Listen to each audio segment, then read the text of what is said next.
What if searching for their son meant losing each other? Part 2. After talking with Bella, we both decided it would be in Nathan's best interest if he spent some time away from us for a day. Of course, that didn't stop Bella from talking to Dr. Banner about it first. Dr. Banner suggested we set up times and stick to them to help Nathan, but mainly for us. When we told Nathan, he was excited and couldn't wait for their fishing trip to start. Jimmy still hadn't made any reappearances, but that didn't mean Nathan was cured. Quite the opposite, actually. It could also mean he'd been holding too much back. His sessions were still going extremely well, and more often than not, Nathan left with a smile on his face. We were still piecing together the puzzle of everything that happened while Nathan was away, but it was a waiting game. Normally, his clues would be a few words here and there, or a phrase or two. He never sat down and just talked about his time away. Dr. Banner was never invasive in his technique, but it was obvious to me that it took a lot of circle talking for Nathan to open himself up. When Nathan did open up, he would appear distant, not Jimmy-like, but closed off. In his last session, though, Nathan threw all of us, Drive Banner included, for a bigger loop. Bella and I sat behind a two-way mirror. We could monitor Nathan this way, while giving him the illusion of privacy. Everything appeared to be going fine as he played with the assortment of toys Drive Banner's playroom offered, while Bella and I continued to talk logistics of the fishing trip. It was set to happen at the end of the week, and Charlie told Bella he had invited Jacob Black along. I knew I owed Jacob a debt far higher than I would ever be able to pay, but I felt uneasy that he was so obviously enamored with Bella. Granted, it was hard not to be, and I knew I didn't have any right or claim to her, but it didn't stop me from wanting one. Every day, I learned more and more about Bella, and every day, I realized she was now the most important woman in my life. As we continued to talk, Bella was the first to notice Nathan grow quiet.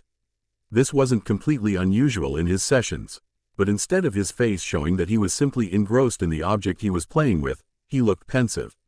"What is a will?" Nathan asked Drive Banner without raising his head. Dr. Banner looked perplexed for a second, before deciding his answer. "Well, that depends on the context it's being used. A will can represent a document people fill out while they're alive, to explain how they want things to happen after they pass. Or, it can also be used to describe someone's will to live. When someone gives up hope, it means they've given up the will to fight to live." Drive Banner replied, all the while eyeing Nathan closely. My doctor mode snapped on in my brain as I began watching Nathan's face. Both of us were looking for clues as to where this question had come from. "Why do you ask?" Dr. Banner pushed. Well, Tanya, she kept talking about a will. I didn't, know what she meant, but she kept saying the will would get in her way." Nathan shrugged his shoulders, but I was recognizing the signs of distress on his face. They were subtle, but present. I knew Drive Banner would start trailing very lightly, because Nathan had not mentioned Tanya by name since we started coming to his Port Angeles office. If he referred to her, it was always her or she, never Tanya. "When do you remember her saying this?" Dr. Banner began messing around with a group of puzzles near their sitting area. I assumed it was a technique to lighten the mood, so Nathan wouldn't feel like he was being stared down as he talked. "A few weeks before I was taken. She, said it on the phone. But then she saw me, and then she hung up. I didn't hear her say it again, but I remembered last night when I was watching TV. I just didn't know what a will was, so it didn't make sense to me." Nathan's face continued to grow more serious, and every instinct in me told me to run and protect. The mood slowly shifted back to normal, and their time was up. Nathan never ate a word to us about their conversation, and Bella and I knew we couldn't ask. Dr. Banner relayed that he wasn't sure exactly what to make of his new question, but that he would continue to try and make sense of it. Bella had given me a look that relayed she had questions, but didn't say anything until much later. "Edward," Bella called out after she put Nathan to bed.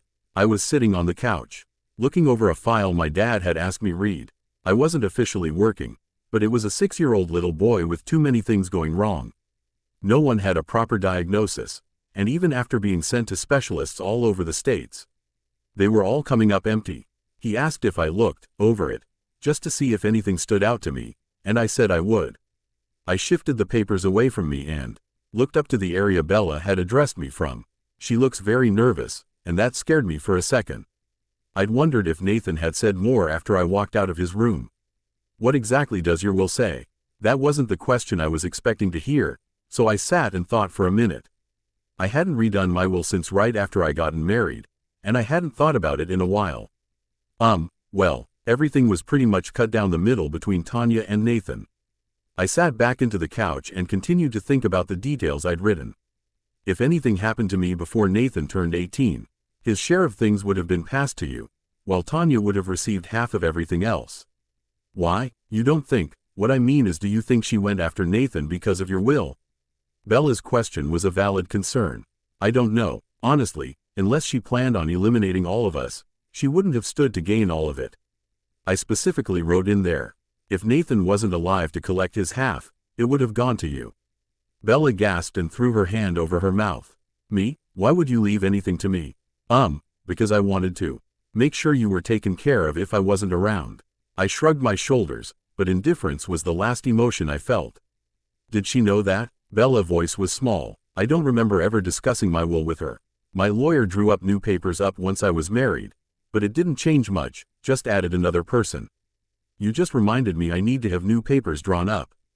As I talked, I pulled out my phone and quickly texted my lawyer a message. Jenks was still working on my divorce case, and it appeared I would have an out sooner rather than later. Adding a new will wouldn't be too much more paperwork. You didn't ever talk about it? I mean, I don't have much experience, but I thought you talked about that, sort of thing once you got married. Bella's thoughts and feelings weren't off base for the average couple, but looking back, I realized my relationship with Tanya wasn't normal.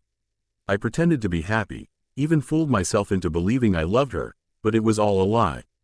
I don't know how much you want to know, I admitted honestly. I always told you I was here to listen. I'll listen to whatever you want to share. Bella moved to the seat opposite of me and sat down. She curled her feet under herself and looked up at me expectantly. Well, through seeing Drive, Devon, I've realized that I wasn't always honest with myself about my feelings. Looking back, I thought I was happy enough, but I really wasn't. When my mom immediately accepted Tanya, I thought that was what was supposed to happen, and I started ignoring things that had been annoying me. When I look back now, I realized that I wasn't as happy as I thought I was, I explained. Bella only nodded and never interrupted. When I started to realize my real feelings, it was too late, we were already married. Emmett even tried talking me out of walking down the aisle just 15 minutes before the ceremony started. And even though I had doubts, I felt like I had a responsibility to uphold. I should have called it all off, but I didn't. And I'm paying for it now. Can I ask a question? Bella asked after we grew silent for a minute. Sure, I smiled. She could ask me anything she wanted to as far as I was concerned. Why didn't you have any more children? That was what you wanted, at least, I thought it was. That's difficult to answer, I admitted truthfully. Tanya wanted to try, but I didn't. Whenever I would try and envision her pregnant, I couldn't, I sighed and gave up trying to explain. I see, Bella replied thoughtfully. It all goes back to Esme, doesn't it? Yeah, I'm afraid it does. I looked down. God, you must think even worse of me now. Not really, I mean, it doesn't sound great, but I wished you weren't so blind. It would have saved yourself, and Nathan, a lot of heartache. No one is perfect though. Bella looked away with a guilty expression and started to bite her lip. I knew our conversation was now over, but I wasn't sure what to make of her reaction. No one is perfect, though Bella was pretty perfect to me. You about ready for bed? I asked, and Bella nodded. I shuffled the papers I'd been looking at together before doing my nightly routine of checking the windows, doors, and alarms. Bella made sure all the lights were off, and we said our good nights in the hallway. Blank. That was the way every night passed until Friday hit. After extensive talks with Nathan, who was more than thrilled to be getting out of the house, it was decided that Charlie would pick Nathan up at exactly 6 a.m. and return him by 4 p.m. This time allowed them to go out on the water, fish until they dropped, and for Bella and I to go shopping. The doorbell rang, and Bella froze. I continued to keep a strong facade, but, internally, I was just as nervous. Nathan seemed to be the most calm, which was alarming. He should have been more scared, more clingy, but he wasn't. His behavior wasn't out of character for how he acted before his kidnapping, but slightly out of character for the average child who had been kidnapped. We told Charlie to call our cell phones if anything, and we meant anything, went wrong. Nathan ran up to the door and threw it open. Charlie stood there looking gruff, while Bella and I walked Nathan outside. We made sure he had his backpack of supplies with him, and Bella tacked on an extra coat. "Mom, I'll be fine," I heard Nathan comforting Bella, who looked like she was on the brink of tears. "Just remember, I'm with Papa Charlie. He won't let anyone hurt me. He has a gun." Bella chuckled and gave him a tight hug. "You be safe," I spoke lightly. Nathan rolled his eyes but gave me a hug anyways. I love you, too," Nathan whispered before turning away and getting into Charlie's truck. "Be on time," Bella hollered at Charlie. "Bella, nothing will happen," he reassured her and gave her a hug. I didn't get anything more than a nod out of him, but I didn't expect much. Charlie and I were civil, but that didn't mean I thought he wouldn't shoot me if he thought he could get away with it. Charlie hopped in and started his truck. They drove off a few seconds later with Nathan waving out the side window. Time passed slowly, but Bella stayed cemented to the ground. "Bella," I called out. Charlie's truck had just disappeared from the street, and she hadn't even blinked. She responded. "He'll be okay," I reassured her. "I know," she answered. Her position remained unmoved. "Bella," I tried again, hoping this time she'd at least turn towards me, blink, or someth. Beyond staring at the space Charlie's truck was in 2 minutes ago. "Yes, no change. He's gone," I stated the obvious. No reaction. "I know," she sighed. "Are you going to stare at the same spot all day? Or are we still going shopping?" Bingo. She turned towards me with a broken look on her face. I felt terrible. "I don't know if I can do this," she started to sob. It took one long stride and I was at her side with my arms wrapped around her. My chest felt wet as her tears soaked through my shirt. As I held Bella in my arms, I focused my attention on getting her through her mini panic attack. I held her close, rocked with her a little, and spoke gentle words into her hair. I wanted her to know she wasn't alone, not just in everyday life, but also in her feelings. I was scared, of not being there the next time something went wrong, of failing Nathan, again. However, I continued to fight my fears with logic. We couldn't turn Nathan into the next bubble boy. He was going to grow and explore and move on. Whether we were ready for it or not. Next month he'd be back at school, and we needed to know he would be okay without us, that we would be okay without watching him every second of every day. At least, that was what I kept telling myself. Bella quieted down several minutes later, but we continued to stand in her driveway for a while longer. I felt Bella's hand unla from the back of my shirt as she pulled away. Her eyes were red and puffy, and I immediately flashed back to a time where we still didn't know Nathan's fate. "I'm sorry," I heard her mutter as she turned away to walk back inside. "Don't you dare apologize, Bella," I snapped quickly, which sent Bella's eyes flying at me. "You don't ever need to apologize to anyone, but especially me, over crying. I'm right there with you. But it'll be okay. We'll get through this together. You don't look like," her voice trailed off. "The difference between you and I is that I'm the better actor." Bella MPLY nodded before we walked in and began getting ready for our day out. The car ride to Port Angeles was filled with silence, music, and a lot of cell phone checking. I think Bella stared down at her phone more in the 40-minute car ride than I had ever seen her use the thing. Once we arrived in downtown Port Angeles, I found a place to park and opened Bella's door. She got out, but her cell phone remained in her hand. I didn't dare question her, though. Mine was attached to my hip on the loudest setting plus vibrate, so I knew I was no better. We hit the toy store first, where I may, or may not, have gone slightly crazy. Bella had to remind me a few times that her house didn't have the room for a few things I was looking at, but more importantly, money wasn't everything. Logically, I knew all that, but I still wanted to buy out the store. I ended up settling with a bag full of action figures, some baseball trading cards, and the newest baseball game for the Wii. I knew my reaction to the toy store was slightly obnoxious, but Bella had no room to talk once I saw how she reacted in the bookstore.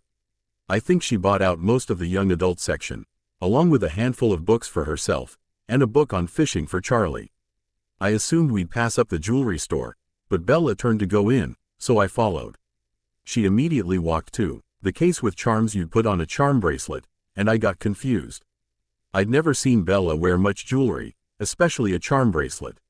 She politely asked the clerk to see their selection, but it wasn't until she narrowed down her choice to 3 a shoe, a handbag, and a solid, diamond gem, that I knew she wasn't shopping for herself.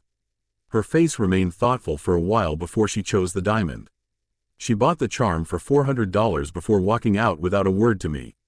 It was nearing close to noon, so I suggested we hit the car to drop stuff off our bags and find a place to eat before heading back to Forks. We'd hit all of the places on our list, and I wasn't sure anything else would fit in my car, anyways. It wasn't until we were sitting in a small Italian bistro that Bella brought up the charm she'd purchased. "It's for Alice," she spoke casually. I tilted my head to the side, because I didn't understand, before she went on to clarify. "The charm, it's for Alice. That's an expensive charm for my sister," I replied. I knew Bella made a decent amount of money from her books, so it wasn't a judgment on money, but I was amazed to know she thought so much of my sister. To spend $400 on something meant for a bracelet. It is, I don't normally spend that much, but it just seemed to fit this year. The casual coolness of her voice confused me, and I felt like I was missing a piece to a puzzle. "How many years have you been buying her charms?" I asked in wonder. Since she moved to Forks. We started talking a little bit more and hanging out. When Christmas came around, I thought it only fair to buy her something, and settled on a charm bracelet I knew she'd love. I started it with a few charms, shopping, fashion, but the one she loved the most said, "Number 1 aunt." Now every Christmas, I buy her a new one to add. "What does she buy you?" I pushed. "Ornaments, I love collecting them, so she always finds me rare or special ornaments. Sometimes they're local, a lot of the time she'll bring a few back from her trips." Our conversation continued to flow through the rest of the meal, and I learned that Bella and Alice were a lot closer than I realized. Belle let on that the only reason why Alice had been distant is her guilt over Nathan's homecoming, but I assured her that I would rectify that issue as soon as I could. She expressed her thanks, since he wanted to invite Alice over a few times, but it felt awkward. Alice was holding on to a grudge I didn't feel, so I knew I needed to express that to my sister. I also knew she was busy helping Rosalie and Emmett get settled in their new home. They'd been in town for quite a while, but they were still working on decorating and making final adjustments for the nursery they were building. As happy as I was for them, I felt a pang of sorrow anytime I thought of the experience they were sharing right now. It was one I always longed to go through, but Bella and my situation didn't fit, and a pregna. Auntie Tanya was the last thing I wanted to endure. When we got back to the car, I helped Bella get situated before heading back to Forks. My car was filled to the brim with presents, and Charlie hadn't called all good signs. I could see Bella cracking at different points of our trip, but she quickly pulled herself together, and overall, it was an enjoyable day out. The drive back gave me time to reflect. I knew that I couldn't turn this around for my own self-pity, but spending the day with Bella was a reminder of what I'd lost. Or, at least, what life could have been like. I wanted to continue to apologize to her, but I knew it was pointless. She was happy with her life, and I was learning to cope with the decisions I'd made.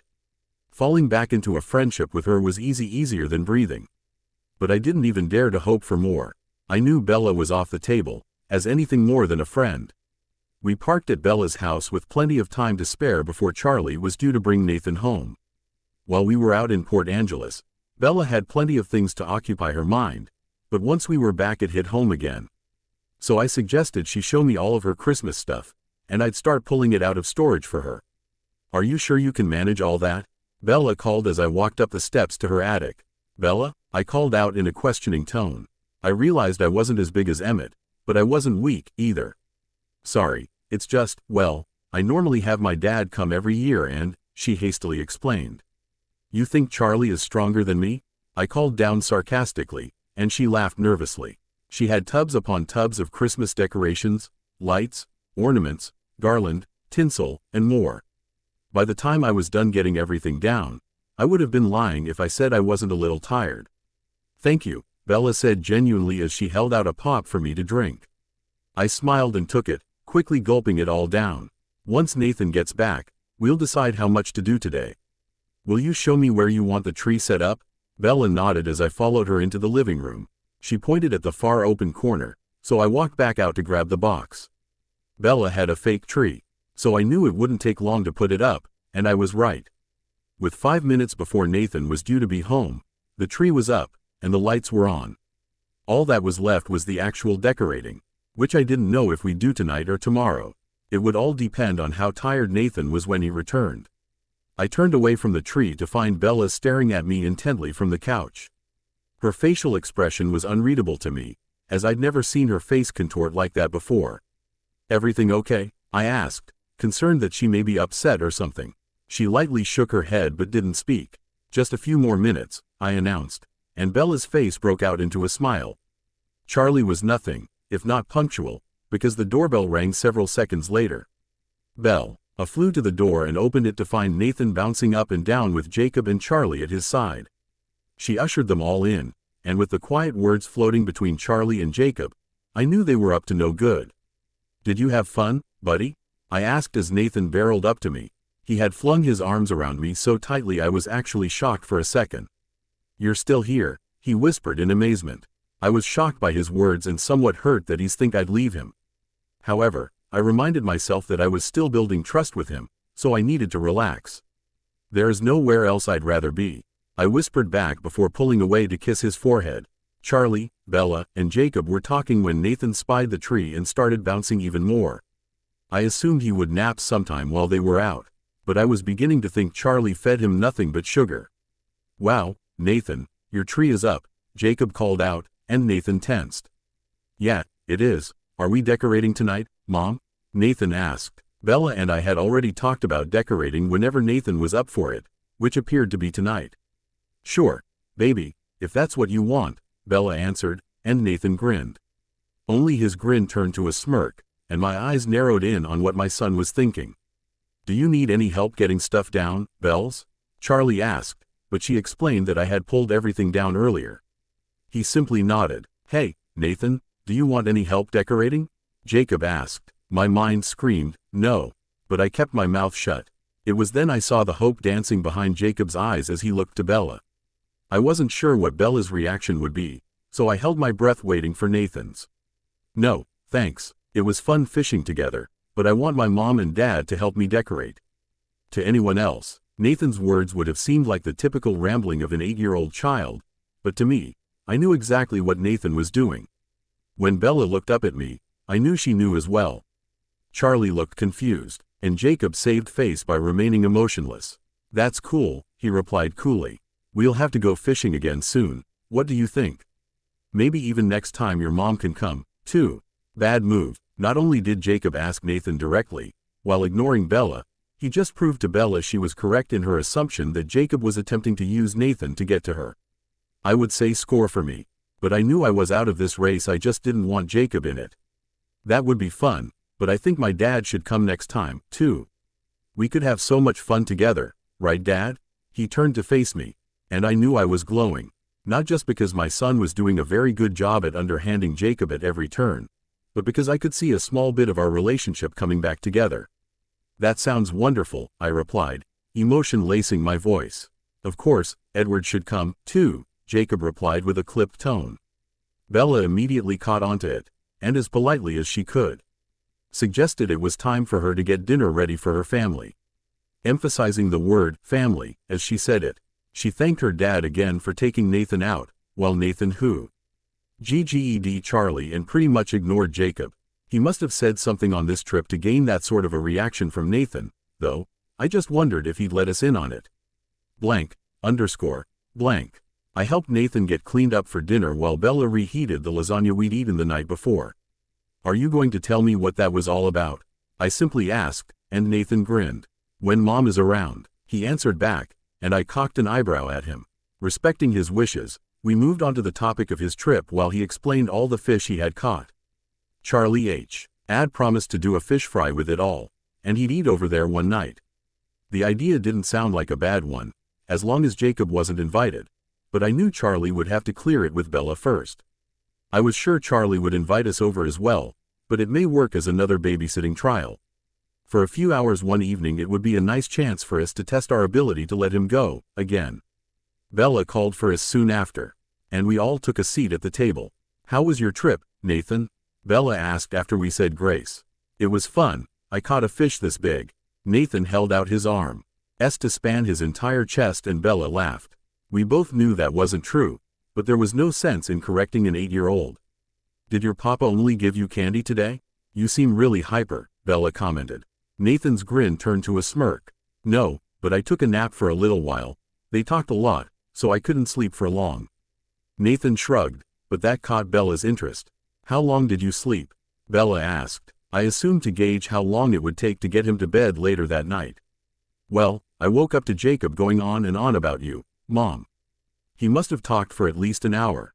So I was drifting around that time, but when I really woke up, the sun was lower. They said 2 hours, but I knew it wasn't that long. Bingo. Bella's eyes went wide, and I knew she wanted to know what was said.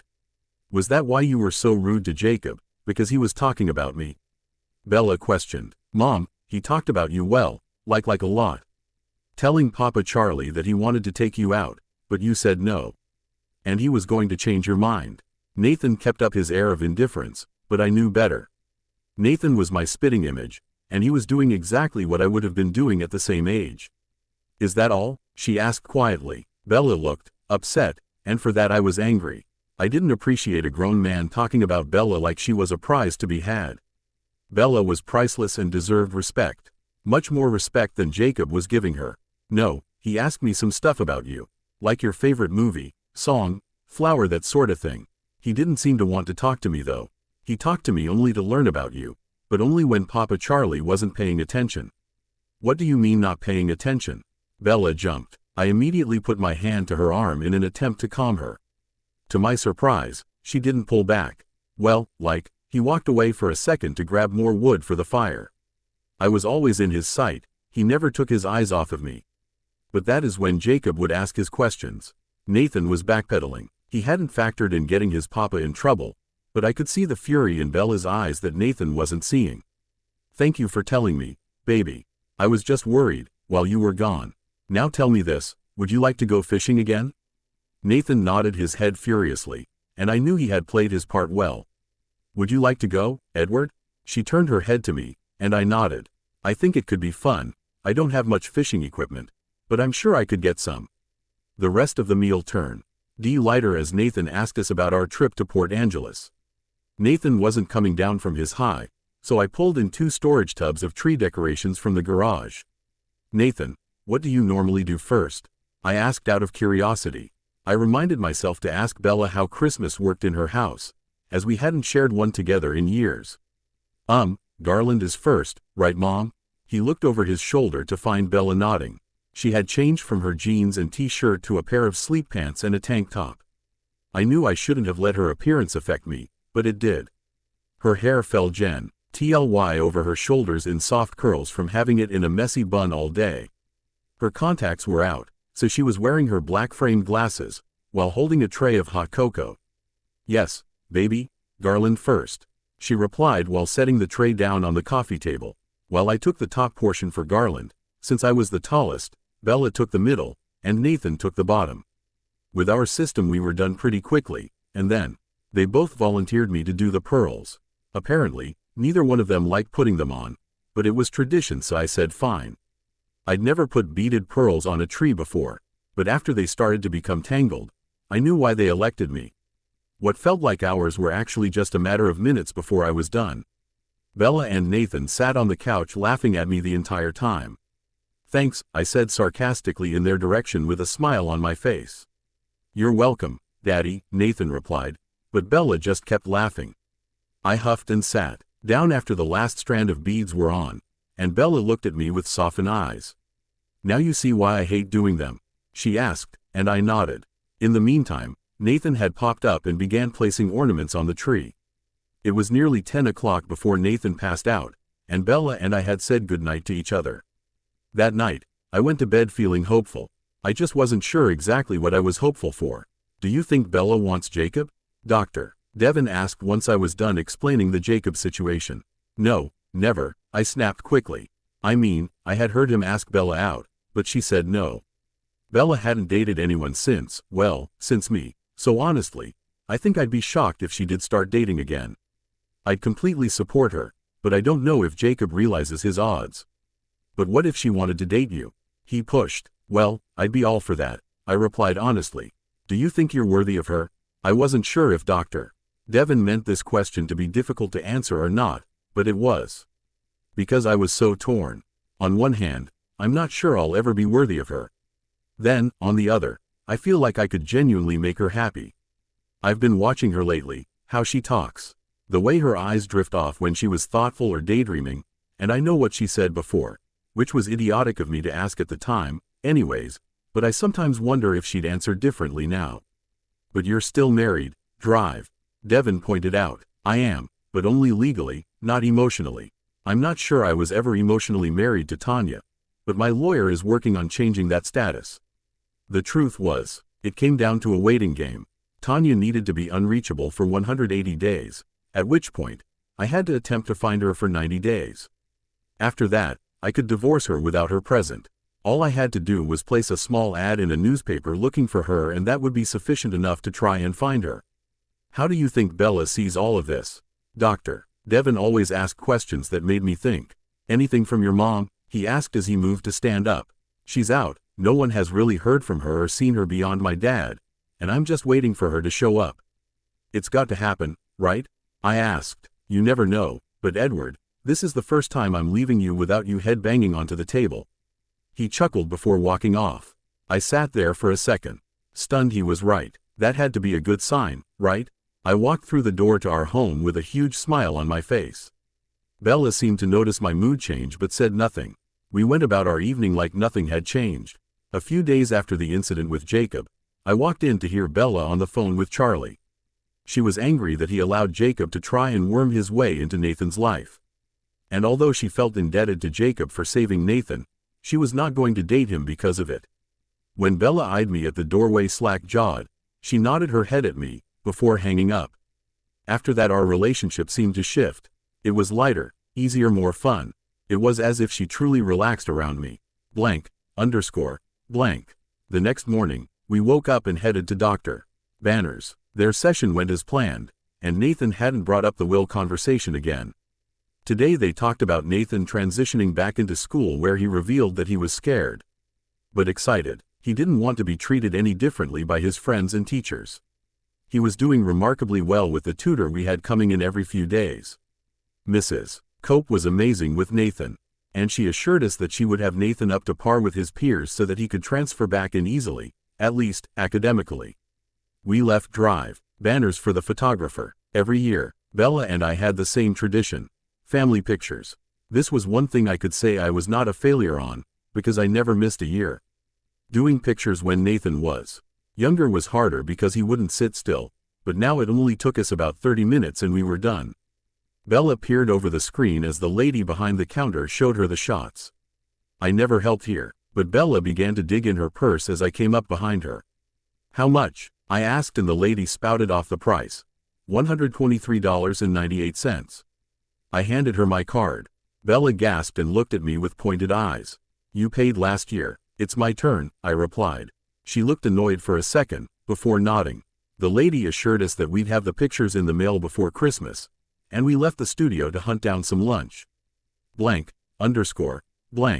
Every day seemed shorter than the last as Bella and I made last-minute gift purchases and arrangements for Christmas Day. Nathan was so excited when he woke up that he'd run to the advent calendar to count down another day. Of course, the chocolate helped, too. Before any of us knew it, though, Christmas Eve was upon us. Bella received the last package of the season, our newest family pictures, and was getting ready to change over the frames. I sat down to help her cut them all out so she could include them in cards we'd be giving out the next day. An uncomfortable topic loomed in my head, but I knew it was one that needed to be addressed. Nathan was napping, so I felt like I was safe to bring up the topic: moving out. Bella, when do you think I should move out? I asked casually as I cut the wallet-sized pictures out. Bella stopped what she was doing, and out of the corner of my eye, I watched her turn towards me. I hadn't thought about it. Are you thinking soon? Bella's voice was calm, but her eyes began to dart around the room. I really hadn't thought of a date, I explained. Nathan is doing well, which I thought was the point. So I had just assumed you'd want me gone, eventually. I'm really in no rush, but I don't want to overstay my welcome and make you uncomfortable. I turned to look at Bella, who was looking at me like I was insane. What, was I wrong? I asked when she hadn't spoken a word in response. Yes, Bella snapped. Crap, well, what I mean is, you're welcome to stay as long as you want. I'm in no hurry to get rid of you. I chuckled and she flushed. I hadn't seen Bella flush since college. Well, that's good to know. I just figured I still made you uncomfortable. And I didn't want that. I further explained my position. Well, maybe at first it was an adjustment, but now, well, I kinda like having you around. Bella laughed nervously. You know, like when I need stuff off the top shelf in the kitchen and stuff. I laughed at her, and she shook her head at me. Okay, no more move-out talk.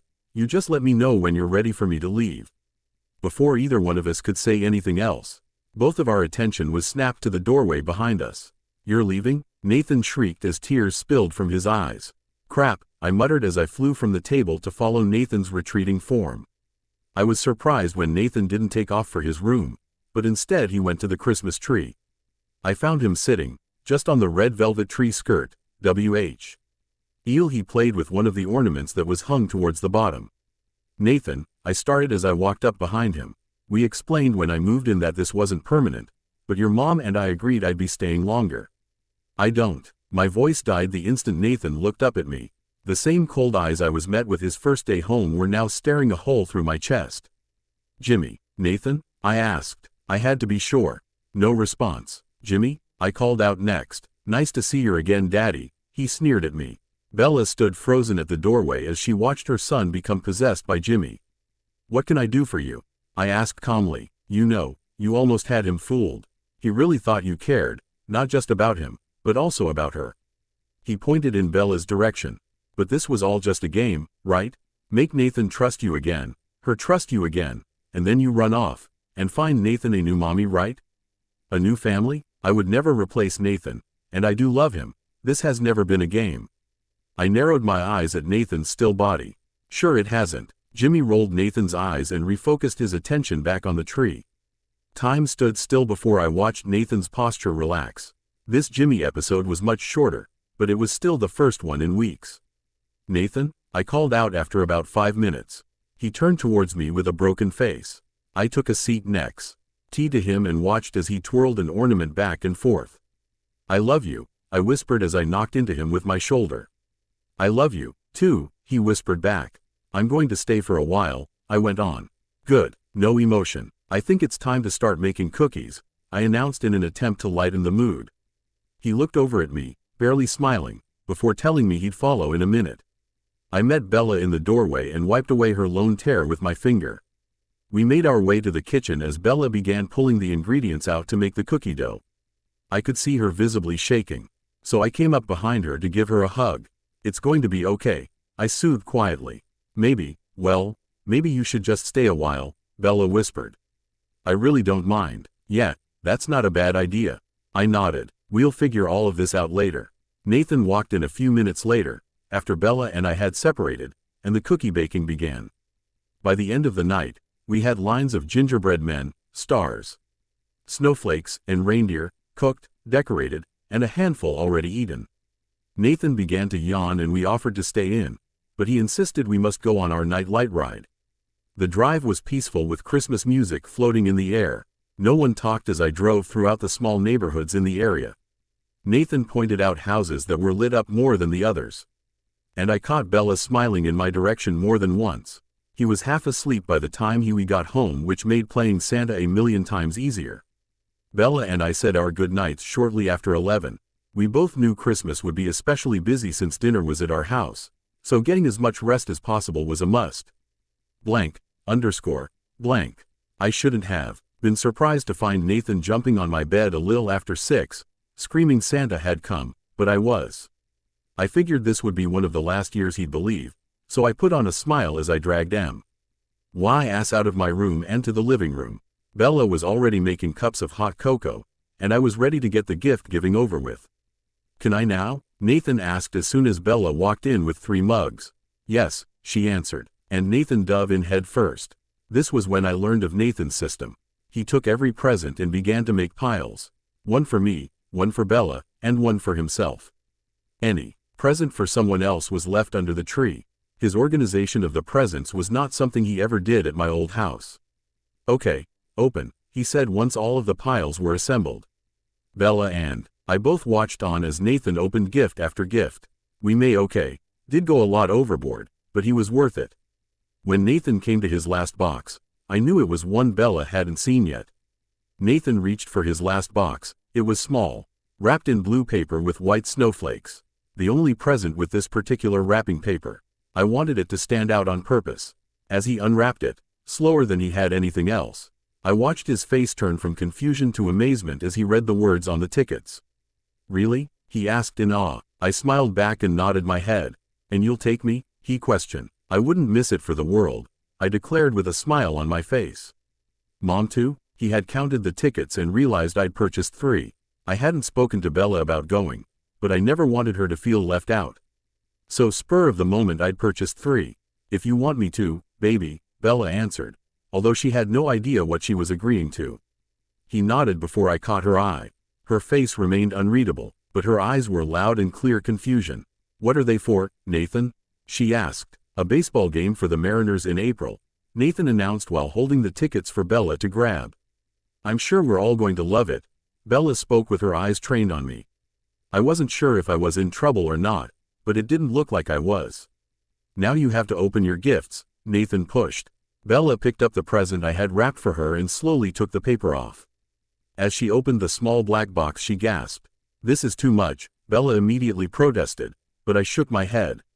"No, it's not. Look, it's a mother's charm. This," I pointed to the sapphire, "is your birthstone, and this smaller one is Nathan's." She pulled the necklace out of its box to get a closer look while Nathan moved up beside her to get a better look, as well. "It's beautiful, thank you," she said quietly as Nathan suggested he put it on her. "You're welcome," I replied as I picked up her gift. It was larger in size, but no less valuable. Bella had picked up an old-fashioned medical box for me, complete with an older stethoscope and percussor. "I didn't know if you still collected these things, but I saw it in a vintage shop and it screamed your name." Bella looked nervous, but her gift was perfect. No, this is perfect," I said as I examined each tool. "This set was probably from the 20s from the way it was all designed and the materials used to make it." "Thank you," I tacked on at the end.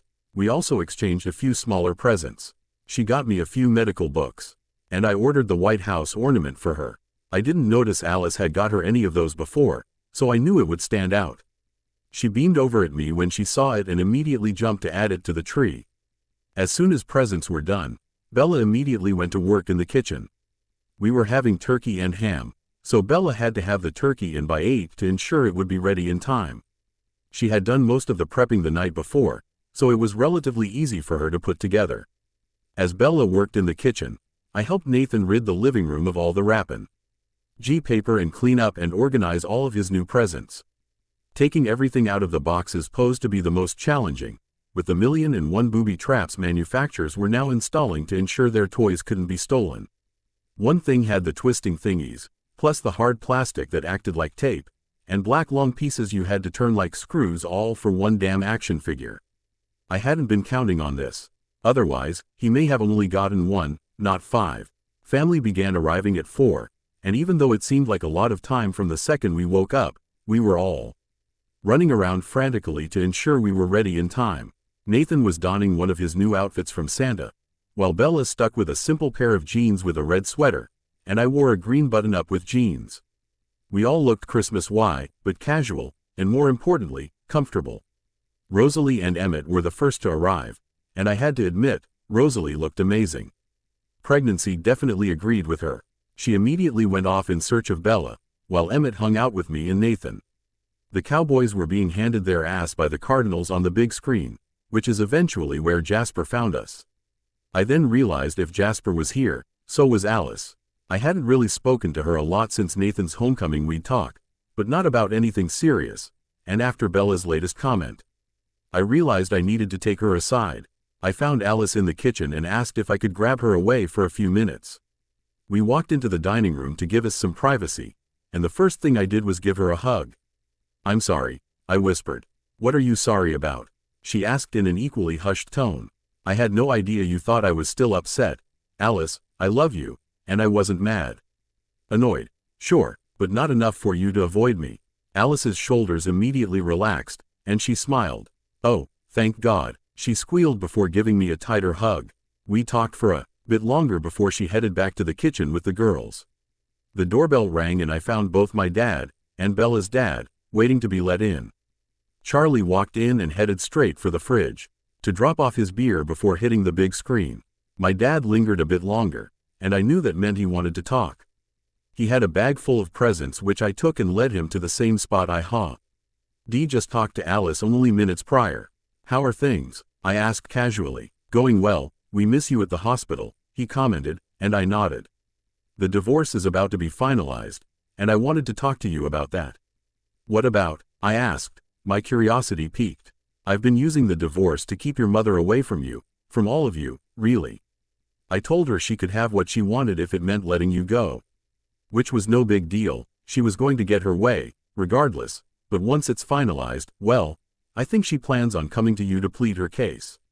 I just wanted to warn you that I wouldn't be surprised if she just showed up. He finished, and an uneasy feeling settled in my stomach. An unannounced drop-by from my mom would not be a welcomed one. Thank you for the warning. Charlie mentioned she got 5 years probation and community service, so I'm assuming she has to stay in the area. I asked. Yet, she bought a house in Port Angeles.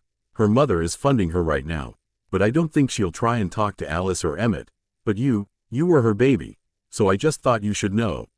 My dad's face looked pained, and I knew he held regret for not doing more back then. Come on, I pushed as a distraction. I knew my dad and I would talk one day, but Christmas would not be that day. Let's go see if the Cowboys gained any ground. He nodded and followed me into the living room. I realized everyone was low on drinks, so I offered to get more. All of the girls were busy helping in one way or another. I noticed Rosalie sitting in a chair mashing potatoes, while Alice was pulling a pie out of the oven, and Bella was at the fridge. I placed my hand on her side to ensure she wouldn't fall as I moved around her to grab drinks. Our motions seemed so natural it didn't even occur to me what I'd done until I heard Rosalie gasp Bella's name the second I cleared the kitchen doorway. Instead of going back to listen, I kept on walking. That night, after all the food was eaten, all the gifts had been exchanged, and the house was relatively back to normal, I realized I was smiling at Bella that night because, for the first time, I finally felt like my life was coming back together. There comes a time, in every parent's life, when they begin to dread the bigger events of their child's life. Instead of being excited about marking milestones off the chart, it becomes a reminder that they're growing up.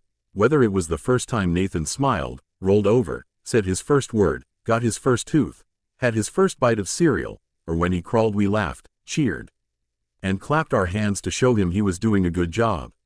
Then, reality struck when his first birthday came and went, and he became a little more independent every day. Whether it was walking, running, picking something up, using the bathroom by himself, and so forth, we smiled and cheered, but we also felt sorrow our little boy was growing up. On Nathan's first day of kindergarten, it was I who cried. Not Bella. In fact, I distinctly remember being laughed at for being such a sap.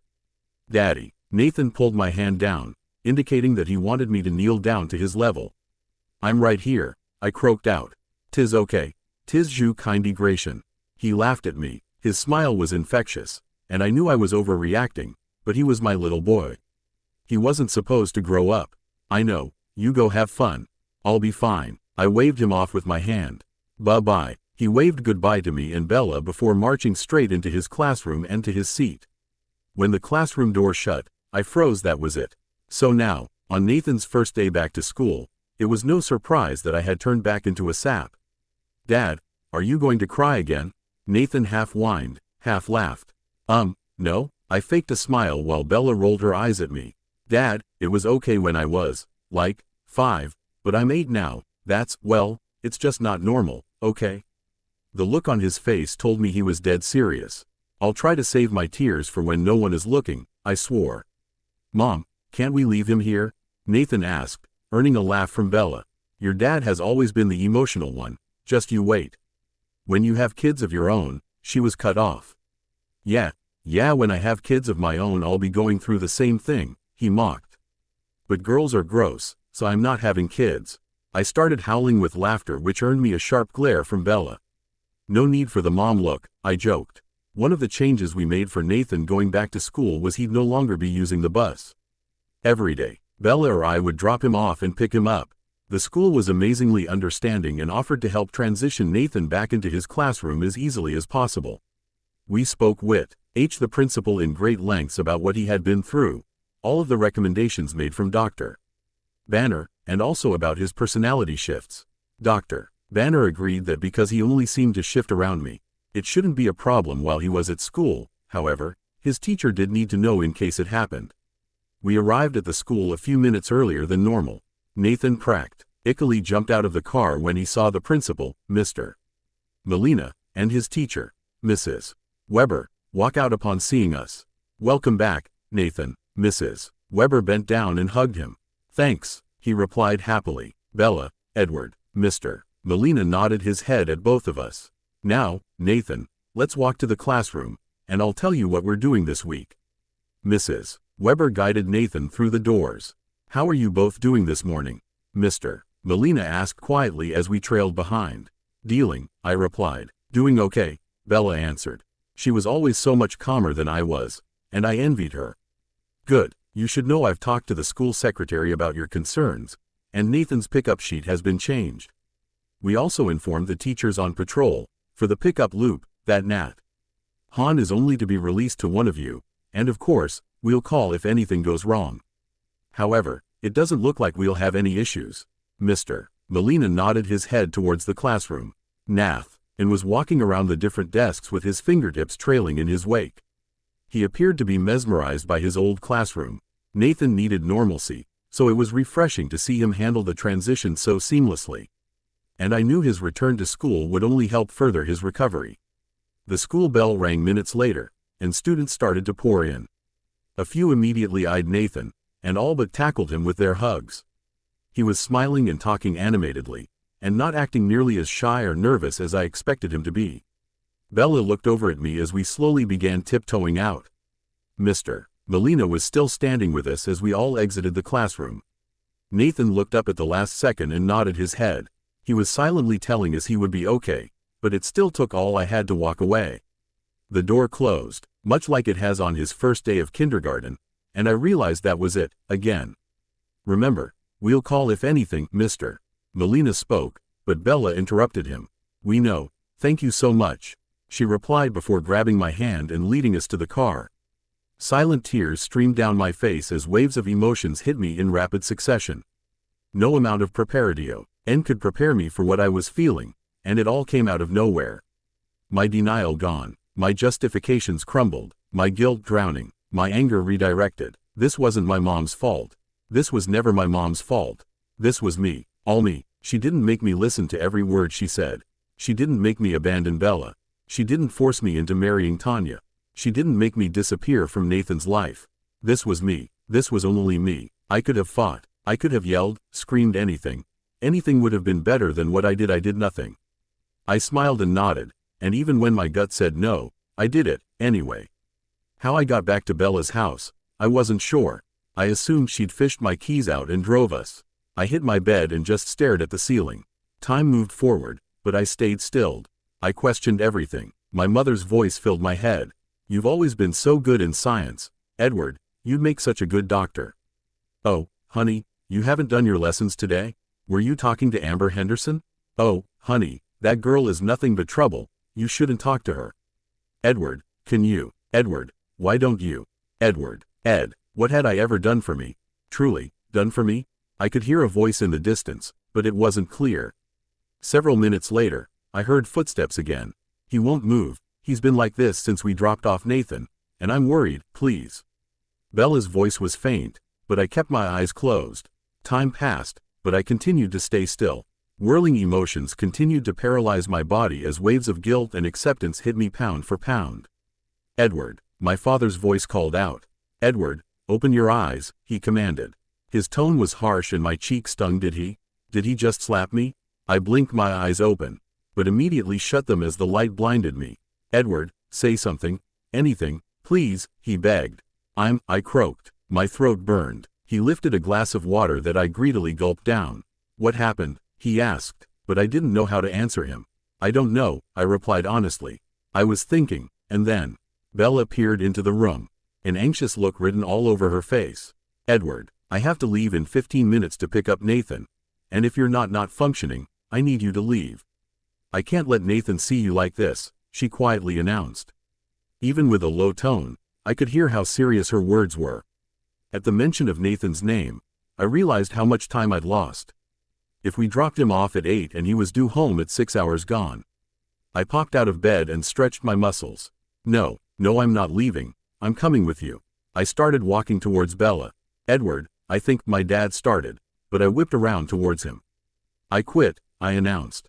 Excuse me? He immediately questioned. I'll type up a letter of resignation, but I quit. I'm not going back to the hospital, I clarified. But, Edward, I don't think. My dad started to sputter. It's not up for negotiation.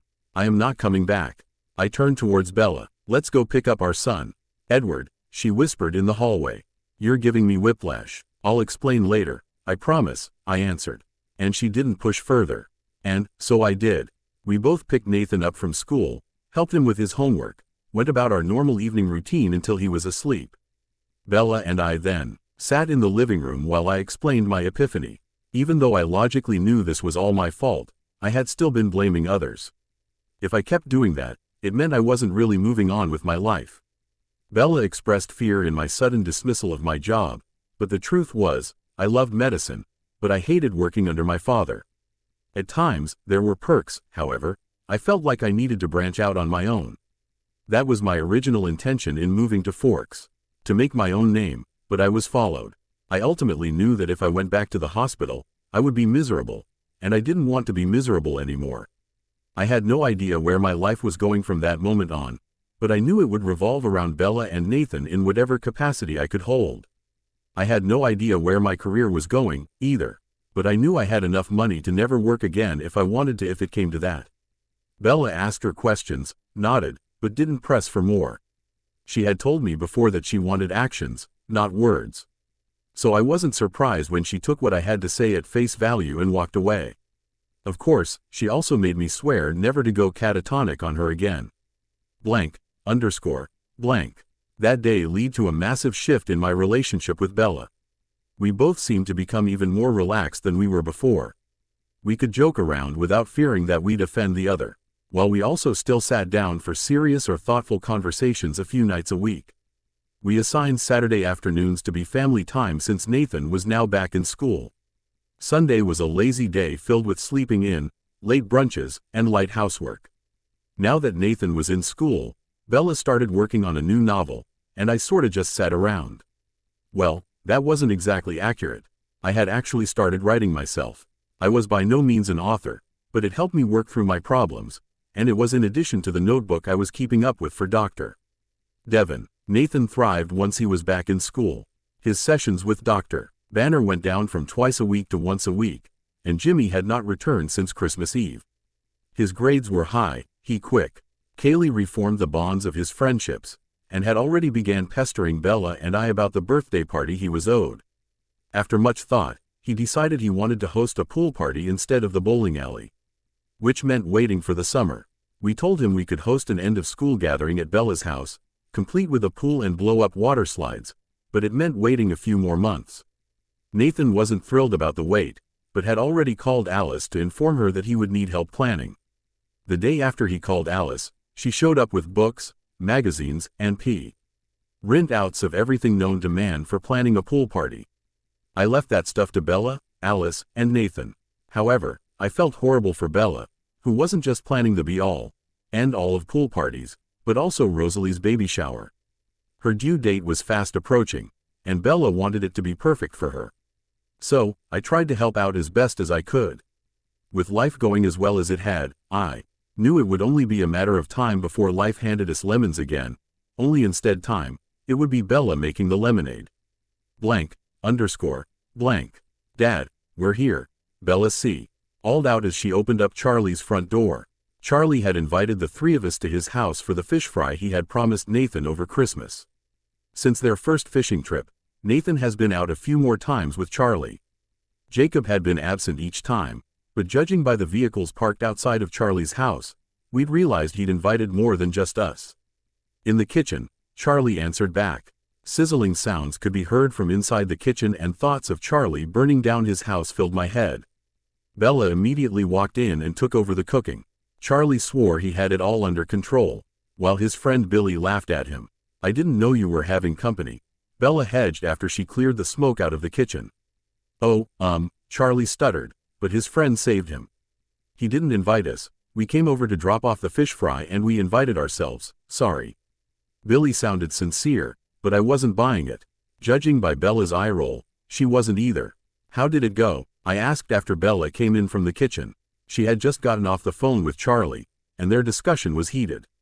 However, I expected that after what Nathan had told us at dinner. Neither one of us were happy with the behavior Jacob displayed earlier that day. "You heard?" she gasped, and her shoulders tensed. "Only enough to know you were obviously upset, but not really what you were saying," I replied. Bella immediately relaxed as I furrowed my brow at her. "So, is everything okay?" I asked again. "Oh yeah, sorry, I was talking to my dad. I told him if he wanted to take Nathan out anymore, I didn't want Jacob there unless you were, too." She waved her hands around dismissively. "Me? You do realize Jacob wanted you to go fishing, right?"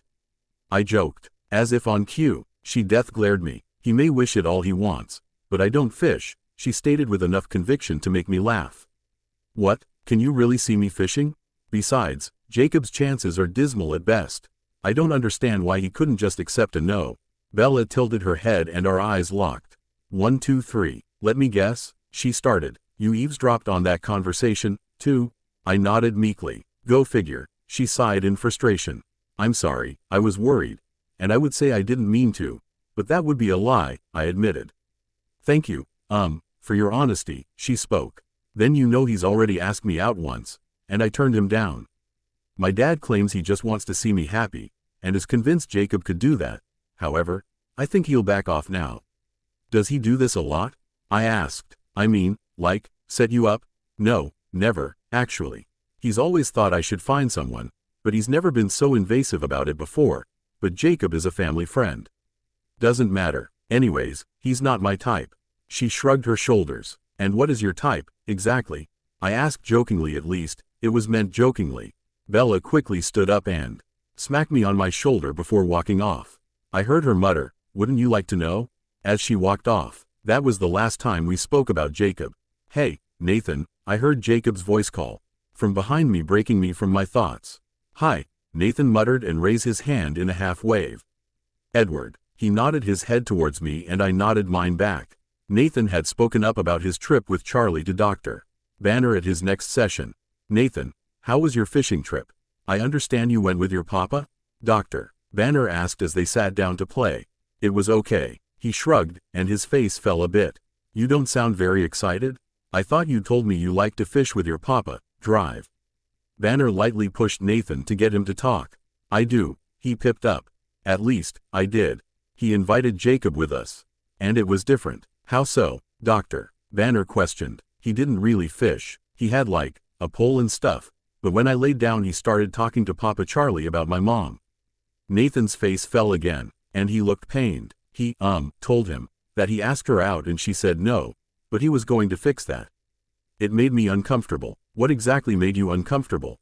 Dr. Banner pushed more. "Just, like, the way he talked about her. Like he knew she said no, so I don't understand what there is to fix." "No means no, right?" Nathan's face looked so innocent it would be laughable if he didn't sound so confused. "Adult relationships are complicated, Nathan. Sometimes, adults like to think they can talk their way into acceptance." "Does that make sense?" Dr. Banner asked. "I guess, but I hated him asking me questions about her. He's not the first guy to do it, and it made me not like him even more," Nathan explained further. "Did you tell your mom or your dad? Or even your Papa Charlie?" Dr. Banner looked pointedly at Nathan. I told Mom and Dad that night, and no, I didn't tell Papa Charlie," Nathan answered. "Why not your papa?" Dr. Banner wanted to know. "I don't know. I felt weird, like, if I would have said something, Jacob would have heard," he replied cautiously. Their session moved on normally after that, and Dr. Banner explained that he was surprised Nathan regarded Jacob with hate. Normally a child in Nathan's position would worship and view Jacob as a hero, because he is the one who saved him. However, he wagered a guess at because Nathan was in a coma when he was found, and didn't really meet Jacob until he woke up, that may have led to the reason. He also noted that he felt Nathan's need and want to couple Bella in. DI was also showing through in his characterization of Jacob, as he quickly labeled him as a threat to me. Movement behind me broke me out of my thoughts once again, and I noticed it was Charlie this time. "Edward, how are you?" Charlie asked out of nowhere. My attention snapped towards him and I was taken back by his question. "Good, and you?" I managed to answer without displaying the shock I felt. "Still not going back to work?" he asked. "I heard they can't get anyone new in, and a lot of people are driving to Port Angeles now to see a doctor. If my dad would hire someone else it wouldn't happen, but he stubbornly thinks I'm coming back," I replied. "Why aren't you?" He raised an eyebrow at me. "Not the place for me anymore," I answered and hoped he would drop it. "What about you, Jake? You still working at the shop?" he asked and alarms in my head went off. Was he really about to compare Jacob and my careers? Should I pull out my financial documents, 401k, and old tax papers to show my worth? I thought bitterly. "Yeah, it's good. I'm likely to get a promotion next month," he beamed. His smile aimed at Bella. "That's great," she mocked enthusiasm. "Congratulations." Bella whipped around quickly towards the food and didn't turn around to join in our conversation until we were seated at the table. "So, Bells, how is the new book coming along?" Charlie asked after we'd all taken a seat at the table. "It's going all right." She shrugged her shoulders. I knew for a fact she was suffering from writer's block that was making her literally bang her head on her desk multiple times a day. "That's good to hear," he replied, unfazed by the blatant look of discomfort on Bella's face. "So, what are you doing for Easter, Bella? I know it's a ways off, but I figured you skipped Valentine's Day." Jacob asked out of nowhere. Everyone's attention immediately snapped to him. "I didn't skip Valentine's Day. My boys took me to dinner in Port Angeles actually. And, Easter, oh, I don't know. We normally do the egg hunt. And a small family dinner at home," Bella said thoughtfully. "What tradition does your family have?" "Well, we don't really do anything for Easter. Not since I was a kid, and my mother was alive," Jacob said with a sullen face. "That's sad. I'm sorry about your mom. Maybe you and your dad can do dinner together, or something," she said dismissively. "Are you inviting me over again this year, kiddo?" Charlie redirected the question back at himself. "Sure, if you want to. I figured I would have some of Edward's family over, too," she answered. Bella had begged, unbiting the inside of her lip, which revealed her frustration. "Rosalie is due with her baby really soon, and I doubt she is going to be up for cooking, so they'll come over for sure. Alice and Jasper will be invited, and I don't see why they wouldn't. I don't know about Carlisle, just depends on his work schedule," Bella further explained to everyone. Nathan was all too quiet during dinner, and I knew from the second he saw Jacob. He wasn't relaxed. My first fear was we'd see the return of Jimmy. He always came out when Nathan was overstressed, and based on body language alone, it appeared that Nathan was on guard. Even when Charlie tried joking around with him, he remained tense. "You know, they always say the more the merrier. Maybe I could come over and..." Jacob was never able to finish his statement because in unison Bella and Nathan's forks both clattered to their plates. Mine remained mid-air as I watched my son explode. "What part of NO don't you get? My mom doesn't want you. Stop trying to invade my family." Nathan screamed and stormed off. Bella sat shell-shocked for a second before she moved to get him, but I held my hand out. "Let me," I announced before rushing off to Nathan's side. I found him outside on the front step. He didn't say anything until after I sat down next to him. "He's just like the rest," Nathan sighed. "Are you mad at me?" "No, I'm not. And what do you mean?" I asked curiously. "He's not the first guy to try and date Mom, ya know." He sounded dejected. "Tony, he was the first one. Mom met him through her agent woman person. I thought he actually liked me. But then I realized he was only talking to me so Mom would notice.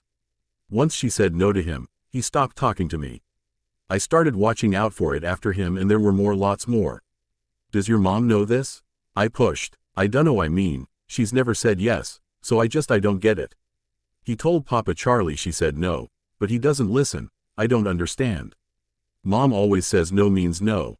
Why doesn't it now? Son, you have a lot to learn about girls, but we'll save that talk for when you're 30. Just know, your mom can handle herself. And if you feel this way, she deserves to know. She and I can't protect you if we don't know, okay?" I wrapped my arm around him and hugged him. Bella's voice could be heard from the front of the house, and I immediately jumped up. "Alt, Huff, I believed my words when I told Nathan that Bella could protect herself. It didn't mean I wouldn't stand up for her. I walked Nathan back into the house and to the dining room table. I instructed him that he was to eat with Charlie and Billy, and that me and Bella would be back inside to get him soon. I didn't know if he'd actually eat, but it was the only diversion I had at the time.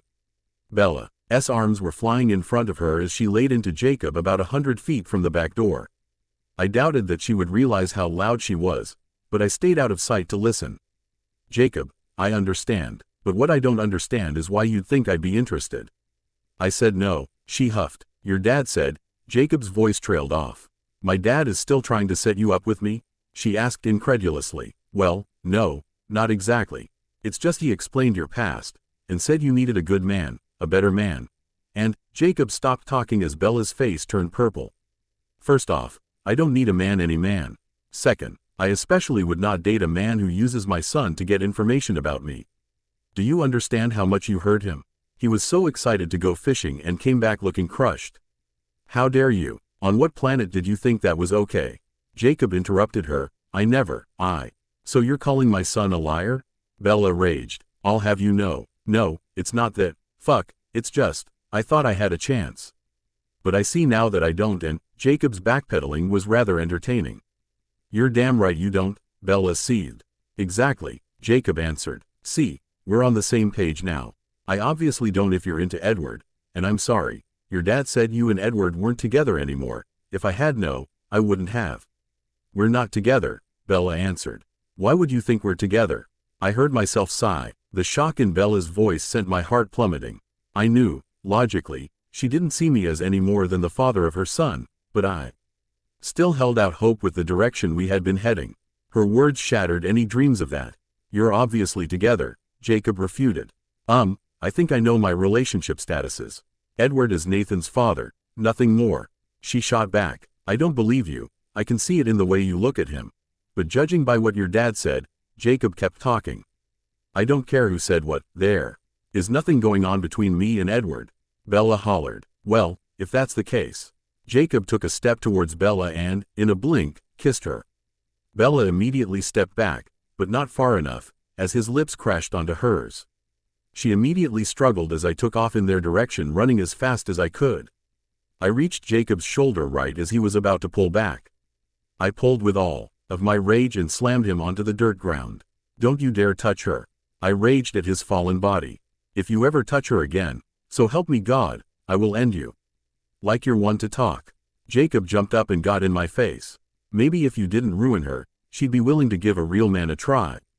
Your dad was right. Fuck. Why did I even bother? Were. Without thinking, my arm swung in. My knuckle connected with Jacob's cheek. Bella started screaming at me to back away, but I saw red. How dare he insult Bella like that? She was not ruined. The temporary haze I was experiencing began to dissipate, and I felt Bella tugging on my arm. Please, Edward Nathan, she cried, and my attention immediately focused on her. She was right. We needed to get Nathan and go home. Bells, see. Harley called out as Bella began ushering Nathan out. Not now, she muttered back, clearly not ready to talk to him yet. But, Bells, I swear, he tried in vain to explain, but Bella put Nathan's hand in mind and pushed us towards the door. You promised, she seethed, before whipping around to walk out of the front door. Nathan didn't say a word as we left, but he waved at Charlie, who stood on T. He porch, stunned by the events of dinner. I wouldn't have been surprised if he showed up later to arrest me for assault, but it would still have been worth it. He never did come, though, but he did try to call. All of which, Bella ignored. When we got back home, the only thing Nathan asked was if it was still a guy's day out the next day. I could tell Bella wanted to call it all off, but Rosalie's baby shower was already planned. And Bella was hosting it at her house. Emmett, Jasper, Nathan, and I were all going to the bowling alley for the day. Charlie had been invited, and was attending. Until now, I didn't think he would show, and honestly, I didn't want him to. Not after tonight. That night, after Nathan finally went to sleep, Bella and I sat in the living room and talked. Blank. How much did you hear? She asked first. Anxiety was written all over her face.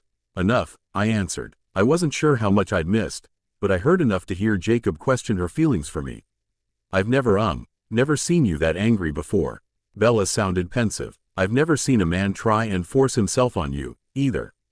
I reached over to take her hand in mine. Unlike previous times when I've done the same gesture, she pulled away, almost acting as if my fingers had burned her. I'm sorry, I whispered. Don't be, it's just my life. It was so normal, she started. I knew who I was, where I was going, and I know it wasn't perfect, but I accepted it. And then, it all changed, and now I don't know how to feel. Why don't you start at the beginning? I pushed gently. I wanted Bella to open up to me, to let me help her. She was always there for me, and now it was my turn. Edward, she looked up at me as she spoke. Every day I lived my life, and I was happy.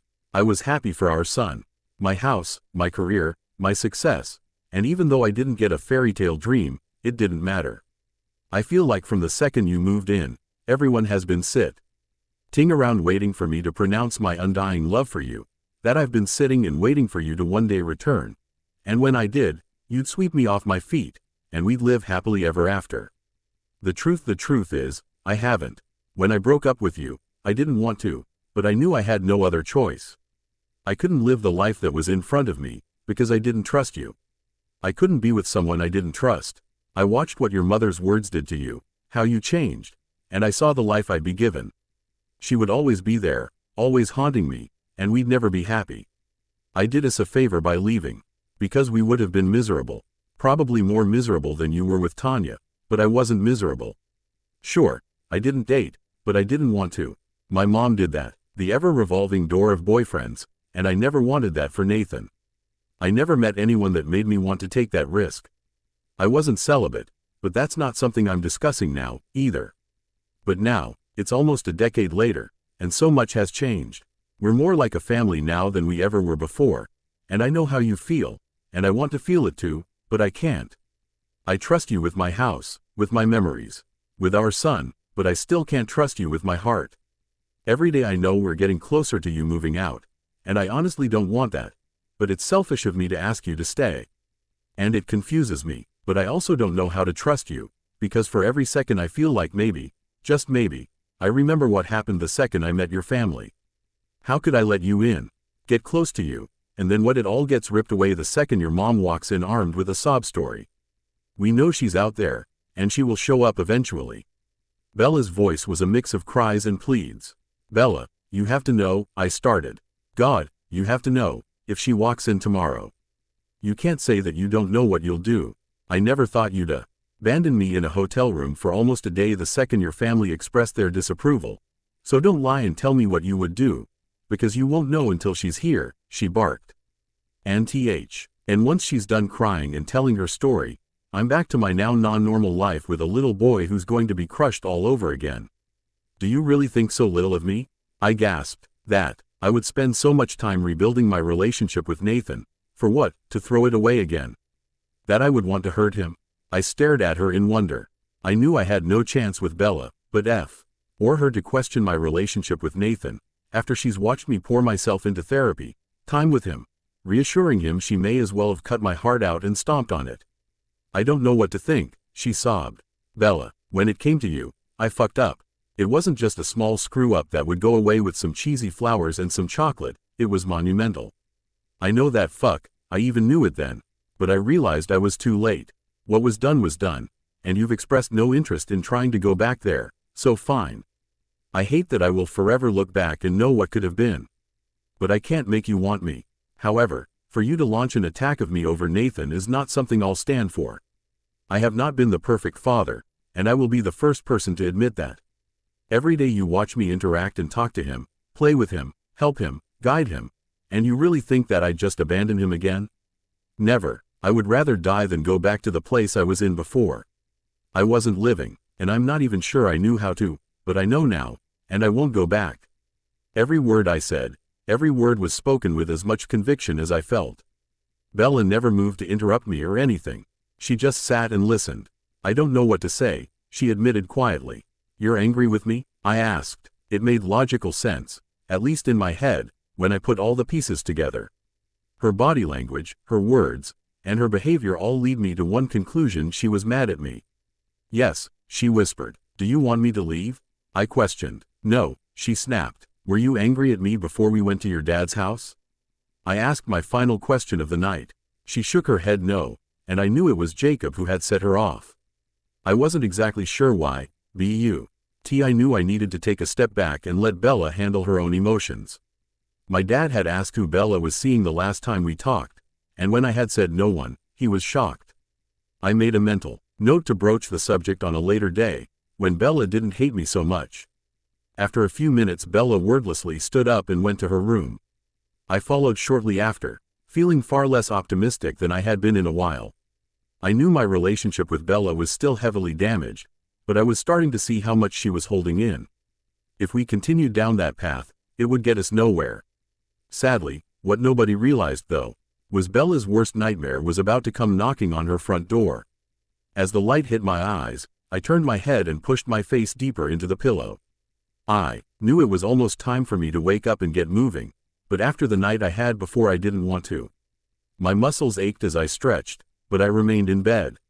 Thoughts of my argument with Bella swirled in my head. I knew the first thing I needed to do was find her and apologize. It was not fair to yell at her, and even though I hated to admit it, I understood her thoughts and fears. My relationship with Bella had always been unorthodox. Even our time in college was strange because of how well we transferred from 2 college students to a family unit. However, I still constantly racked my brain daily for clues, outside of my family's influence, that would have caused me to have so many preconceived notions about her.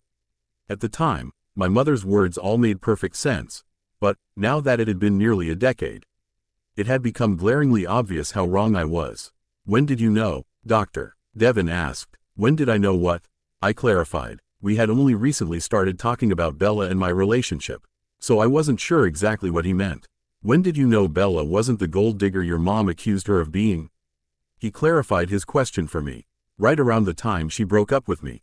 Once she handed all the money back, and then left me, without a second thought of letting me explain anything, I answered. It didn't even take me a second to remember the memory. I knew, at that moment, I had been wrong. That was a pretty telling sign. When was the first time you realized she wasn't who you thought she was? He then asked. Isn't that the same question? I asked, but he shook his head no. No, I want to know when you actually realized she wasn't anything like the idea you had in your head. Once he clarified the question, I sat and thought for a second. When she was starving herself because of Nathan. When I found out that instead of coming and asking me for help, or hell, even for dinner, I huffed. She was wasting away and getting by on $20 worth of food a month it seemed. I wanted to help hell, I wanted to do anything I could to help, but she wouldn't let me. Why do you think that was? Why do you think Bella chose to starve than turn to you? He pushed, and I started to become angry. I was angry at him for asking, angry at Bella for her pride, but angry at myself, because I knew it was my fault. Because I called her a gold digger to her face. I sighed and slammed my head onto the table. When I looked back, I thought I knew those things then, but I was too concerned with being perfect that I chose not to stand up for myself. I see. Old remember thinking about how gorgeous Bella looked while she was pregnant, how funny she was when we had talked, how our conversations would flow seamlessly, yet, I ruined it all. Now, almost a decade later, I was ruining it all again. I heard a knock at the door and silently prayed it was Bella. I rolled out of bed, threw on a t-shirt, and made my way to the door. Who I found was my sleepy Ed 8-year-old with a goofy grin on his face. Good morning, Nathan, I yawned. Get ready, today's boys' day out, remember? He asked. His body bounced, but his eyes looked barely open, and it made me laugh. I remembered. Just let me get dressed, okay? I asked, and he nodded. Is your mom making breakfast? No, she said cereal this morning, he replied with a resigned look on his face. Quote, Mom's upset and has been on the phone all morning. Oh, I said blankly and shut the door. Bella was upset? Was she upset about last night, too?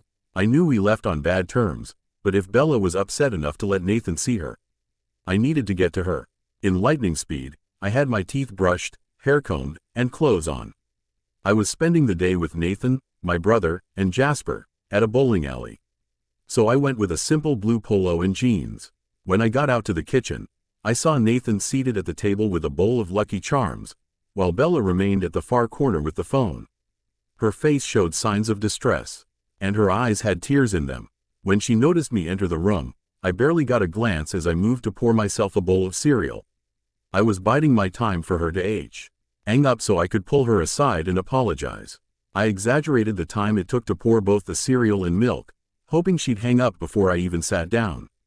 Sadly, I made it through my bowl before she moved to get off the phone, and, despite my best efforts, I didn't catch any of her conversation.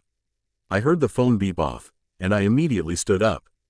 Bella attempted to briskly walk past me, but I grabbed her arm. "Hey, can we talk?" I asked quietly. Nathan was still in the room, and I didn't want him to know what had transpired the night before. "Not now, Angela's been in a car accident," and she started. But I quickly cut her off. "Oh my God," I gasped. "Is she okay?" "Yeah, she's fine, it was minor. But she was coming in from Port Angeles with the cake, that is now destroyed, and a bug has been going around the school. So Lauren is sick, and things are just falling apart." Bella rushed, but I continued to hold her arm. "Is there anything I can do?" I asked genuinely. No, just take Nathan, have your day. Alice is on her way over, and we'll figure everything out. I just want this day to be perfect for Rosalie. She deserves a perfect baby shower, and I have to go." Bella wiggled her arm from my grasp and headed for the door my sister was currently standing behind. "The perfect baby shower," I sighed when she was out of range for hearing. "Ah, thank you," Bella smiled at Hannah as she held up a baseball outfit for everyone to see. Bella's baby shower was thrown by our friends at school. Her roommate, Jessica, was the host, and even though I wasn't invited, I managed to arrive a little earlier than I was expected so that I could help get everything to Bella's new apartment. Jessica used the common area of their old dorm and decorated with ducks, blue streams and balloons. It was a simple affair with appetizer-type food, a cake, and presents. Alice had called me about a month before it was scheduled and asked if Bella would fly back to my hometown so my family could throw her one. She told me she felt bad for the way they reacted and wanted to show her their support.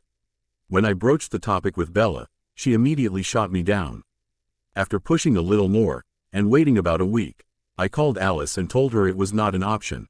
She said she was hurt, but she understood. She then pushed for me to come alone, and I ended up laughing her off the phone. The mere idea of having a baby shower for me was, in my opinion, stupid. I stood near the doorway as Bella opened up the last few gifts. All of the girls in the room gushed over the small clothes, socks, and toys they had all bought for baby Nathan. Bella's face was glowing as she said, "Thank you," at least 1,000,000 times and stared at each item for a few seconds longer than normal. It was easy to see that Bella was truly happy for all the support our friends was showing. I heard a commotion in the hallway and stepped out to figure out what the fuss was about. Nothing could prepare me for the sight I saw as I watched my mother barrel down the hallway with a huge gift bag, balloons, and a box wrapped in baby paper. "What are you doing here?" I asked as soon as I reached her. "Well," she screeched, "if that girl isn't going to let us throw her a shower, I thought I'd bring it to her. I found out she's having one here, so I'm here to celebrate my grandson." Her eyes were dilated, her breath reeked, and she was slurring my mother was drunk. "I don't think this is appropriate," I started, but she shoved past me. Before I reached back up to her, she was in the doorway. I aimed up behind her and saw Bella's astonished face. "Happy baby shower," my mother slurred. "Since you're too good for us, you whore, I thought I'd bring you your presents, since that is all you wanted my son for." I stood shell-shocked as the insults rolled out of my mother's mouth. Jessica immediately jumped up and started screaming at my mom. A verbal catfight unfolded before my eyes as insults flew from both sides. "That whore, you bitch, how dare you show up here? She trapped him. You're insane, drunk, and insane. Did she follow him? Did she knows his schedule? What he liked? Saku." Riti showed up shortly after and my mother was escorted off the campus. The majority of the girls began to dissipate as I took in the scene around me. In the midst of the screaming presents were haphazardly thrown about. The mess of presents my mom brought spilled out on the middle of the floor, empty cups littered the room, while Bella's cake sat untouched on the table. Jessica, and another redhead I didn't recognize, began cleaning up as Bella moved to help them. I took a step in, and followed suit, but Bella quickly moved to where I stood. "I think you should leave," she said evenly. "Bella, I didn't know," I tried explaining, but she shook her head. "Please, leave," she gritted out through her teeth. I sighed and set down the articles of trash I had already picked up. I turned to leave, but couldn't get out of the room before hearing my name called out by Jessica. "Edward, be a doll, and take that trash with you," Jessica said sweetly as she pointed to the mess of presents my mom had left. "You don't," I started. But Bella didn't answer. "I'm pretty sure Bella thinks those belong at your place," Jessica replied. I nodded, collected the presents, and left. "Edward, Alice Practi," Callie yelled at me before I blinked my eyes at her. "God, where did you go?" "Nathan is ready to leave, and I called Jasper. He's with Emmett now waiting on you too," she explained. "Oh, just remembered less than happier times," I answered as I took a step around her. "Nathan," I called out when I didn't see him at the door. "I'm here," he called from behind me. I walked up to Bella, who was sitting on the couch looking at some list on a paper. "We're leaving now, call if you need anything," I spoke aloud. "Okay," she dismissed me without a second thought. "We will talk later," I lowered my voice. She sighed and nodded before I left with Nathan in tow. Blank. "Daddy, are you a good bowler?" Nathan asked from the backseat. "Probably not, it's been a while," I replied as I turned into the parking lot. Jasper and Emmett were standing outside waiting for us as we pulled in. "Uncle Emmett," Nathan cheered the second he got out of the car. "Hey," Jasper whined, obviously not feeling the love from Nathan. Hell, Emmett got a better reaction than I got most days. "Sorry, Uncle Jazzy," Nathan smiled sweetly. "Did your aunt put you up to that?" he asked. "Nat." Han's smile turned to a smirk as he shrugged his shoulders. "Come on, boy, it's time to bowl," Emmett announced as he put his hand on Nathan's shoulder. They walked in while Jasper and I followed. "Well, I'm happy to see you," I joked. "Thanks, man." Jasper rolled his eyes at me. After getting set up with our lane, shoes, and some snacks, we started our game. First, it was every man, or boy, for himself. Then, it was teams. Emmett, of course, grabbed Nathan and managed to beat Jasper and I, with no small margin. It was sad, really, but it gave Jasper and me a chance to talk. "What's wrong, ya?" Spur asked as he came to sit down next to me. Nathan was currently taking on Emmett for the title of Best Bowler in all of Forks, and I was out of the race. I shook my head, but Jasper's face turned into an incredulous look. He wasn't buying it. "Bella?" The way he said her name made my heart ache. I couldn't believe the showdown we had been in the night before, and, what was worse, was she was too busy to talk to me this morning. Granted, I understood that she wasn't ignoring me on purpose, but I regretted leaving the house without her realizing how sorry I was. "We, had an argument last night," I whispered. "You don't say," he replied sarcastically. "What happened?" "Well, we went to dinner at her dad's house. I guess her dad is trying to set her up with Jacob, and has for a while, and it all came to a head." Nathan yelled at Jacob at the table, then took off. I went after him, and Bella took Jacob out back to talk to him. I calmed Nate down, and then I heard Bella screaming, so I went to check on her. Bella and Jacob were talking out back, and then dude, he just kissed her. With Bella pushing him away, and he didn't, so I punched him. Then we left. "You punched him?" Jasper gasped, stunned. Yeah, he tried to push himself on Bella, and I couldn't just stand there," I explained my excuse. "Okay, go on," Jasper instructed. "Well, we got Nathan settled at home and to bed, and we started to talk. Then, damn, I'm not even sure what went wrong. Bella started to talk about her feelings, and dude, she hates me." I fought the urge to slam my head onto the table. "She actually said she hated you?" Jasper questioned. "No, not exactly. She said she trusted me with everything but her heart. I knew I didn't stand a chance with her again, but I want to. I want to go back in time and fix all of this. And I just wish there was a way to prove to her that this is real, that I'm real," I explained. "She likes you," Jasper said evenly. My eyes snapped to him with a confused look on my face. "What? Look, I'm not saying that I've heard anything. I'm just saying it's not outside the realm of possibilities, okay?" He asked. "Bella needs to see you stand up for her. So continue to be there and hope it grows." "Hope it grows?" I asked incredulously. Why didn't I think of that? I rolled my eyes and hit my hand on the table. "Look, I've been in Bella's shoes, though. Esme didn't hate me quite as much. But it's not an easy place to be. Until Alice stood up for herself, I didn't know if we'd last, but we did, and I'm thankful for that, but even I needed to see that." Hearing Jasper be so honest about the start of his and Alice's relationship was comforting. I had always seen them as a perfect couple, with no fault, and I'd never heard otherwise. Knowing THEY had seen some effects because of my mom gave me hope. It was small, but it was hope. Edward, Jasper snapped my attention to him. He nodded his head towards the door, so I swung my head in that direction.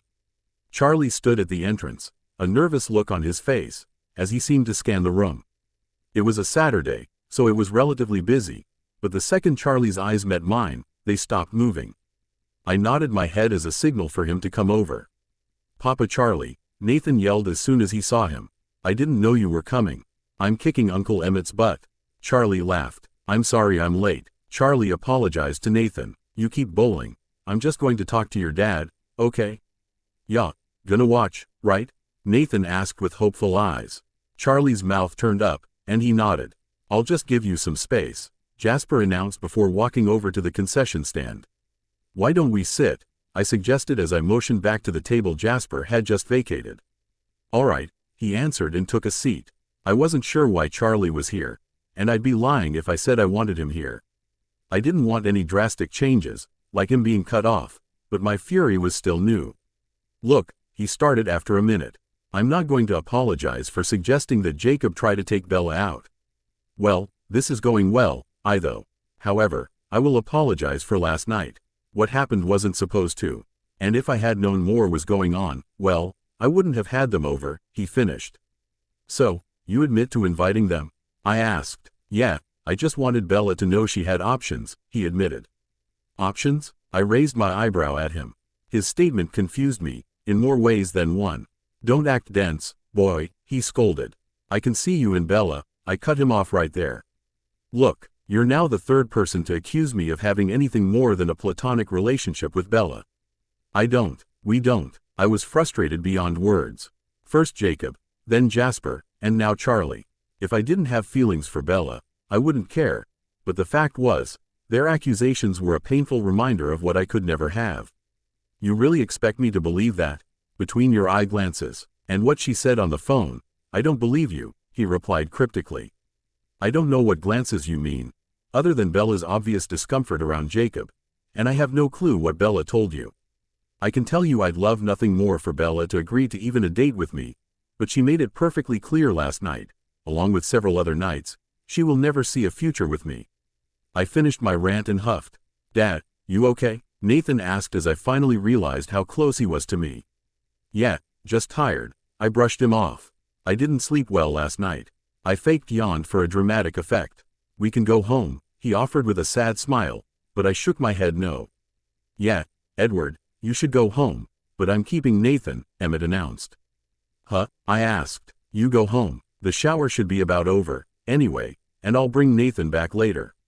"More bowling?" he asked and looked down at Nathan whose face had lit up. "You're on," Nathan yelled before running back to the lane. I questioned. "The shower should be over within the next hour.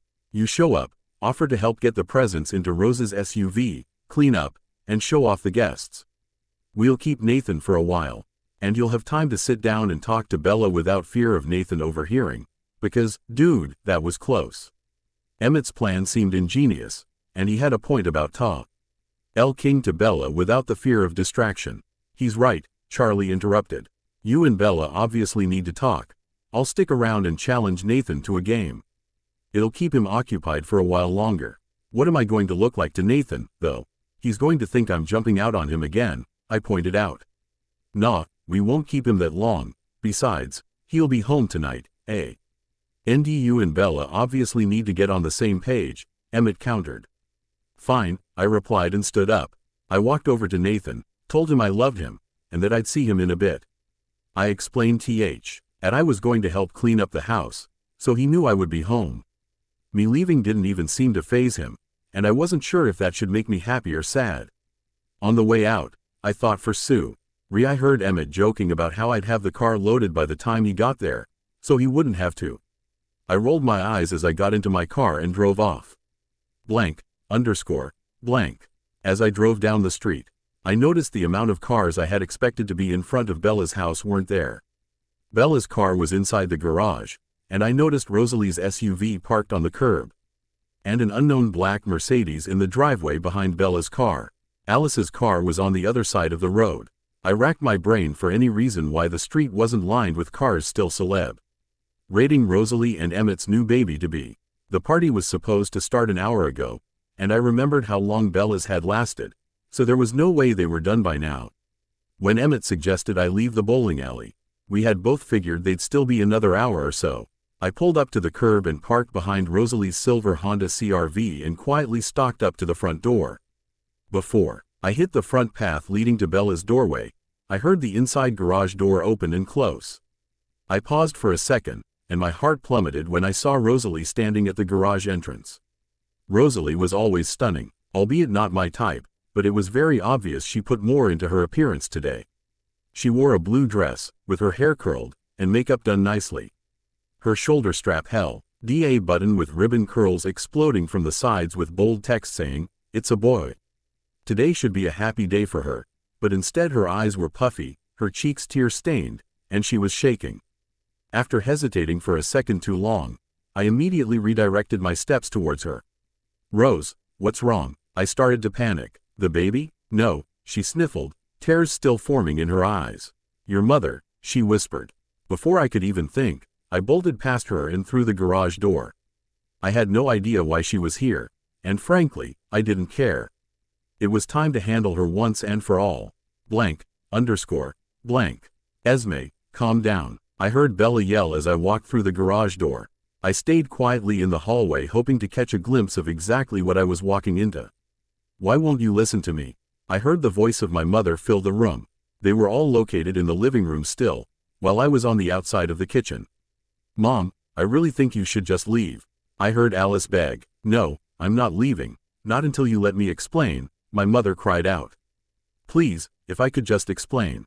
If I let you talk, then will you leave?" Bella's voice was laced with frustration. Part of me wanted to jump out of hiding and handle her now, but the other part of me told me to sit and listen. I didn't know if she'd reveal her demons, if she knew I was present. And I needed to hear where she was coming from. I didn't think it would have affected my opinions, but I had still wanted to know. "Yes," my mother agreed. "Now, sit down, both of you. Alice, you should hear this too." Growing up with my mother was a rather, difficult task.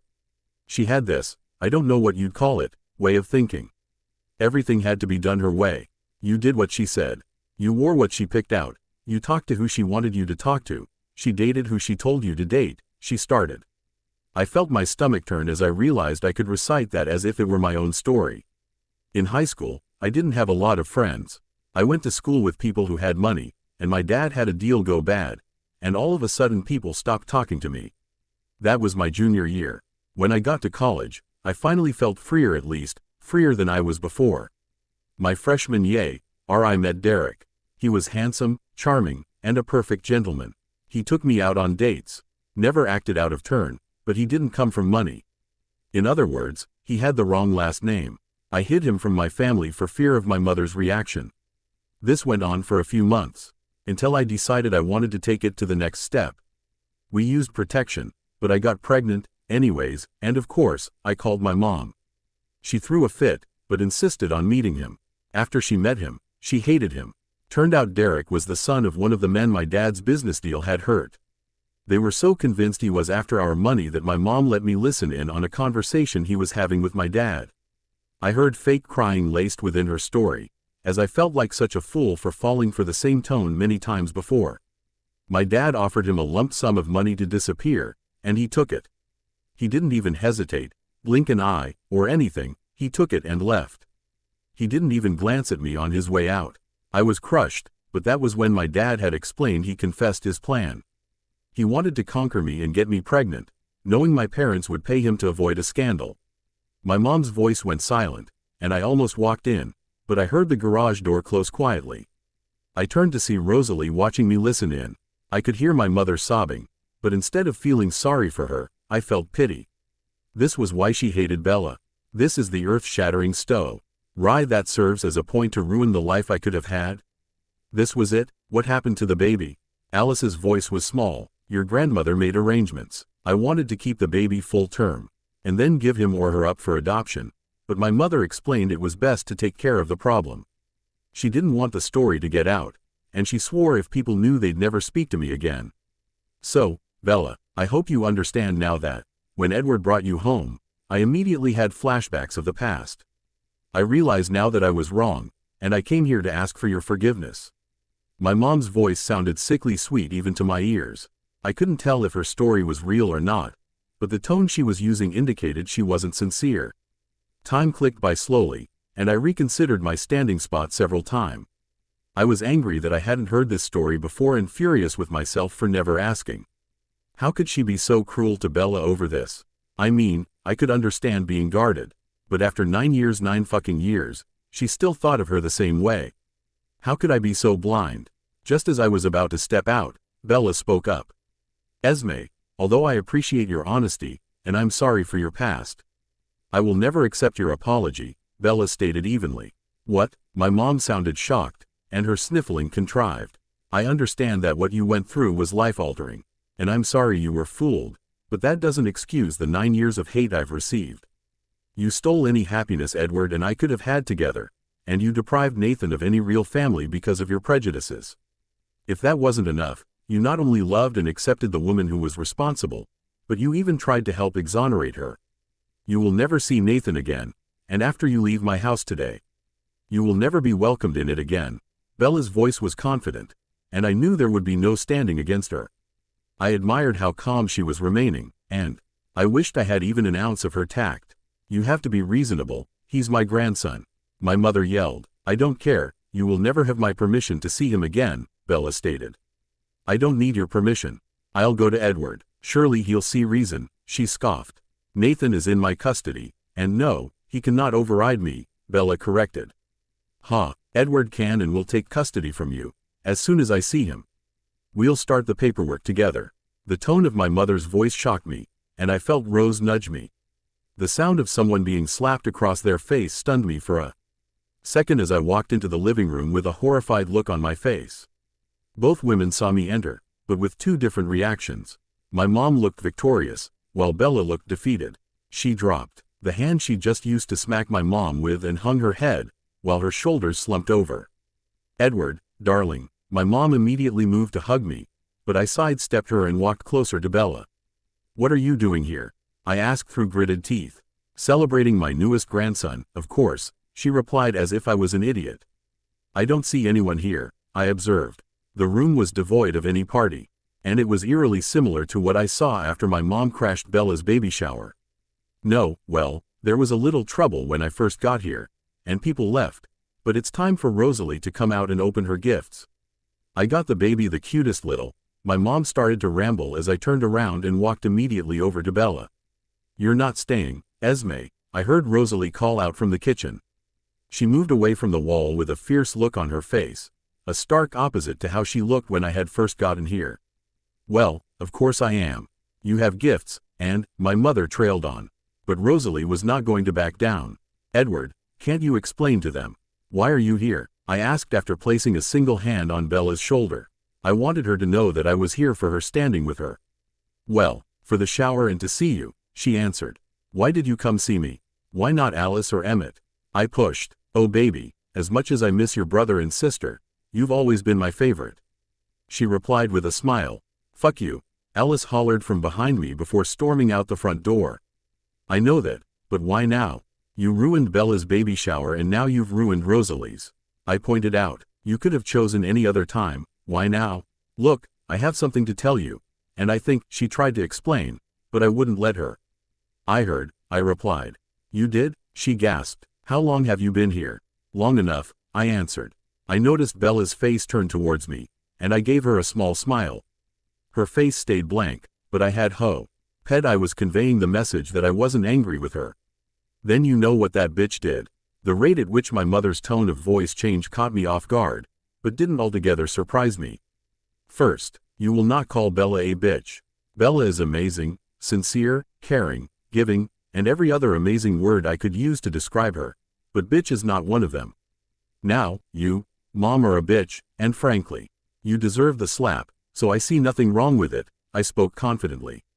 I felt Bella's body stiffen, but I continued to rest my hand on her shoulder. She had to know, regardless of what tomorrow brought, that I was here for her, with her against anyone who opposed her. "Edward, how could you fall for such a whore? Here I am, spilling my soul, and she won't even listen to reason. My mom pleaded with me to see her side. What happened? I come back, and, let me guess, you're fucking the whore? That's just grand. I raised you better. You raised me better? Really? You ed me to listen to every word you said without question. You raised me to follow you and not my instincts. You raised me to be a follower, not a leader. You raised me to be nothing, and I am done being nothing. Your reasons are not good enough. And stop with the name calling. Bella is not a whore, she is not a bitch, she is not a gold digger. Bella is an amazing woman who I lost my chance with because of you. Because I fucking listened to you. I roared as I dropped my hand from Bella's shoulder and took a step towards my mom. How could you lie to me? How could you make me believe that Bella was this horrible monster? Did you not want me happy? I stalked closer to my mom, who immediately took a step back. I listened to you. I trusted you. For what? For this. You know Tanya is who tried to have Nathan killed, not Bella. Tanya, the woman you loved so very much, got a man to try to murder my son, and for what money? I haven't put it all together yet. But you know what Nathan overheard, her talking about my will. She was talking about my will to the guy who did it, and you thought Bella was the gold digger. You stormed in here, you've ruined Rosalie's celebration, all to just have your story heard. Well, I heard you.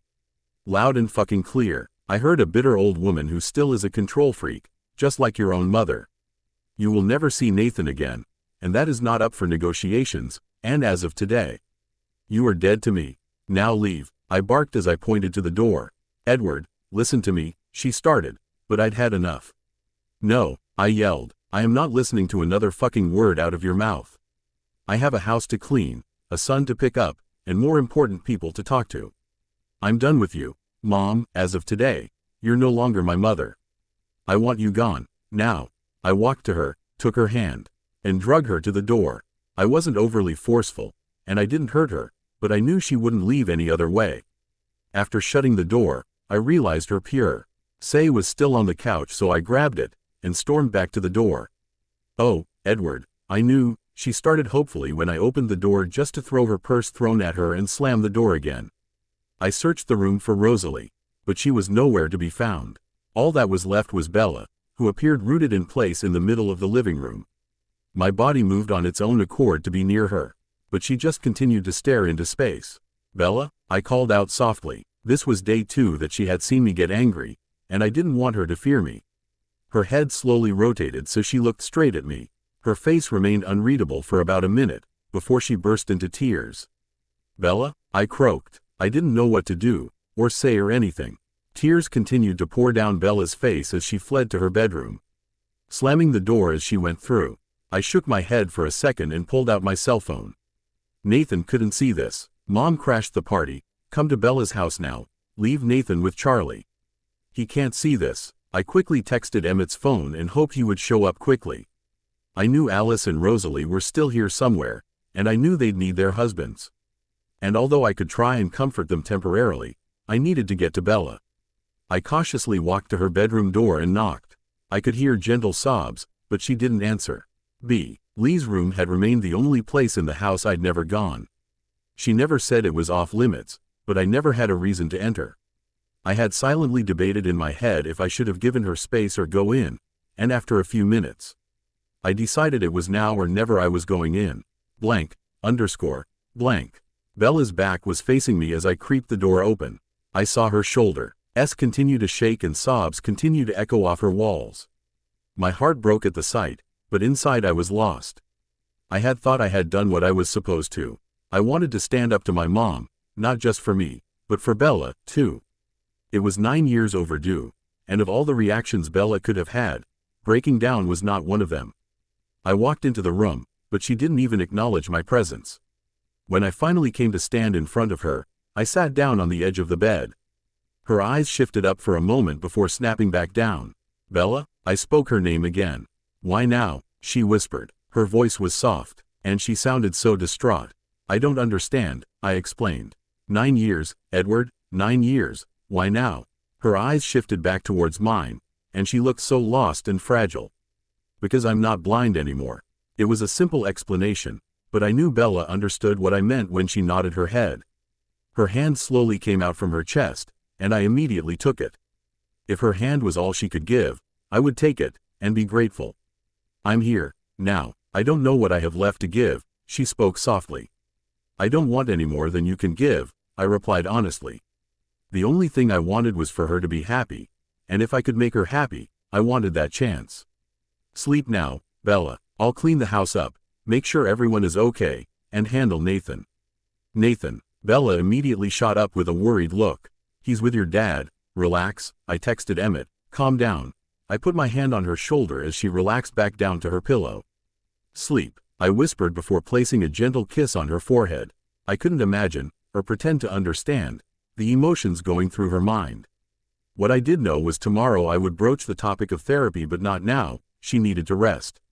The last thing I saw, before I closed her door, was her sleeping form and our latest family picture framed on her nightstand. Blank.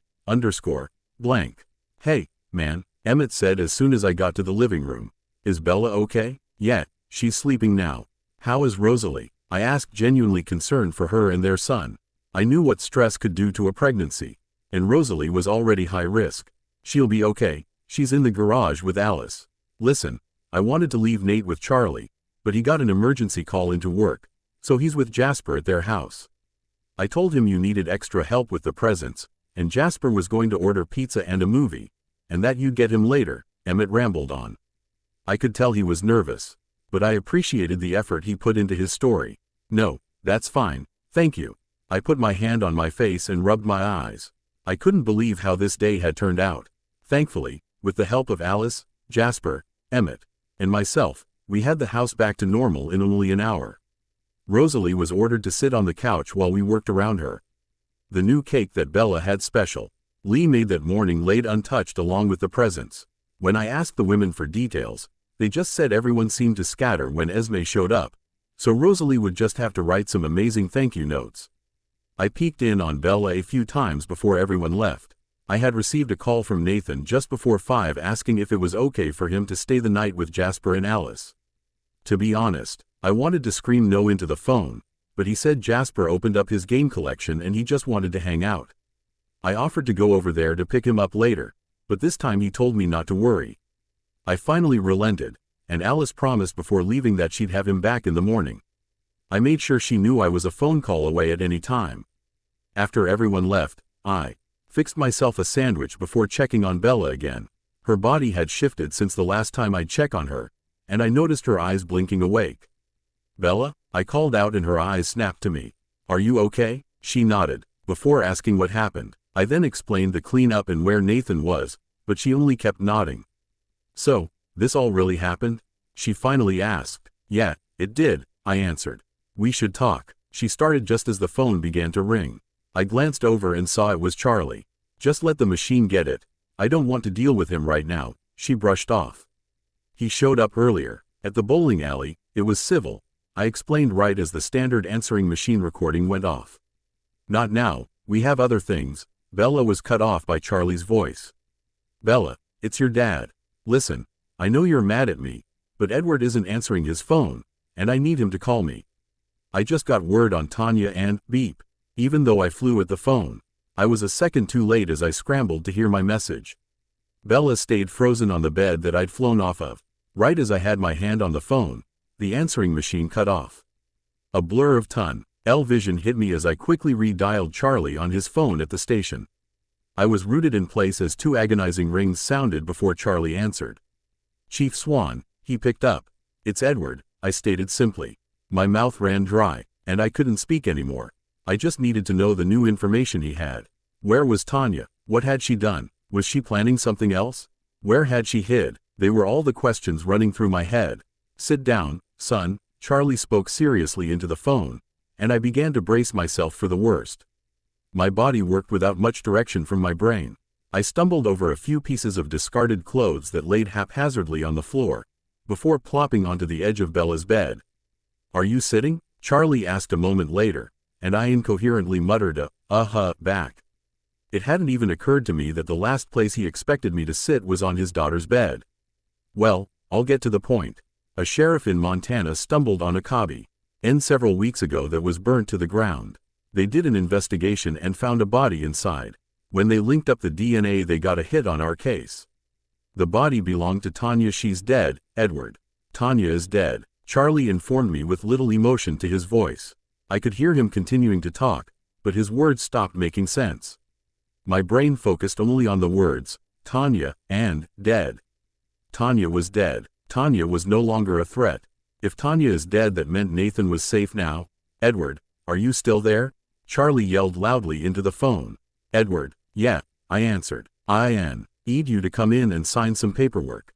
Can you come now? He asked forcefully. Yeah, sure. Yeah, that's fine. Yeah, I'll just get dressed, I rambled. You'll tell Bella, yes? He questioned just as I was about to hang up. Yes, I'll tell her. I hung up the phone and turned to Bella.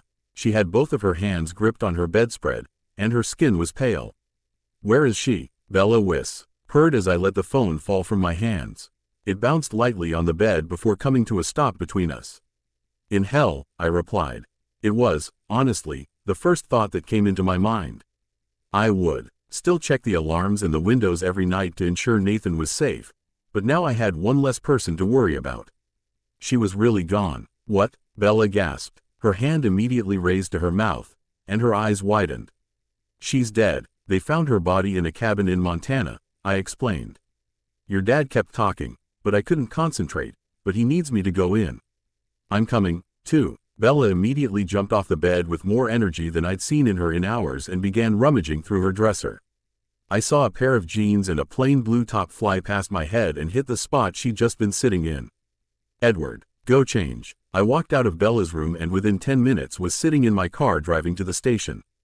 Bella seemed to get a second wind or something. Beck. She moved at the speed of light with a bounce to her step that I hadn't seen in months. The shock that overtook me after hearing that I was now, technically, a widower, was not felt by Bella. I didn't feel sorrow or regret. If anything, anger for not killing her myself. It almost felt like disbelief. Could it really be this easy? I had prepared myself for months and months of waiting just to divorce her, and, now, all of that was obsolete. Was I really free? Were we truly safe to move on with our lives now? When we parked, I was surprised to see several officers still working. A few recognizable faces eyed us as we walked in, and I realized the fax machine was rapidly shooting out papers at Charlie's desk. I did notice how the station went a hushed whisper as soon as we made it through the doors. You're here, Charlie spoke as he stood up. He already had one chair next to his desk but pulled up another one when he saw Bella. I wasn't expecting you, he told her. Charlie's fac. He did nothing to hide how nervous he was to be around Bella. His eyes darted between the two of us, more than usual, and he seemed slightly reserved. I could tell he wanted to say something, but he held his tongue. I couldn't miss this, she answered him honestly, but this changes nothing between us. Charlie remained emotionless and only nodded his head. We both took a seat as he retold the story. Apparently, Kate's family owned a cabin in Montana and that was where Tanya was hiding out. The sheriff who found it, burnt to the ground, stumbled upon it on accident, and it took close to a month before our cases were linked. Although the cabin was nothing but foundation, there was a zip-locked bag package waiting for whoever found it. It contained several pages of detailed notes and a few journals that the Montana Police Department left for the Forks PD to put together since Tina was linked back here.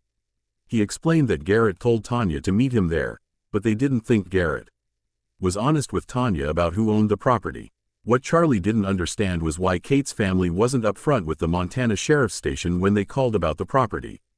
They claimed ignorance, but they had sung a different story when Charlie spoke to them. Carmen, Kate's mother, admitted to sending Kate there to get her head straight after she took custody of her grandchildren. She then told Charlie she hasn't spoken to or heard from Kate since she boarded the plane. Wow, I blurted out once he paused. Wow. So Kate killed Tanya? I knew she was crazy, I just knew it, especially after she told me to free her husband, Bella scoffed. She was right, Kate was definitely certifiable.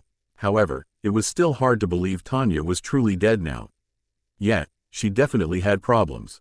I agreed nonchalantly. What were the notes about? Bella inquired, and Charlie immediately tensed. I'm not so sure. Charlie backpedaled a bit, which concerned me. No, I want to know, I stated. I need to know. What did they say? Well, we already knew she was after Nathan. We just didn't know why. From her journals, we were able to conclude it was for money.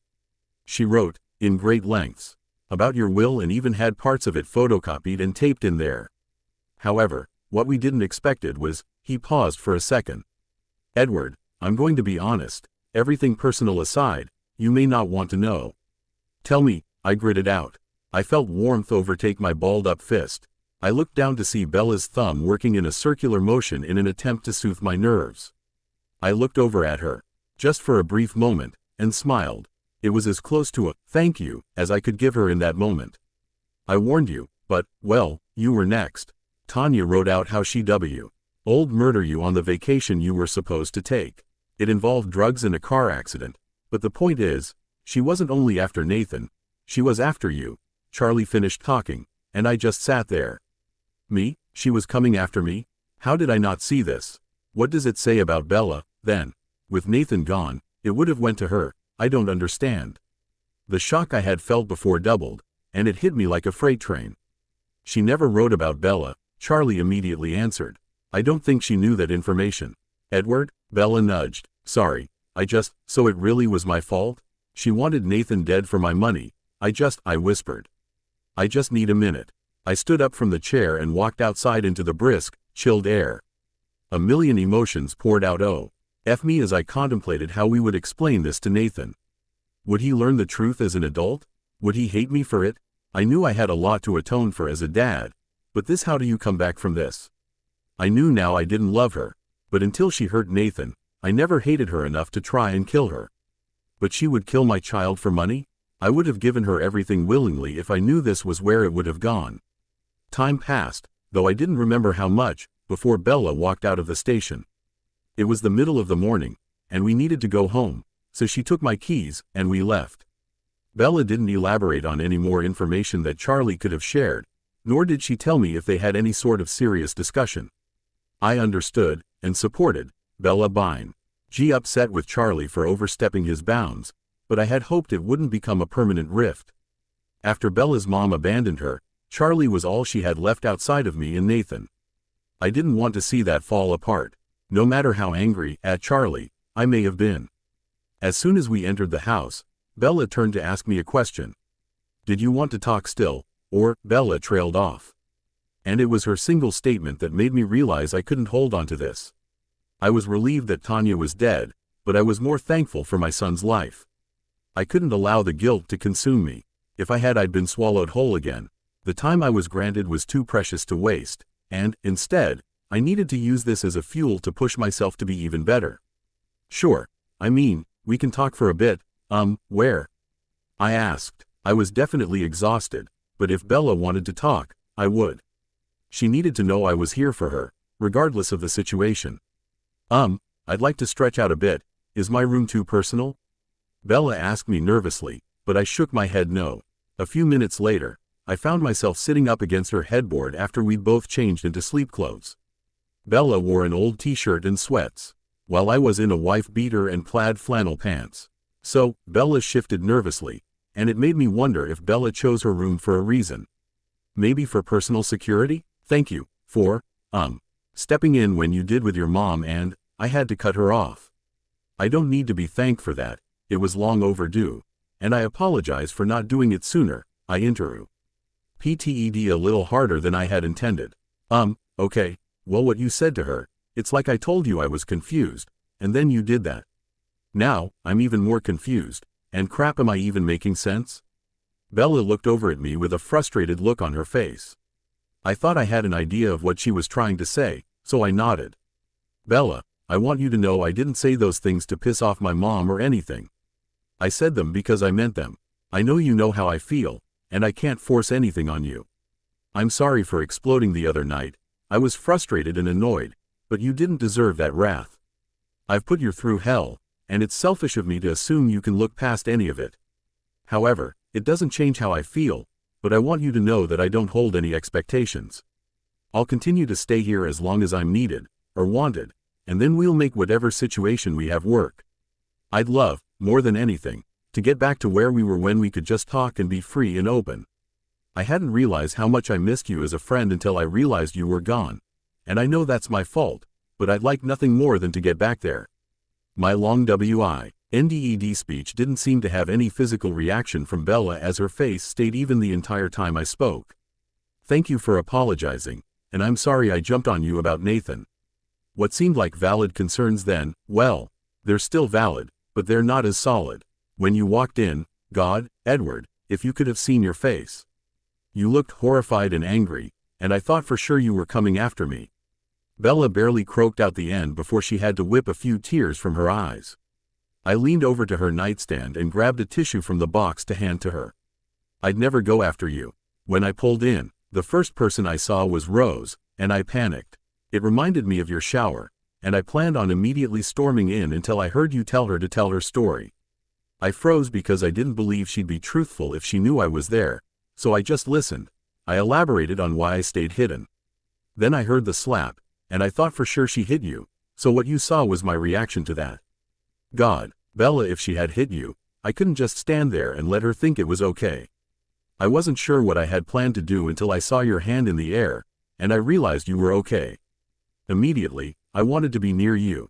I know I couldn't be a physical shield, but I wanted to be. Then she started talking, and it was like, I don't even know how to explain it. 6 months ago, I wouldn't have seen through it, and I hate that. Today, though, I heard her like, truly heard her, only I heard around her. Everything about her tone was fake, and I knew, God. I knew how wrong I had been all these years. Dr. Devon, he warned me that I would experience a range of emotions when I saw her again, but nothing prepared me for today, I explained. Edward, when you do eventually see her, which you will, you have to know, there isn't an emotion you won't feel, but instead of focusing on your emotions, you have to listen to your brain. Listen to her, and hear her, the real her. That is how you'll know how to react. But you can't let your emotions, or your conscience, dictate you. I mimicked his words to Bella. Wow, I didn't realize, Bella muttered before looking away.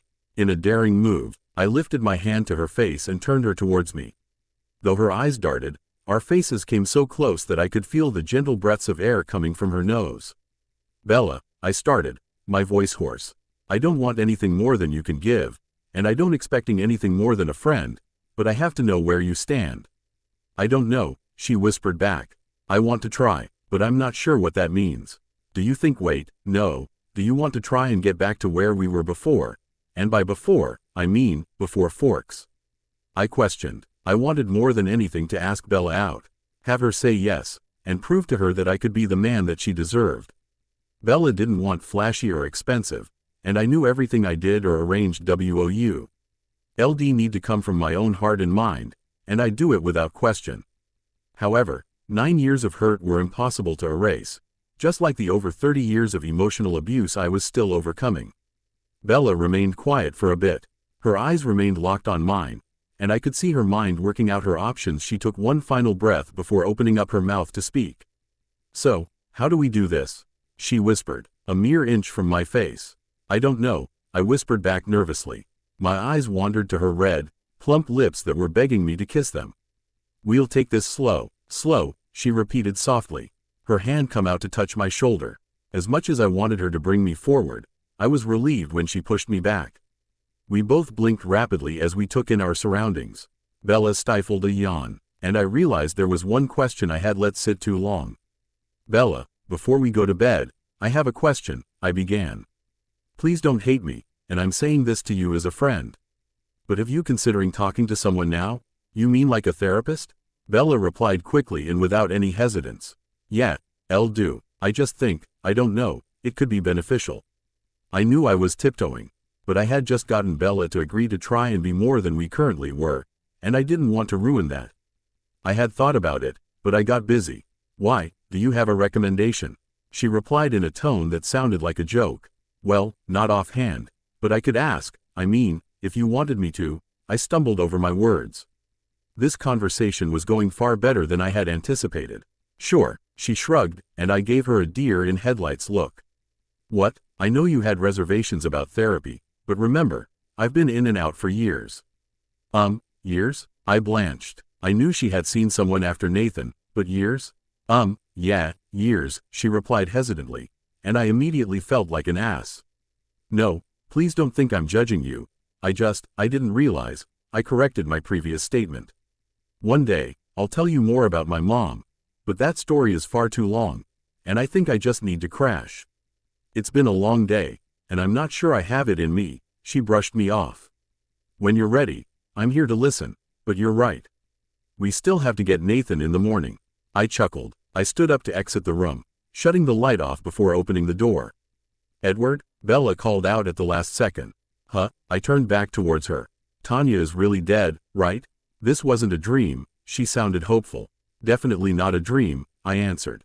As I pulled the door shut, I thought for sure I heard Bella mutter, I guess you're not married anymore. But judging by the time, I could have been hearing things. Blank, underscore, blank. Knock, knock, knock. Edward? I heard Bella's voice, but my body wasn't functioning yet. I rolled towards the sound and blinked rapidly at her form. Hey, you're awake. She smiled at me, as my body involuntarily stretched. My mouth was dry, and I still felt dazed. I realized I'd only gotten 4 hours of sleep from the looks of the time, and, even though, I used to be able to function on less. The times had changed apparently. I'm sorry, Bella muttered when I didn't respond quickly. No, I croaked. No, it's fine. I sat up on the edges of bed and attempted to wake up more. Bella crept out of my room and shut the door when my cell phone beeped indicating I had a text. Get your asses out of bed. Rose wants to open her gifts, and we have Nathan now. Emmett. Why did they have Nathan now? Where was Alice? I quickly redialed the number, and Emmett answered after only one ring. Apparently, Rosalie felt it would be best to host her own mini-party where she'd open up her gifts with Alice and Bella, while simultaneously doing thank you cards. Jasper and Nathan were already playing video games, and Emmett was working on breakfast. I mumbled a lot, and he got the hint that it's been a long night, and told us to get there soon. After a quick shower and new clothes, I walked out to Bella wringing her hands nervously at the table. She wasn't eating, and the newspaper was round haphazardly on the table to her side. Everything okay? I asked cautiously. Her eyes snapped up to me, and she looked guilty. I'm so sorry for barging in, she started while jumping up from the chair. I walked up to her and wrapped my arms around her. Don't apologize, I whispered into the top of her hair. I needed to get up. I pulled away as Bella's face flushed. That was when I realized what I had just done. Crap, Bella wanted to be friends, and I was already coming on too strong. Okay, then, she said shyly. I was just gonna go get Nathan, and… Emmett called. Apparently the party is at their house. Rose wants help opening her presents. The guys are supposed to play while looking helpful, and Emmett's making breakfast. I relayed the message I had just received. So, Nathan isn't at Alice and Jasper's?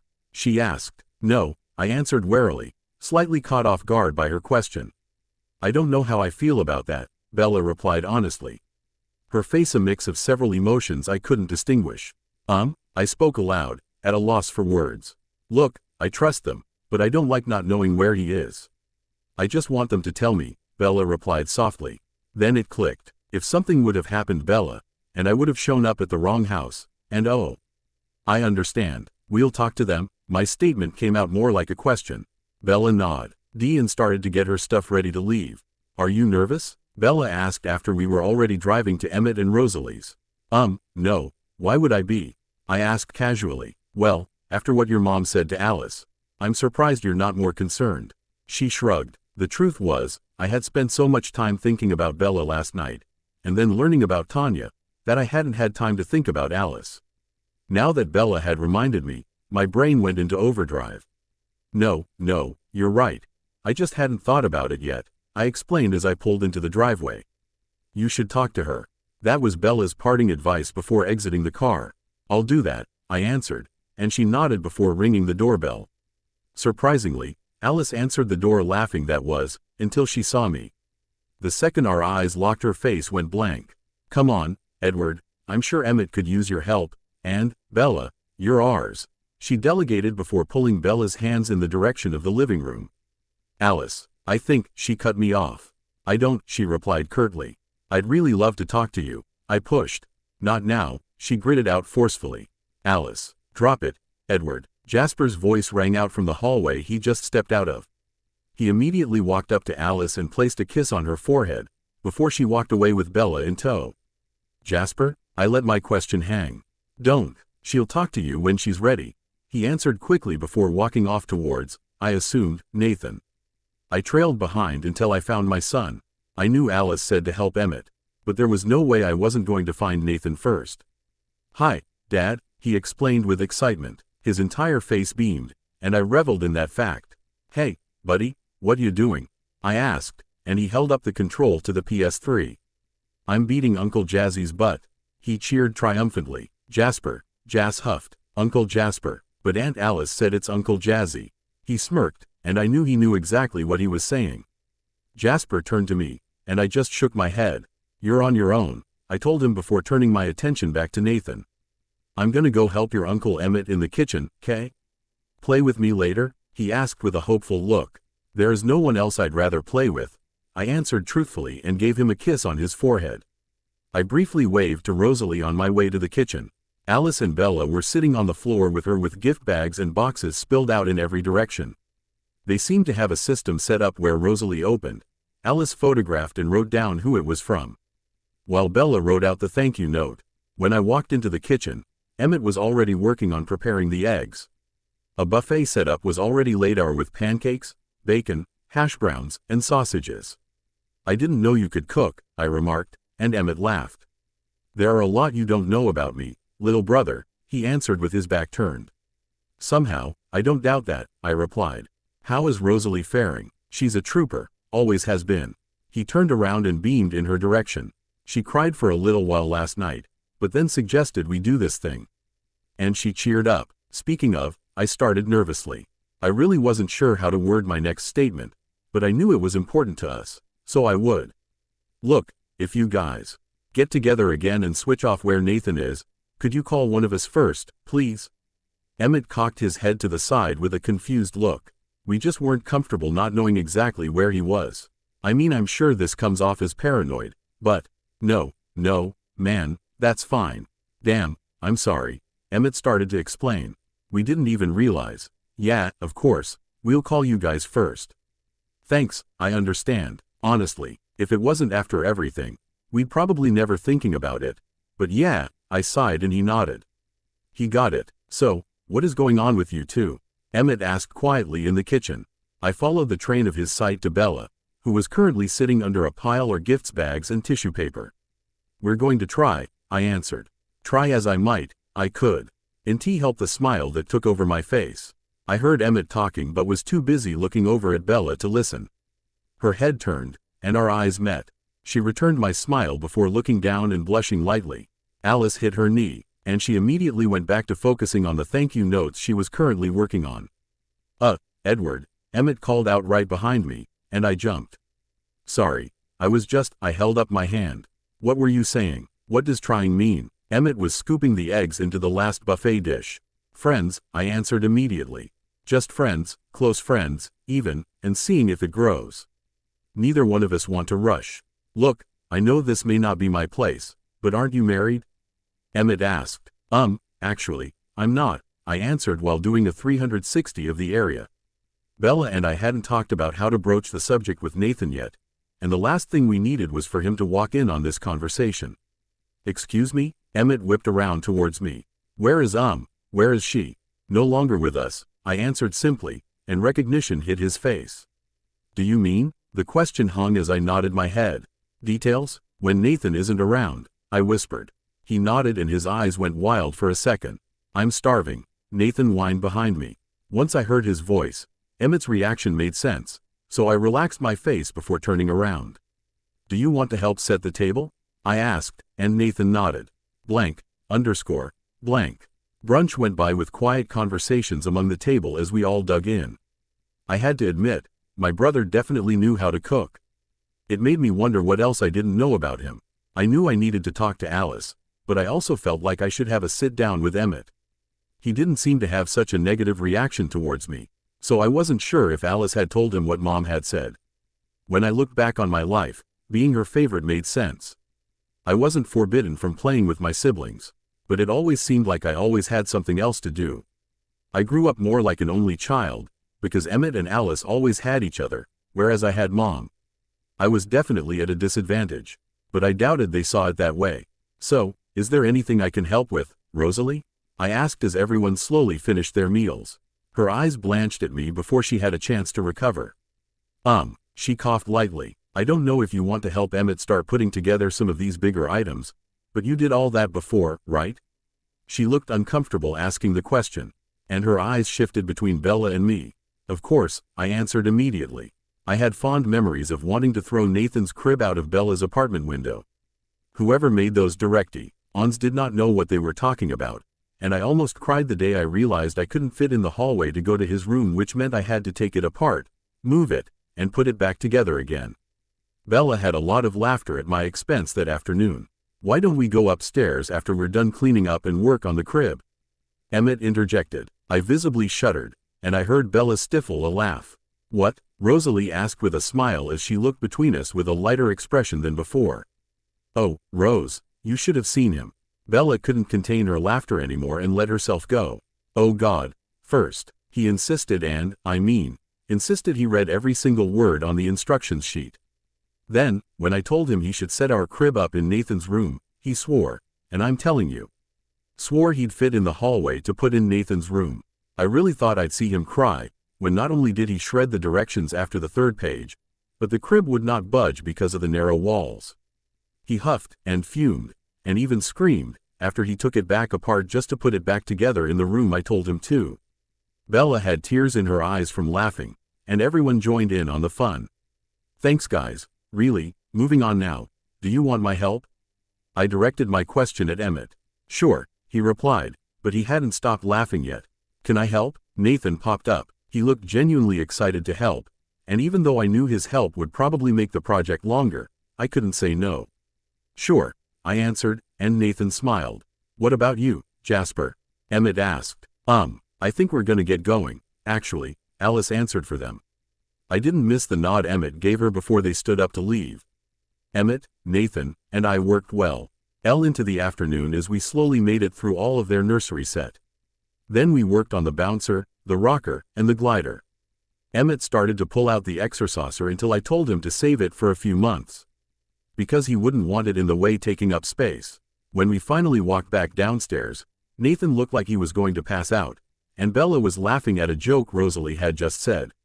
Someone needs a nap, I commented and shifted my head, Nathan nodding his head in agreement. You're right, it is late. Bella looked down at her watch. She held out her hand to Rosalie, who was also on the floor. She took it, and wobbled her way up. How much longer? I asked. A few more weeks, he shrugged. One thing I had noticed was that Rosalie never complained, she didn't panic, and for being a first-time mom, she was very calm and collected. I knew this baby was her dream come true, and I was happy she was enjoying the process, despite how much pain she was probably in. Call me if anything, Bella trailed off, and she nodded. Rosalie had asked Bella several weeks prior if she would be in the room with her and Emmett. She didn't feel comfortable with anyone else, and Bella had the experience Rosalie wanted. Blank. After we go back home, no more than 2 minutes had passed before the doorbell sounded. I moved quickly to Anne's. It and was surprised to find a red-eyed Alice on the other side. Alice, my voice broke as I took in her appearance. I think I'm ready to talk, she replied as she stepped in. I immediately walked her back to the office so we had some privacy. We both took a seat on the couch Bella had recently added to the room. It was a pale blue color that contrasted the dark wood desks we both had. It was plush and extremely comfortable. Please don't cry, I started to say when she cut me off. Just let me speak, please, Alice sounded pained. I nodded my head, and she took that as her cue to start. I hated you. God, I hated you when we were growing up. I even entertained the idea of taking you in the woods, getting you lost, and running away. She chuckled with an eerie wistful look on her face. If she didn't have my attention before, she certainly did after that statement. When we were growing up, I knew I wasn't good enough. I tried, every day, I tried so hard to be what she wanted, and I couldn't. And, then, you came along and you were. Mom didn't want me anymore, she wanted you, and I hated you for it. When I turned 13, we were invited to a mother and daughter spa day. All of my friends and their moms were going to the spa in the city, and I was so excited to ask her. I thought she'd want to, I don't know, spend time with me, but, oh no, you had piano lessons. The world would fall if she would miss just one lesson, It wasn't even like it was a recital, and I just gave up. At 13 I accepted that I would never be enough. Emmett understood because he wasn't good enough either, but he never took it personally. He said Dad was too busy to notice, and Mom didn't matter, that I was beautiful and one day they would realize what they were missing out on. I held on to that hope for so long, until I couldn't anymore. That hope hurt me. Every rejection, every "I'm too busy," every "oh honey, Edward has," she mimicked our mom's voice to a T. I hated you for it, and I wanted you to disappear. When I went to college, I had no self-esteem and generally was miserable. I had so many people walk all over me, but I never said no, because they paid attention to me. That was all I wanted. I wanted to be noticed. It went on for a while, until I wound up at a party. I had been drinking and talking to this guy. He wanted more, and I didn't, but I was too small to push him off. He tore my dress, but before anything could happen, 2 hands came around and slammed him through a wall. And, I don't mean hit against the door, I mean the dry wall had to picked out of the guy's hair. And that was how I met Jasper. She smiled wistfully for a second before coming back to her story. I felt nauseous at the idea of any guy manhandling my sister, and even worse because I didn't even know. He taught me, hell, showed me, how important I was, how important I am. Mom missed out, and Dad did too, but he was there. He said the right things, he listened when I needed, and he got me help. He introduced me to a therapist, and my world changed. My therapist showed me that I didn't hate you, I hated Mom. In fact, I truly pitied you. However, I had only just started seeing her when you brought Bella home. Edward, what I'm saying is, I didn't attack Bella because of Bella, I was attacking you. I thought, just maybe, if I sided with Mom she would notice me. I knew it was wrong. And I said some hurtful things to Bella, but I didn't mean them. I let my hate for you project onto her, and that was wrong. I've apologized to her a million times, and it was my therapist who pushed me to contact her. I didn't go into it expecting a friend, I just needed her to know the truth. Mom turned on Jasper after you left, and I was done. I had said I was done before then, but that was my final straw. She wasn't taking Jasper away from me, just like she shouldn't have taken Bella from you. But, that was why I pitied you. You were her puppet, and no one could say differently, and you didn't even realize who you had in front of you. After Jasper and I got married, we didn't know where to go. Mom and Dad had just moved to Forks, and through a lot of pushing, I convinced Jasper we should too. Of course, at first he thought I had lost my mind, but I proved to him it wasn't for Mom. I really had given up on her, but I wanted to be near Bella. She needed someone on her side, and I wanted to know my nephew. I had no business begging for her forgiveness, and it wasn't instant, but we started talking, and now she's one of my closest friends. God, Edward, you were an idiot. Emmett and I would talk about you, but we knew you'd never listen.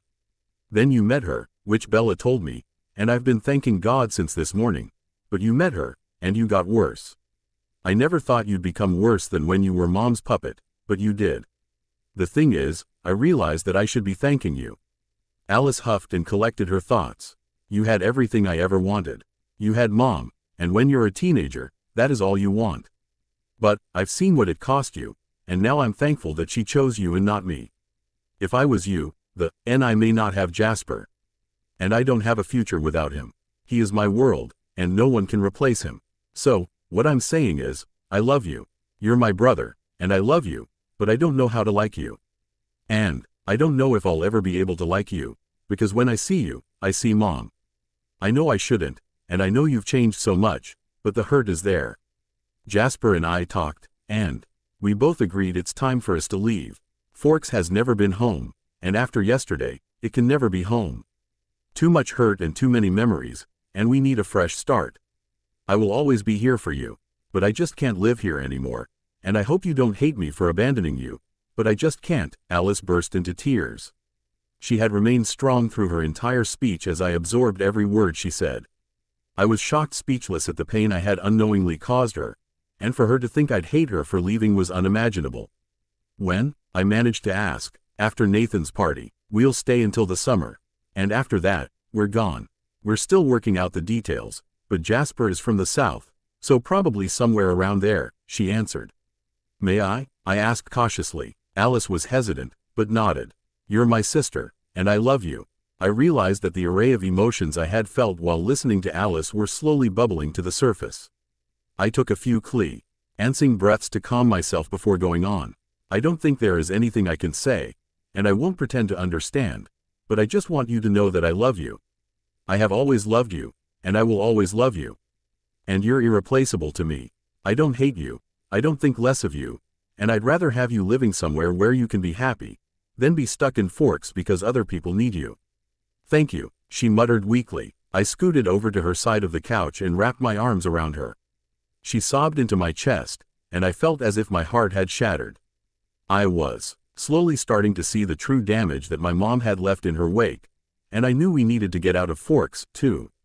I was surprised to hear Alice claim Dad was too busy, and I made a mental note to think about that later. When Alice stopped shaking, I let go of her. She wiped her eyes and took a few deep breaths before standing up. I need to get home, she announced. Okay, I followed her lead. If you ever need anything, I'm here. She nodded and left the room. Alice didn't stop to talk to Bella, instead said a quick goodbye before heading for the door. The rest of the evening went by as normal.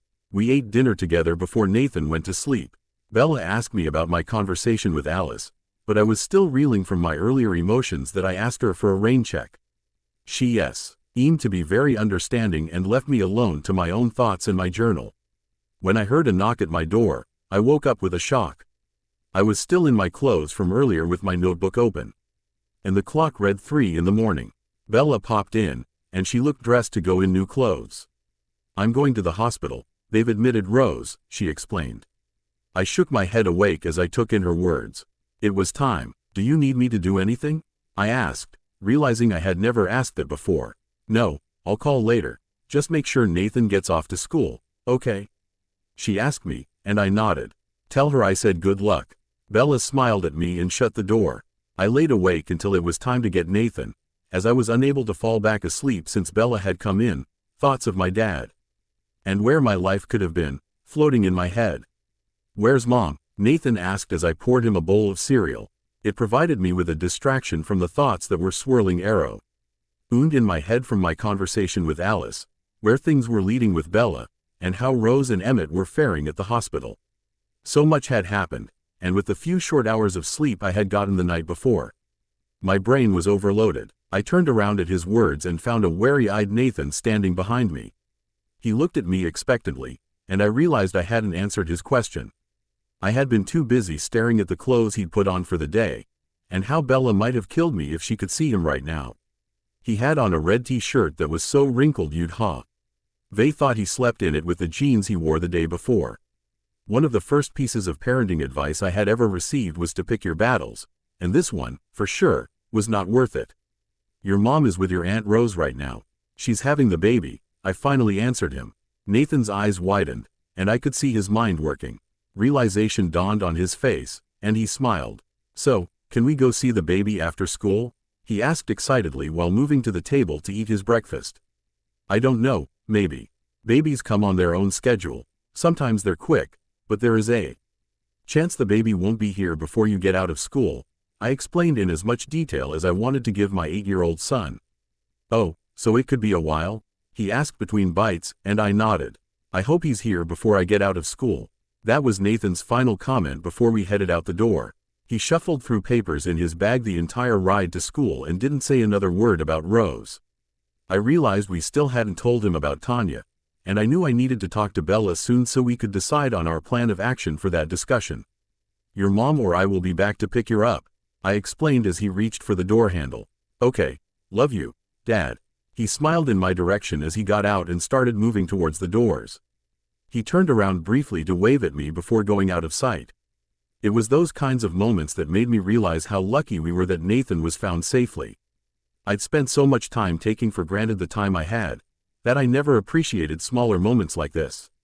It was a simple wave, but it showed how much he cared, and with the teenage eyes around the corner, I knew that wouldn't last. I suddenly realized I'd been sitting in the same spot for several minutes before I shook my head and began driving. I knew I didn't want to go back home, but I wasn't sure where else to go. Things with Charlie hadn't improved yet, and I didn't think Alice would want to see me. Rosalie and Emmett were obviously busy, and my dad would also be working. As I ticked off the people on my list, I started to realize that I didn't really have any friends. I was friendly with several people that I worked with, but I didn't have a few people I'd call to hang out with. Looking back, outside of college, I'd never had a lot of friends. Without meaning to, I found myself in my old driveway. I hadn't been able to put the house up for sale yet because of Tanya's disappearance, but now that she would no longer be part owner, I'd be able to get paperwork moving on it again. I made a mental note to call the realtor later and ask what I now needed to do in order to sell it. I had plans to pack everything up and just move it to storage, at least for the time being. But then that was all put on hold when appointments piled up. I hesitated on the walkway and, for a second, thought about turning around and driving away. However, I decided here must be some reason I drove myself here. Now knowing Tanya's true intent made me realize how truly blind I was over the last several years. I never predicted my wife would want me dead, and I did. Didn't know how to come to terms with that yet. When I opened the door, I was met with the same sight I had seen for the past several years. I had only taken a minimal amount of things to Bella's, so it didn't look much different from before. As I looked down at the shoe rack, a blur of Nathan's shoes appeared and vanished as soon as I blinked. A few steps into the living room and a similar issue mirrored before my eyes, only this time. It was Nathan playing and laughing. I was beginning to realize this house made me wistful. It took some convincing from Bella to sell me on Forks as the perfect place to raise Nathan. Though she admitted she thought she'd have to try harder, I had put a lot of thought into it before agreeing to move. I knew Bella could have simply chosen to move without me, but she always made herself willing to compromise when it came to Nathan. One of the first questions I had asked was about safety and the crime rate, which seemed completely ironic, given that I not only introduced, but married the woman who sought to harm him. There were layers of dust on every surface, and I smiled, not because I liked the filth, but because I knew how much that would bother Tanya if she were still alive. She was a complete and total clean freak, and even the last memory I had of her was her disinfecting the kitchen with Lysol. The living room was still in order, but nothing sparkled or shined the way she had liked it. I traveled up the stairs to the old master bedroom. I had left behind some clothes that I didn't wear often and formal clothes I wouldn't need anytime soon. As the door swung open, I realized I felt angry. When I first walked into the house, I thought my anger was directed at the memories it held, but as I stared at the bed, which, undoubtedly, held my now worst memories, I realized I was angry at myself. It wasn't just that I missed how manipulative my mom was or how she ignored my siblings. As a child, those things were out of my control, but as an adult, I should have seen Tanya for what she was, a gold digger. All of this for money? It simply didn't compute in my head. I tried thinking back to a time where she tried to pull me aside, or talk to me, but I couldn't. The fantasy one had built up in my head was nothing more than the fantasy I'd created, and the more I looked back, the more I realized how distant we were to each other. I felt a small portion of guilt for that, though it didn't stack up against the hatred I now felt, but I knew it was mainly my fault. I had let work get in the way because I wanted it to. If I didn't, then it would have never happened. But Tanya wasn't a priority, and I treated her as such. What worried me now was Bella. Tanya had turned into the most evil person I knew, next to my own mother, but I still wasn't sure if she had always been that way. I held some sliver of hope that I could somewhat judge people's character, but missing this was a crushing blow to that ideology. I wanted more with Bella than I had ever wanted with Tanya. But I couldn't allow myself to become the monster I had become with her. Bella deserved so much more than a husband she saw a night or two out of the week. She deserved someone she could be open and honest with, without the fear of being judged or humiliated. Someone who could keep her safe, while not trying to put her under a lock and key. Someone who could help provide for her, but still be her equal. Bella wasn't some damsel in distress waiting to be rescued by some prince. She needed a man who was worthy of being her equal in every way. A man who would go out of his way to make her feel loved, cherished, worshipped, but, most of all, respected. Anger bubbled over as I remembered Alice's words from the night before. "I'll always love you, but I'm not sure if I can like you." Alice, my flesh and blood sister, felt such hatred towards me, it made me question if Bella could ever look at me as more. I heard the sound of crashing before I realized it's me from the picture frame that had been sitting on the dresser. My hands were taking picture after picture and chucking them at the wall in frustration. I felt like a man possessed, and I didn't stop. until every last picture of Tanya and me had been destroyed. My blood was pumping, and my hands felt sweaty. Several frames laid in ruin on the floor with glass fanning out from all sides. I wanted so badly to turn the room inside out, shred, throw, destroy anything I could, but I knew better. It was taking my brain time to catch up with my body, but I was able to stalk out of the room, down the stairs, and out the front door before I did anything else.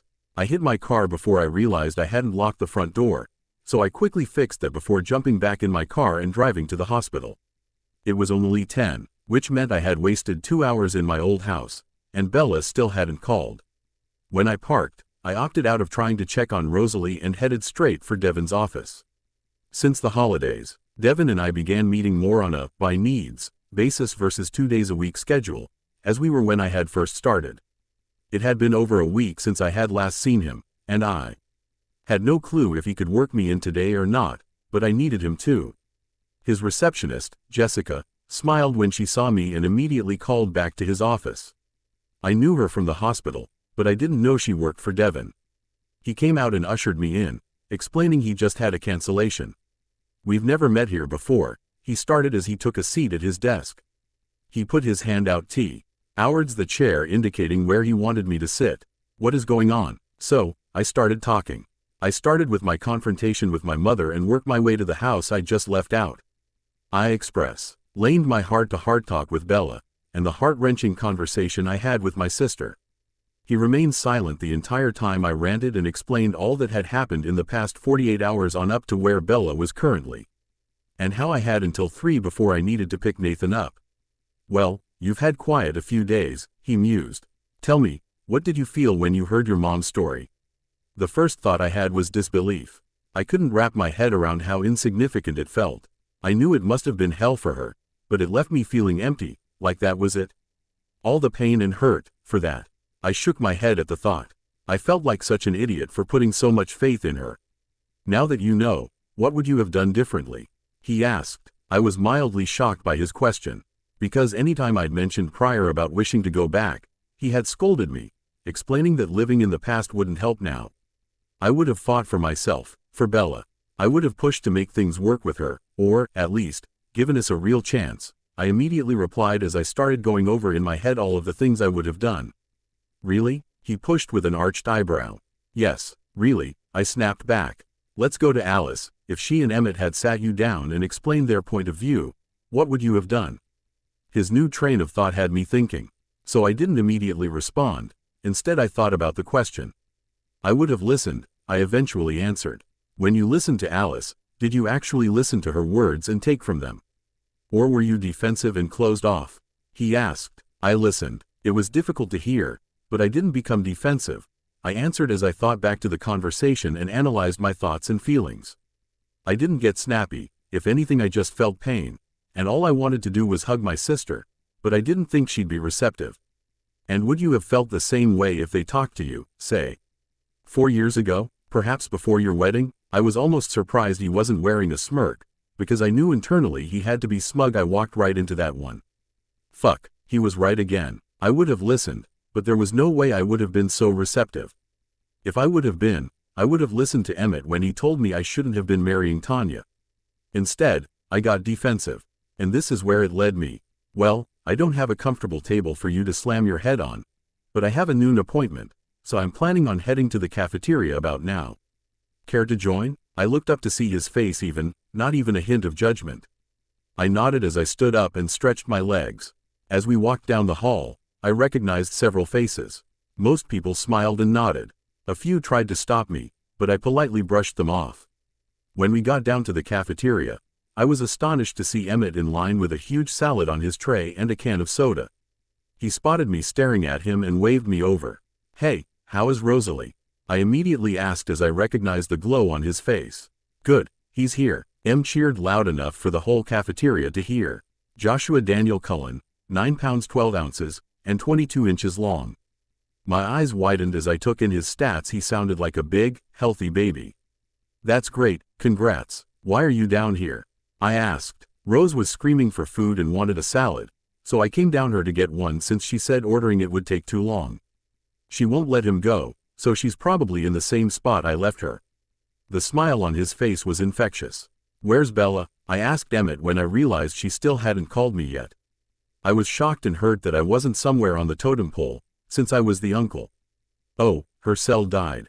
So I told her to use Dad's office," he answered as he paid for their food. Oh, I had barely gotten the words out of my mouth before Bella came through the doors. Her face was so pale and she looked like she'd just seen a ghost.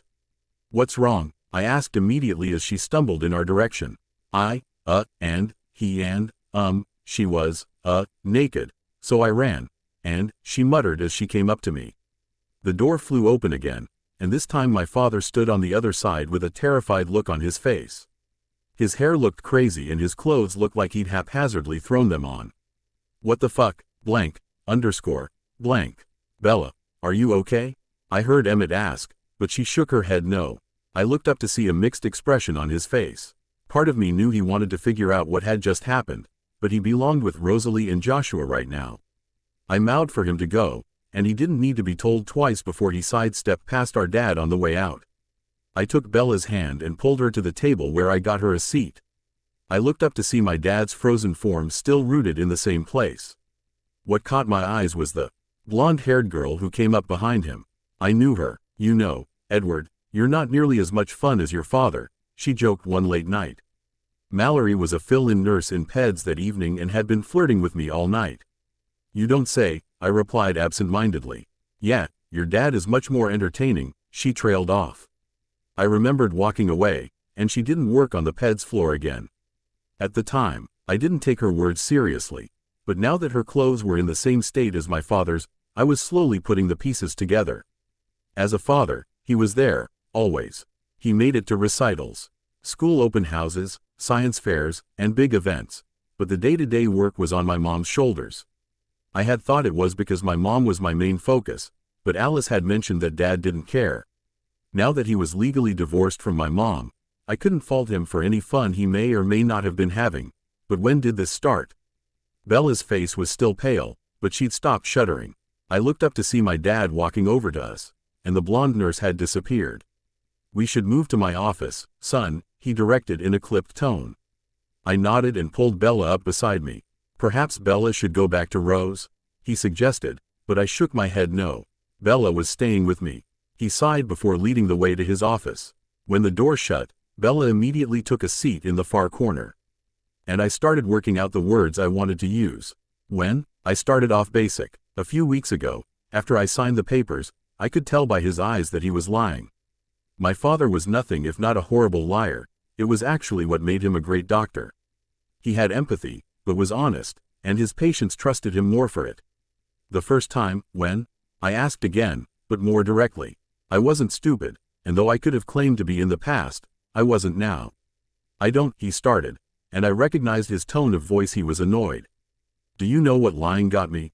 A dead wife who planned on killing me, a son who almost lost his life over money, and a mother who was emotionally abusive to her 3 children their entire lives. So to not patronize me." When was the first time? Because I fucking know, this wasn't it. I realized I was yelling when I shut up, but I couldn't have cared in the least who was listening. "After you were born," he finally replied after a pause. "Why?" I tried to keep my tone even, but I failed. Judgment poured off me, and though I knew I was in no place to judge, I did so, anyhow. "She wasn't the same after you were born," he answered. And I rolled my eyes. Really? Was everything now my fault? "How many?" I asked, as my curiosity got the better of me. I wanted to know if he chose not to spend time with his children for a few women. Long-term, or just, whatever nurse he could get his hands on. "I don't know, I've never counted." He stalled, but I could see his brain working behind his eyes. "Probably 40, maybe 50. I don't know, a lot. Why does it matter how many?" The point was, after you were born, she wasn't the same. "So, you cheated on your wife, for what? 30 years, because I was born." The sarcastic words rolled off my tongue effortlessly. "That's awesome, Dad, just fucking awesome. Is there anything else I need to know? What else could possibly be my fault?" "I didn't say," he started, but I shook my head. "Let me get this straight. You started cheating on my mother, after was born, because she wasn't the same. Yet, that isn't supposed to be my fault. You showed up for big events in my life. Why? Obligation? But when I needed you, or Alice, or Emmett, needed you, you were where? Fucking some nurse like a 2-cent whore to get off. Because, wait, Mom was different after I was born. Edward, this isn't about you, he tried to explain, but I had had enough. Fuck that, I roared. Of course this is about me. Your excuse was that she was different after I was born. Therefore, had I not been born, you would have been the husband she needed, the father Alice and Em needed, and I'd be nowhere. So, don't fucking backpedal. What disgusts me, was I looked up to you. When I thought about who I was, and where I wanted to be, I thought about you. The great doctor who came home to his wife and was there for his children. Damn, what a fool I was. Those late hours and extra surgeries. They were all lies, huh? No, not all, he answered. However, I was there for you, Edward, but your mother ruined you. I heard Bella gasp from the corner, and for a second, I had forgotten she was there. I turned my head to see her wide-eyed, and her hand was in front of her mouth. She wore a shocked expression, and I paused to see if she'd say anything, but she didn't. Fine, Carlyle, I started. You're right, she ruined me. Not only did you not stop her, but you can gladly get in line behind everyone else who has been saying the same damn could have left. Instead, you ignores us. All of us, in favor of quickies and what? I've lived in your shadow for years, but I could live with that, since I looked up to you. I'm done living in that shadow. I lost my mother this week. And it appears I've now lost my father, too. I held out my hand to Bella, and she blinked a few times before standing up to meet me. She was through the door before I heard him say he had tried his best. I turned around and narrowed my eyes on him. You could have just given up on me, but Alice and Emmett deserve better. The door slammed, and I marched Bella and I to the elevator. Blank. In the elevator, Bella turned to me and opened her mouth several times, but always shut it before speaking. We're going to celebrate the birth of our nephew, and tonight, we'll talk. Not a word to Emmett, please, I announced, and Bella nodded. I looked down at my watch and realized I had an hour before Nathan was due to be picked up. We knocked on the door and were immediately told to come in. Rosalie was sitting up in bed with a half-eaten salad on the tray next to her. Joshua was resting in her arms, and she was glowing. Hey, I said as I walked up to peek at his face. It was hard to tell, but he looked like he had an even Cullen and Hale mix. At birth, Nathan was my spitting image, but as he got older, he developed more and more of Bella's features. May I? I held out my arms, and, for a second, it looked like Rosalie was going to tell me no, but she placed the small wrapped-up bundle in my arms. His eyes were closed, but he let out a yawn, and squirmed a bit. Though he didn't cry, it had been a while since I'd held a baby this small, especially someone so precious to me. He's perfect. I looked up at Rosalie and smiled. Would you? I don't know. She sounded nervous. Look him over? It's not that I don't trust the doctor here. It's just, well, you're his uncle, and I know. It's okay, I replied. I can do that. I walk Ed over to the baby station they had in each labor and delivery room and pulled out the few things of the things I needed. I had spent many hours in these rooms, so finding things were second nature. I unswaddled him from his blankets and took a look at his coloring, his hips, and did a once-over on his body. I checked his temp, ears, but opted out of looking at his eyes, since he was sleeping. What were his APGAR scores? I asked, and Rosalie immediately spouted off 9 and 9. He's positively perfect, I told her as I placed him back in her arms. I'd love to stay longer, but I have to go pick up Nathan. He's looking forward to meeting his cousin, though. I'll go get him, Bella pipped up as I whipped around to her. If she'd left the house at 3, she'd been up for almost 12 hours. And I thought she'd be more tired. Instead, her face looked slightly pained, so I didn't push and just nodded. I thought I'd be more tired, Rosalie said out loud. Emmett was snapping picture. And had said Alice and Jasper were on their way. Apparently, only Bella knew when Rose went into labor, so they were in Seattle for the day. Alice was not too thrilled and said they were about 30 minutes out. It's the adrenaline, I answered her unasked question. It'll keep you up for a while. Getting Bella to rest was impossible, but it'll hit you soon enough. Rosalie gave me an odd look before focusing her attention back on Joshua. He started to get fussy and Rose wasn't shy about nursing him, though I gave her some privacy and stayed in the corner. Emmett walked over to me and quietly asked about my conversation with our father. I shook my head. Today, we celebrate your son. Tomorrow, you can ask me again, but trust me, Some things are just better off unsaid. You act like I don't know, he replied with a straight face. His eyes were fixed on Rose, but his voice remained even. Why didn't you say anything? I asked quietly. I had my suspicions but never had proof. I thought I was looking too far into things. But it makes sense. He shrugged his shoulders, and I knew he wasn't going to take this revelation as hard as I did. To him, Dad was just Dad, not his role model. God, I hope Nathan never wants to disown me, I joked. I'm sure he will, but think about it this way. Take everything our parents did, and, well, do the opposite. It's gotta at least give you better odds. He laughed, and I joined in. On a serious note, I'm sorry for not listening, I told him genuinely. Had I listened to Emmett, truly listened, all of this could have been avoided. There was no guarantee that I'd be with Bella, but, at least, Tanya would have been gone. I know you are, he answered, and that was it. There was no long drawn-out talk or tears. He knew how much had changed, and was changing, and frankly, he had more important people to focus on right now, and I completely understood that. Rosalie had just finished feeding Joshua when Bella showed back up with Nathan. He was bouncing with excitement as he started rattling off questions to Rose about all of the different things Joshua could do yet. Seeing him like this made me upset that he'd probably never have a sibling. When I looked over at Bella, she was also wearing a frown. I walked over to her and lightly tapped her shoulder. You okay? I asked. She nodded. Yeah, just thinking, she replied. About? I pushed. Just things. Nothing we should get into here, she spoke in warning. We stayed long enough to see Alice and Jasper, who were both completely in love with Joshua. It was getting late, and I knew Bella had to have been exhausted. I walked over to Rosalie and gave her a hug and offered my congrats once more before Bella, Nathan, and I left. We picked up food on the way home, and I helped Nathan with his homework while Bella relaxed for a while. Our evening routine went by as normal, and Nathan was tucked in bed for the night. Bella was sitting on the couch when I came out, though, not reading like I figured she would be. I sat down next to her and enjoyed the quiet for a few minutes. I knew there were still things we needed to talk about, but just enjoying her being near me was plenty at that point. Every night just seemed to be more topics to discuss, fix, work out, and so forth, and that was exhausting. You know, I thought my family was fucked up. Bella eventually broke the silence, and I laughed. Yes, well, it's great to be a Cullen, I joked back. Her words stung, but I wasn't going to let her see that. As crazy as we were, I was just thankful she hadn't taken Nathan and run for the hills, yet. I'm sorry, that was blunt. What I mean is, I'm surprised you turned out as normal as you were considering, she trailed off. You think I'm normal? I snorted. She shrugged her shoulders. You could have turned out worse, she eventually stated. You must be tired. I let my statement hang.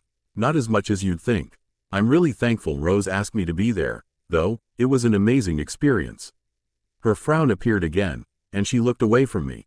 I can imagine, I stated. Bella, why didn't you just move on? It was the question I've wanted the answer to for months now, but had never had the strength to ask it. As amazing as she was, I didn't think she'd have an issue finding a date, yet she stayed single. Who said I didn't at one point? She replied cryptically. You said, I started. But she interrupted me. You asked if I had any boyfriends, and I answered honestly. That doesn't mean I hadn't seen anyone, she answered again, though, more cryptically than before. I don't understand. I finally gave up trying to dissect her words. Do you remember my first agent? You met a few times, she hinted, and I thought back to several years ago. Hold on, her first agent was Jane? I asked, shocked, and she looked away from me again. I had my answer. Was this why she couldn't see something with me? Because she was a lesbian? I mean, I assumed I had no chance with her under the circumstances, but she could have at least been honest about her orientation. Yeah, her, she replied uneasily. I didn't know you were but she never let me finish. I'm not, she snapped. I mean, I may be classified as bi, but I'm not a lesbian. Can you start from the beginning? I asked, and she sighed. If you want the beginning, we have to go back to my mom. I nodded for her to continue. After my mom left my dad, she became some sort of rebel. I don't like to think about how active she was, but the men revolved out of her life like we changed clothes. Each guy had a new face, a different name, but they all had one thing in common: they never lasted long. We moved a lot and never had any stability. When I hit 15, things changed, and I found myself refusing to live with her. She moved me up to Charlie's, and we haven't talked since Nathan was born. She visibly shuddered, and I had known she wasn't on good terms with Renee. I could also tell she wasn't telling me the full story, but I respected that she'd need to open up to me in her own time. Anyways, after things ended with you, and we had Nathan, well, I didn't want that for him. I said if I met someone I thought I could commit to, I'd try, but then it never happened, so I didn't think about it. On the first overnight I went to Seattle, when I signed my first deal, we went out to celebrate. I was rooming with Jane to cut the cost down, and we had a little too much to drink. One thing led to another, and it happened. I didn't think, I just acted, and I felt horrible in the morning. It took me a while to come to terms with what had happened, but when I did, I decided it wasn't a horrible thing. Jane, who was a lesbian, and I was single, and I didn't want casual sex with a guy. I didn't want to risk getting pregnant again, so whenever I'd go on overnights to Seattle with Jane, we'd have sex. She blushed, and the affect this story had on my body was too embarrassing to try to deny. It lasted for a while, a few years, actually, and though we both cared about each other, we knew where we stood. Jane eventually met Alexandra, and they got married recently. When Alex heard about Jane's prior arrangement with me, she became uncomfortable with us working together, and that was when I moved over to a new agent. She finished her story but still wasn't looking at me. Bella, I stated, hoping she'd turn towards me, but she never did. I eventually placed my hand on her chin and turned her face towards me. You don't have to be ashamed of this, and I don't think less of you for it. She half smiled but shifted her eyes down again. Look, we all have a past, and, honestly, I'm kinda happy you had someone. I mean, it's not the type of someone you deserve, but you weren't alone, I explained. At least your skeletons are all out of the closet by now, she huffed. Mine are just beginning. I sat there for a second and tried not to choke on her words. The truth was, I had a few more confessions of my own to make and weighed on whether now would be a good or bad time to put mine out there. Bella, since you're in the mood for sharing, perhaps, it'd be more even if I did too? I asked. She looked at me oddly for a second. What could you possibly have to top that? She challenged. Well, I'm not so sure I can top that. Even if I tried, however, I do have a confession. When you asked me on the phone about needing to see a doctor about an STD panel, and I had told you I had just been checked, so you didn't need to go through the trouble of getting yourself checked, that was a lie. I took a deep breath and prepared myself for her to start yelling. She looked shocked and had opened her mouth to speak when I raised my hand. The reason I too, you not worry about it was not because I had just been checked, but because I was a virgin. I lied when I said I wasn't. Now it was my turn to look away in shame. But I don't how what? With your looks there had to have been. Bella, I was a geek in school. I lived in Emmett's shadow and didn't have many friends. College was the first time I had pushed away from my family and the stereotype that went with it. I thought you'd think less of me, and by the time I had realized you weren't the type of girl who would have made fun of me for it, we'd broken up, so I didn't see the need to confess it anymore. Wow, she stated simply. I don't get it, but I guess I understand. I'm sorry, I know it was stupid, and I'm not even sure why I said anything. I just didn't want you to think you had to be ashamed of what you did. When there was nothing wrong with it, I rambled. God, we're idiots, she spoke to herself. I furrowed my brow in confusion. I mean, I was an idiot, but her why? So much time, her voice trailed off. And I had to know what she was thinking. She turned to me and looked me dead in my eyes. Do you ever hate me for not pushing harder with you? That was an interesting question that I contemplated for a few minutes. However, it reminded me of the conversation I had with Devin earlier about my own siblings trying to talk to me. I could never hate you for that, Bella. The truth is, it wouldn't have mattered. I would have listened, but I wouldn't have heard you. I didn't even listen to my own brother when he was screaming at me not to marry Tanya, and I did it anyways. If I wasn't listening to him, I wasn't going to hear anything else. I shook my head in disappointment with myself. Do you ever think that maybe this is how it was always meant to turn out? She asked softly. I don't know, I hadn't thought about it that way. I only ever wanted you to be happy, Nathan too, and myself just happy. I shook my head as emotions began to hit me, and I knew it. Wouldn't be long before they took over me for the night. I felt a warmth encompass my hand as I looked down to see Bella locking her fingers with mine. Are you happy now? She whispered. More so than I have been in a while. I replied honestly, as I looked up at her. She looked so gorgeous sitting on the couch in just a tank and some sleep pants on, with her hair fanned out over her shoulders. Age had treated Bella well, as she looked as beautiful as she had in college. I felt nerves creep up, and it felt like I was in high school all over again. "Bella, I really want to kiss you right now," I told her in a roundabout way. "I really don't think I'd object," she answered seconds later. My eyes narrowed onto her lips, and, in perfect sync, our lips met. Our once intertwined hands released as I brought mine up to cup her cheek. I felt dizzy from the feelings and emotions pouring into this one singular kiss, and it was excruciating not to let it elevate further. After a minute, I felt her hand tentatively trail up the back of my neck, and I knew my pants needed to be adjusted. Her soft lips slowly parted for me, and I started to massage my tongue with hers. We kissed for several minutes before we both pulled away panting. I took her hand back and held onto it as we both calmed down. My body screamed at me to do that again, but it was my heart that stopped me. Rushing things would only end in failure, and I couldn't fail with Bella, not when, by the grace of God, I'd been given a second chance. "Edward," Bella croaked, and I knew she must have been feeling so many different things at once, because I was too. I could read her face like a book and curled her in my arms as her tears fell. "I'm here," I whispered into her hair, and I felt her nod against my chest. "I know it's a lot to take in." "I feel it too," I reassured her. She needed to know she wasn't the only one who was scared. "I don't know how to do this," she eventually confessed. "I know we have to go slow, but then you do this. And I want to speed it up. Let me take you out," I offered, and that caused her to sit up. "Like on a date?" she asked, and I shook my head. "We'll do something low-key. I can ask Alice to watch Nathan. And we'll get away for a few hours this weekend. We'll do this the right way," I stated with more confidence than I felt. "Okay," she answered. "I'll let you take me on a date." We parted company for the night after that, and I laid restless in my bed for the second night in a row. This time, instead of nervousness, I felt anxious. I wasn't sure where I was going to take Bella yet, but it needed to be perfect. She deserved perfect, and I knew, without a doubt, I was falling for her.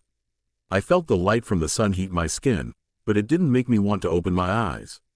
The signs of my kiss with Bella danced through my head, and throughout my dreams the night before, and I knew, as soon as I opened my eyes, the memories would disappear. The night before had been nothing less than shocking. I knew that it was naive of me to assume Bella had never been with anyone else but me, but I still hadn't expected her to say Jane. I didn't look down on her, nor think any less of her. But I knew there was more to the story, and I hoped, in time, she would open up to me about it. From everything she had said, and how she acted, I was merely assuming Jane was no more than a sense of comfort. If she had been more, surely, she would have said something before now. Today marked a busy day for us. Nathan had an appointment with Dr. Banner, and I needed to talk to Alice. On one hand, I did want to see if she could watch Nathan for a few hours this weekend, but on the more important side, I knew my time was running out to reconnect with my sister. I still felt the heavy blow I'd been given from her words. But as much as they hurt, I understood them. Had the roles been reversed, I would have had probably felt the same way. After a quick shower and change, I was greeted by a smiling Bella and Nathan, who was chewing his breakfast. I smiled and nodded in their direction as I poured myself a cup of coffee and grabbed a muffin. "Are you both dropping me off today?" Nathan asked out of nowhere. Bella and I exchanged a glance, and I shrugged. I knew Bella would drop him off whether I was there or not, and I had no problem tagging along. Bella had mentioned some errands she needed to do today, and I had some as well before we had to meet up this afternoon to leave for Banners. "Sure," I answered, and Bella smiled again.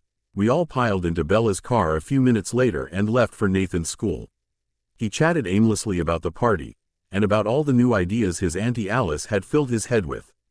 The only thing I could do was smile, nod, and promise to make it happen, regardless of the cost. I had a feeling Bella would be cringing before it was all said and done, but I doubted she'd protest.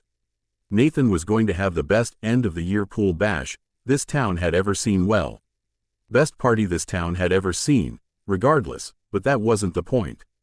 It was rare that anyone showed their wealth so blatantly, because when you lived in a small town like Forks, it didn't matter.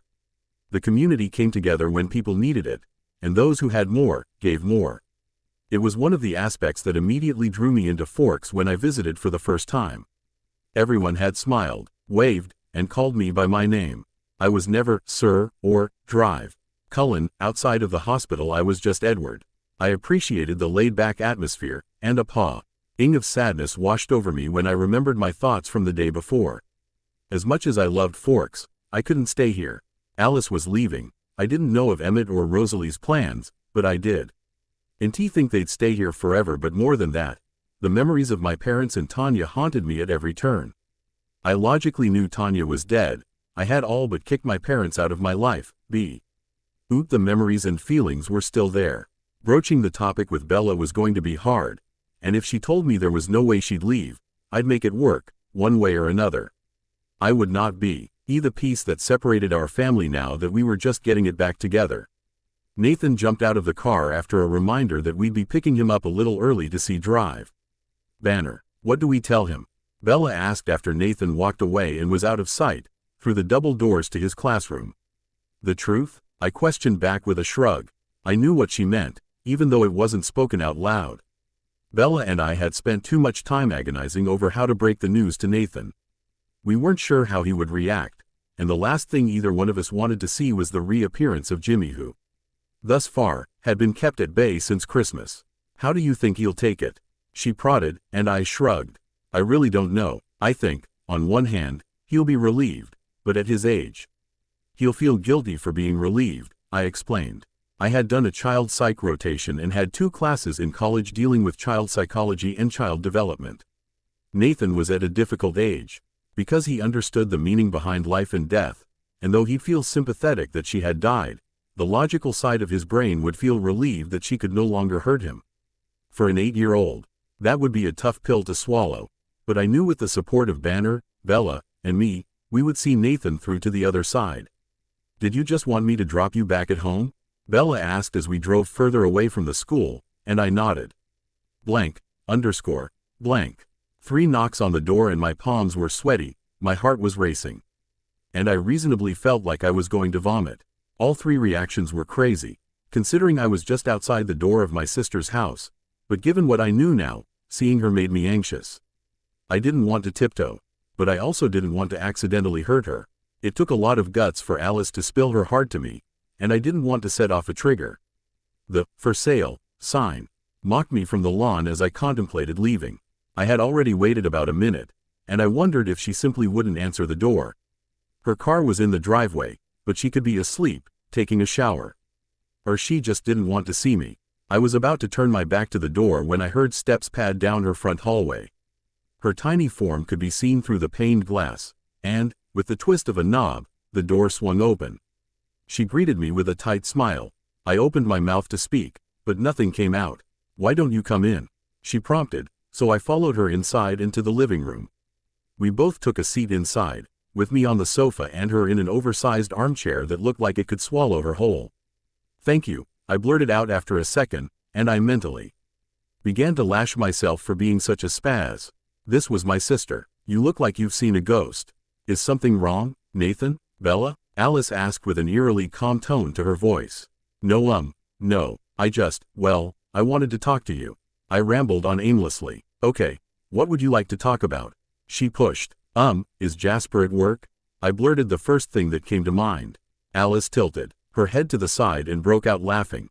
I was shocked for a second before my own lips cracked into a smile, because for the first time, in a long time, I felt like I was looking at the Alice I remembered, fun, carefree, and happy, always so happy. "I'm sorry," I eventually choked out. "It's okay, but, yes, Jasper is at work," she answered as she calmed down. "Why are you here?" "I actually wanted to talk to you," I answered, and she nodded her head for me to continue. "I actually came for 2 parts, and before I get to the second part, I want you to know I'm here because I really want to talk to you. I feel like so much came out the other night, and that I want to spend what time I can with you, while we're still living near each other. I don't know if that works for you, but I want it to, even if it is entirely selfish. But you're my sister, and I love you. Nothing will ever change that, whether you're 5 minutes or 5 hours from me, or however far away you're going. I just don't want to leave you with unhappy memories. I still want to be able to visit you, and you visit us, not just for Nathan, but for me, too." I rambled as Alice sat there. I went to take a breath, when she finally interrupted. "Edward, She called out my name, and I immediately wanted to snap to let me finish. What? I did snap harder than I wanted to.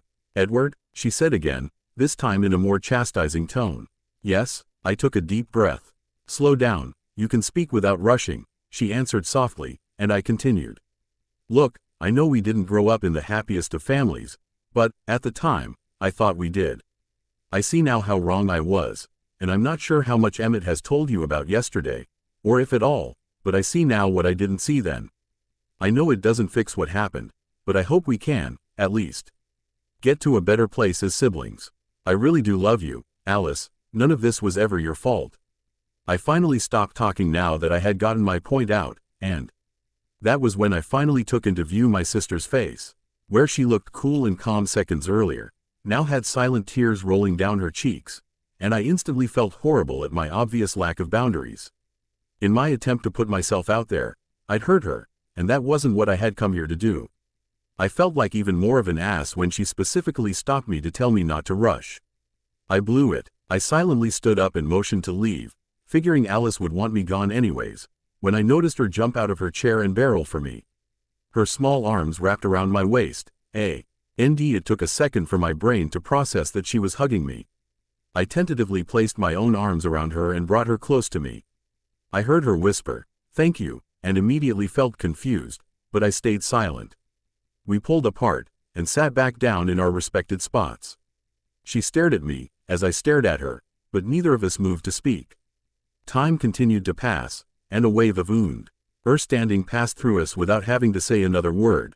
Part of me still wanted to talk to her, but I knew now wasn't the time. I let my feelings be known. They were well received, and, now, Alice needed time to process it all. Knowing this made it easier when Alice jumped to a completely separate topic at hand, literally giving me whiplash at her drastic change of mood. What was the second part? Alice eventually asked, and I creased my eyebrows together to try to remember the other reason that had brought me here. I was wondering if you guys could watch Nathan for a few hours this Saturday.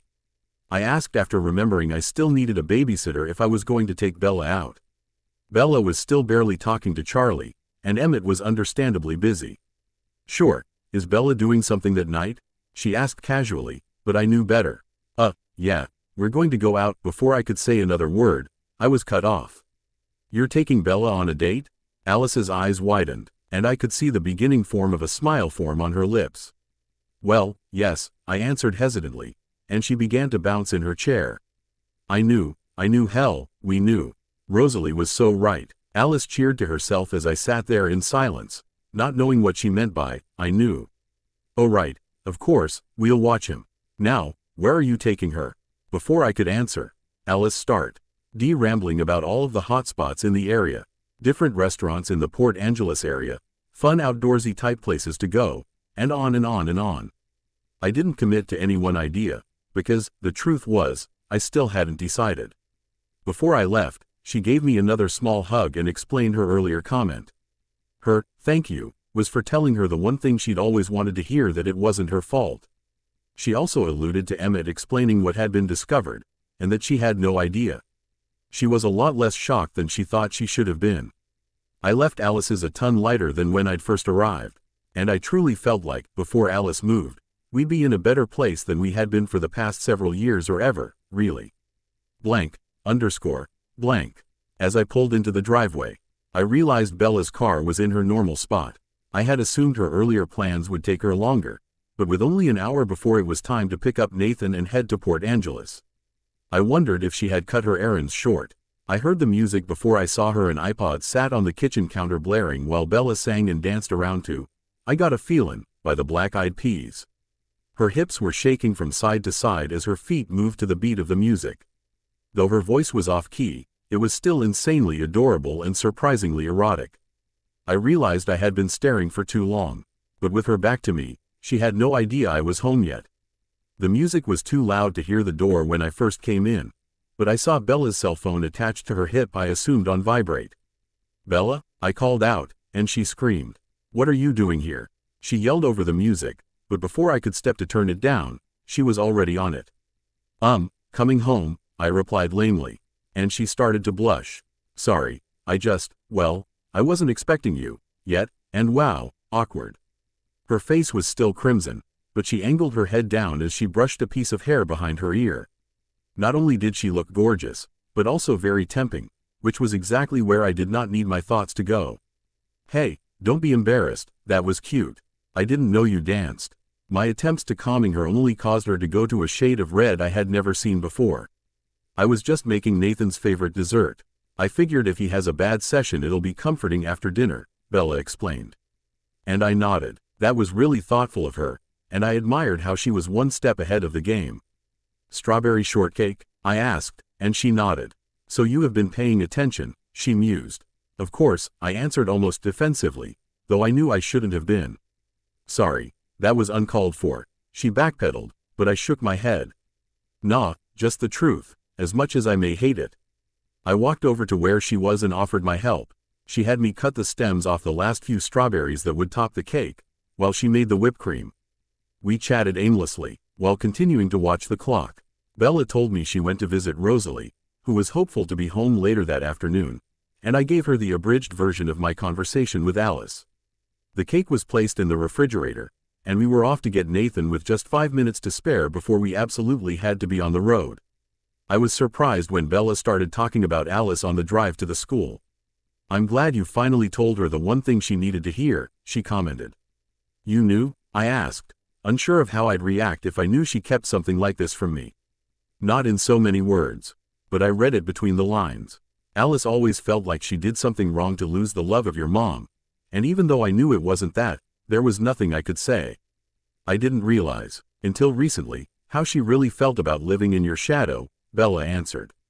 "I didn't realize I had a shadow to live in," I replied offhandedly. "Really?" Bella questioned, and I nodded my head. What I thought I knew, I didn't. And that stands for a lot of things, but in the case of Alice, I really had no idea she felt that way. I wanted to be honest with Bella, for so many reasons. But it was hard to continually explain how naive I had been about my own life, for as long as it had gone on. I wanted Bella and I to have a chance wherever it led us. More importantly, I also wanted her to know she could rely on me, seek comfort and security from me, but there would be no way to foster that type of relationship if she always had to second-guess how attentive I was with my life. I wanted to show Bella that I could be the type of man that deserved her, not just because we had a son together, but because I genuinely wanted to be with her. __. "Welcome back, Nathan, drive." Banner greeted us at the door. I gave him an odd look, but he didn't explain why his receptionist wasn't at her normal desk. He immediately ushered Nathan into the playroom, but stayed back to speak with Bella and I before entering. "Any episodes I need to be aware of?" he asked, just like he did before every session, but I shook my head no. "There was something we needed to talk to you about, though," Bella pipped up, causing Drive Banner to swing his attention to her. "Okay," he prompted. Bella began to relay the story of Tanya's death, and I filled in the pieces where she faltered. Dr. Banner remained quiet the entire time before stating out loud that Nathan didn't know. It wasn't a question, because he knew this was why we were coming to him. "I think it would be best to have our session with both of you involved. This isn't news, or a situation that I should handle alone." I noticed the word "should" stood out, versus Banner saying that he couldn't. As Nathan's parents, this was our job, he was just our backup. Bella and I walked into the playroom with Dr. Banner a short step behind us. Nathan looked up, and he immediately had confusion written all over his face. "Why are you in here?" Nathan asked as Bella and I took a seat on the floor near him. "Well, we have something we'd like to discuss with you," Bella started. But Nathan started to shake his head. He was panicking. "You're moving out, aren't you?" He immediately snapped at me as he jumped up off the floor. "This can't be happening. You said you wouldn't leave me again. Why are you leaving?" "What? No, Nathan, no, I'm not moving out," I answered quickly to try and calm his nerves. I moved to stand up, but, instead, he tackled me to the ground. "You can never leave," he whispered. And I was left dumbstruck. Part of me wanted to tell him I'd never go, but I didn't know the future, and I knew, if things didn't work out with Bella, the idea of living together forever probably wasn't going to be on the table. "I'm always here for you," I reaffirmed back in his ear, and I felt his head nod. He let go of me and took his position on the floor, with a teary-eyed Bella staring at him. "Oh, okay. Then why are you in here?" he asked again, his voice only slightly calmer. Nathan, I started and looked up at Bella, who gave me a small nod. Your Appa Charlie called a few days ago to give us some more information on Tanya. I watched his small body immediately tense, and I felt waves of guilt that he was even in this position to begin with. They found her, and she's passed on. What do you mean? He whispered. His eyes darted back between Bella and I, and even to Dr. Banner, a few times. She's dead, Nathan. Tanya passed away, Bella explained and extended her hand to his. He took it but remained silent. Bella and I had to explain death to Nathan when he was about 4, after his pet goldfish died. We explained what passing on meant, and that fish went to heaven. And Nathan vowed never to have a pet again, letting us know that passing on was not a nice thing to do, because he wanted his goldfish back. When I offered to replace it, he told me no, that he wanted it to not be passed on. When? He inquired. It's been a while, but it took a long time to find her. Then, they made sure it was her, which took time, and now, well, she can't hurt you anymore. I replied gently. I wanted to spare Nathan the details of exactly how she died, given the gruesome nature, but, if later on he wanted to know more, I'd share it with him. I don't know what to say. He spoke frankly, and I only nodded. I figured he would be speechless and would need time to work this out on his own before becoming vocal about his feelings. Dr. Banner interjected that we should all play with the toys scattered around, and when Nathan was ready to talk, we could come back as a group. Nathan quietly played with the same action figure he normally did, while Bella and I worked on a puzzle together, each one of us glancing at Nathan every so often.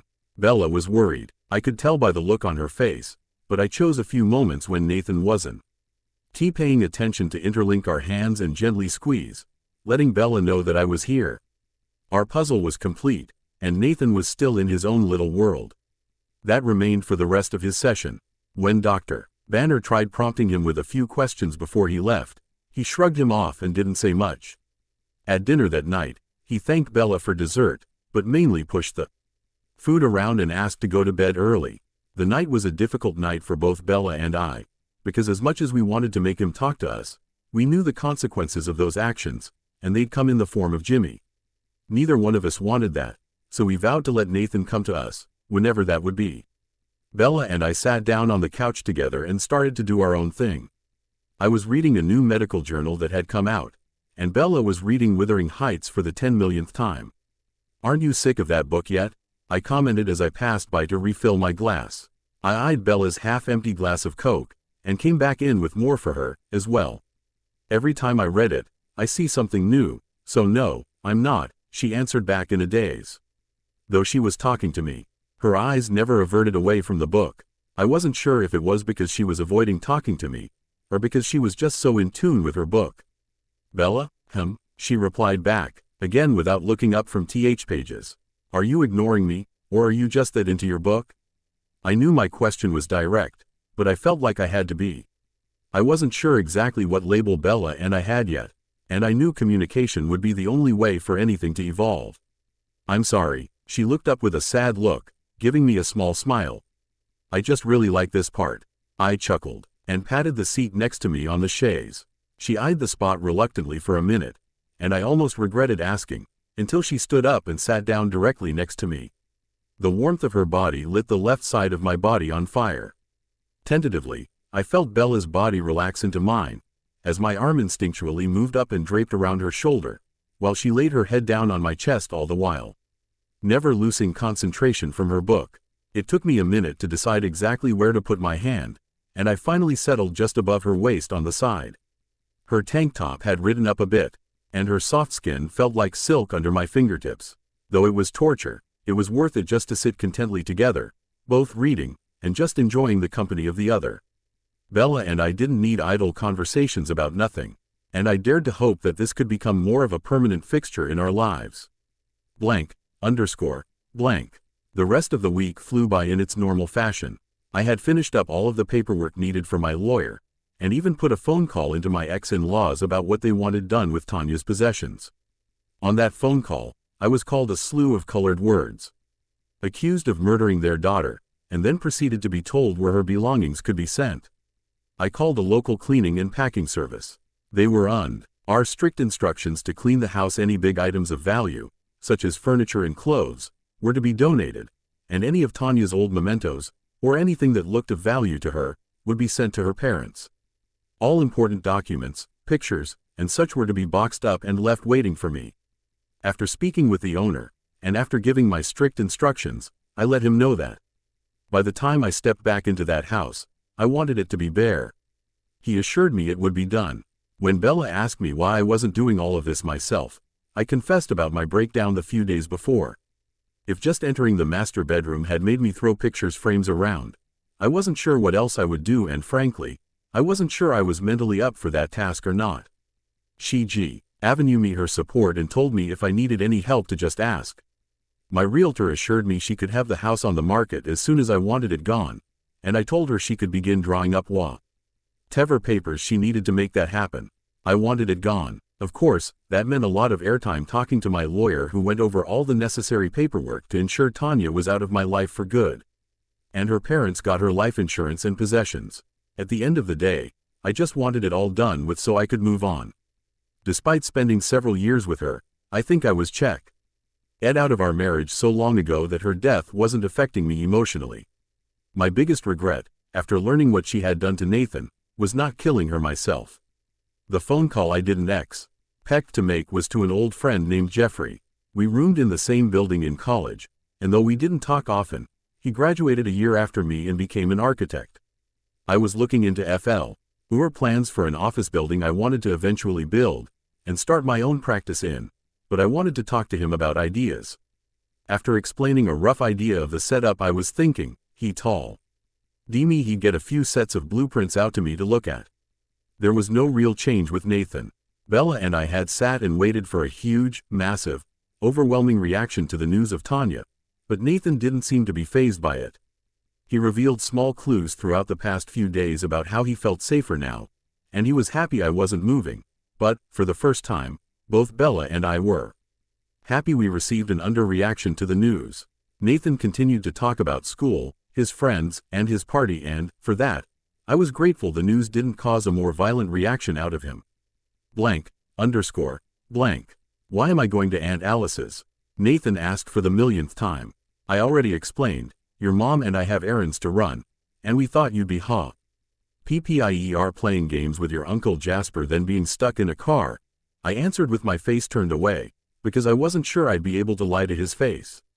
Whatever, he sighed dramatically and left the room. Nathan was perceptive, but we both hoped to keep our dating under wraps for, at least, a little while longer. Nathan, tone, I spoke sharply right as he got out the door. I heard mutter a sorry, and went back to folding laundry I had done earlier in the day. So, I'm going to go drop him off? Bella popped her head in, and I nodded at her. Though I offered to go with her, she had told me no, because she wanted to make it look like she was immediately heading to Port Angeles for a meeting with her agent. As soon as I heard the door shut, I rushed into action. First, I quickly changed out of my clothes and into a navy polo shirt, and a nicer pair of jeans. I attempted to mess with my hair, but failed, and I quickly checked to make sure everything I'd prepared earlier in the kitchen was still all accounted for and began packing the basket. I had driven myself mad coming up with ideas for the perfect first date with Bella, but everything fell short of what I really wanted to do. I didn't want to just bring her out to dinner, or sit through a movie, and I didn't want to go somewhere with a lot of people. I decided that, no matter what, it would be perfect because it was with Bella. And that was how I decided on a picnic lunch at a park in Port Angeles. Though Forks had several areas we could picnic in, they were all too public, and I wasn't sure how St. Bella wanted people to know we were trying to establish a relationship. I also didn't want to be interrupted, and that was more likely to happen in Forks. All I wanted was Bella and me on a blanket, snacking on foods, and talking. There was still so much I wanted to learn about her, and though it was nice connecting every night after Nathan went to bed, we still had to be guarded in case he woke up. Before Bella walked in the door, I had the basket packed, the blanket set out, and was just about to load the car when the door flung open. Bella smiled and dashed into her room to get ready. I shouldn't have been shocked when 5 minutes later Bella was ready to go, and we were off to Port Angeles. This is really nice. she commented once we had gotten settled under an old oak tree. When Bella walked out of her room, though my heart had stopped beating. She wore a simple blue dress with a white sweater. It was really flowy and swayed with her every step. Her hair was down around her shoulders, and she put on a pair of sandals. She wasn't overly dressy, or underdressed, she just looked perfect. The drive up was peaceful and quiet, and despite asking me a few times where we were going, I just shook my head. Now that we were at the park, the sun started to peek through the cloudy sky, and though there were a few children running around the playgroup several yards away, we had the illusion of privacy around us. "I'm glad you like it," I choked out. My nerves were at an all-time high, and it took every ounce of courage I had not to let my hands tremble in fear. I began pulling out the prepared tray of fruits, cheeses, crackers, and meats that I had made up the night before. I included a bottle of wine, water, and juice, because I had no clue what Bella would prefer to drink. And, of course, 2 glasses. Bella reached for the glasses while nodding her head at the wine. So with the pop of a cork, the red liquid filled our glasses. While we just sat there and took small sips of wine, nibbling at food, but not talking. We would look at each other and smile, then focus our attention on our surroundings, and back at each other again. And, as much as I enjoyed the quiet, I truly did love talking to her. "How is your book coming?" My voice shook a bit with unrelenting nerves, but she smiled and pulled the glass down from her mouth. "Better still, not where I want it to be, but at least I'm writing," she answered me with a smile. Bella had been honest with me about her struggles with her latest book, and though I didn't have much experience to relate on, I patiently sat and let her vent to me as she needed to. "Good, I know that was frustrating there for a while." She looked sad for a moment, after my statement, but quickly recovered. When I furrowed my brows indicating confusion, she shook her head, and I knew not to ask. "What about you? Any plans on work yet?" she inquired, and I shrugged my shoulders. "I miss being a doctor, but I can't go back to the hospital. I'm not sure where that leaves me, yet," I answered her as honestly as I could have been. The truth was, I wanted my own practice, but I also wanted a plan in place before I began talking to her about it. And it wasn't because I didn't value her input, it was that I didn't even know if it was a true option yet, and I didn't want to get her excited for something that could potentially fall through. "You'll figure it out." Her hand reached for mine, and she squeezed gently. My eyes fixed on our now intertwining fingers, and I felt happy Bella was truly giving me a chance. Our hands came down to rest on the blanket, but they never came apart, and Bella even inched her body closer to mine to keep the hold. Bella and I began talking about smaller things, the weather, Nathan, and even the uncomfortable conversation she knew she'd have to have with Charlie soon. Every few minutes I'd notice her eyes travel to the playgroup, and though I knew she was listening to me, she was also focusing her attention elsewhere. I was patient with her, and I didn't want to call her out for it, but after 20 minutes of the same behavior, I finally looked in the same direction. A little girl in a pink dress could be seen running around the playground, with who looked to be an older brother. He would help her down the slides, then on the monkey bars, and the slides once more. The child couldn't have been more than 2 or 3, and the little boy, probably close to 10, maybe even 11. When I looked back to Bella, I noticed her eyes appeared sad, even though her face wore a smile. It didn't take me long for it to click at what she was seeing. The little boy was a solid representation of Nathan, and the little girl was someone she wanted, but truly thought she'd never have. "Bella, do you ever think you'll want more?"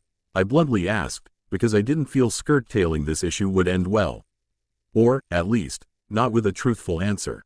"I've always wanted more, it's just, I'm not sure it'll ever happen." She sighed and looked back at the now empty playground.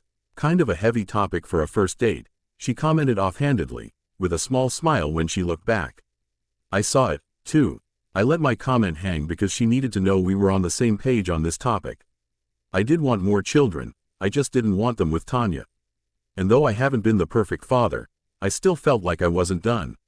I loved Nathan with all of my heart, but I always felt someone was missing.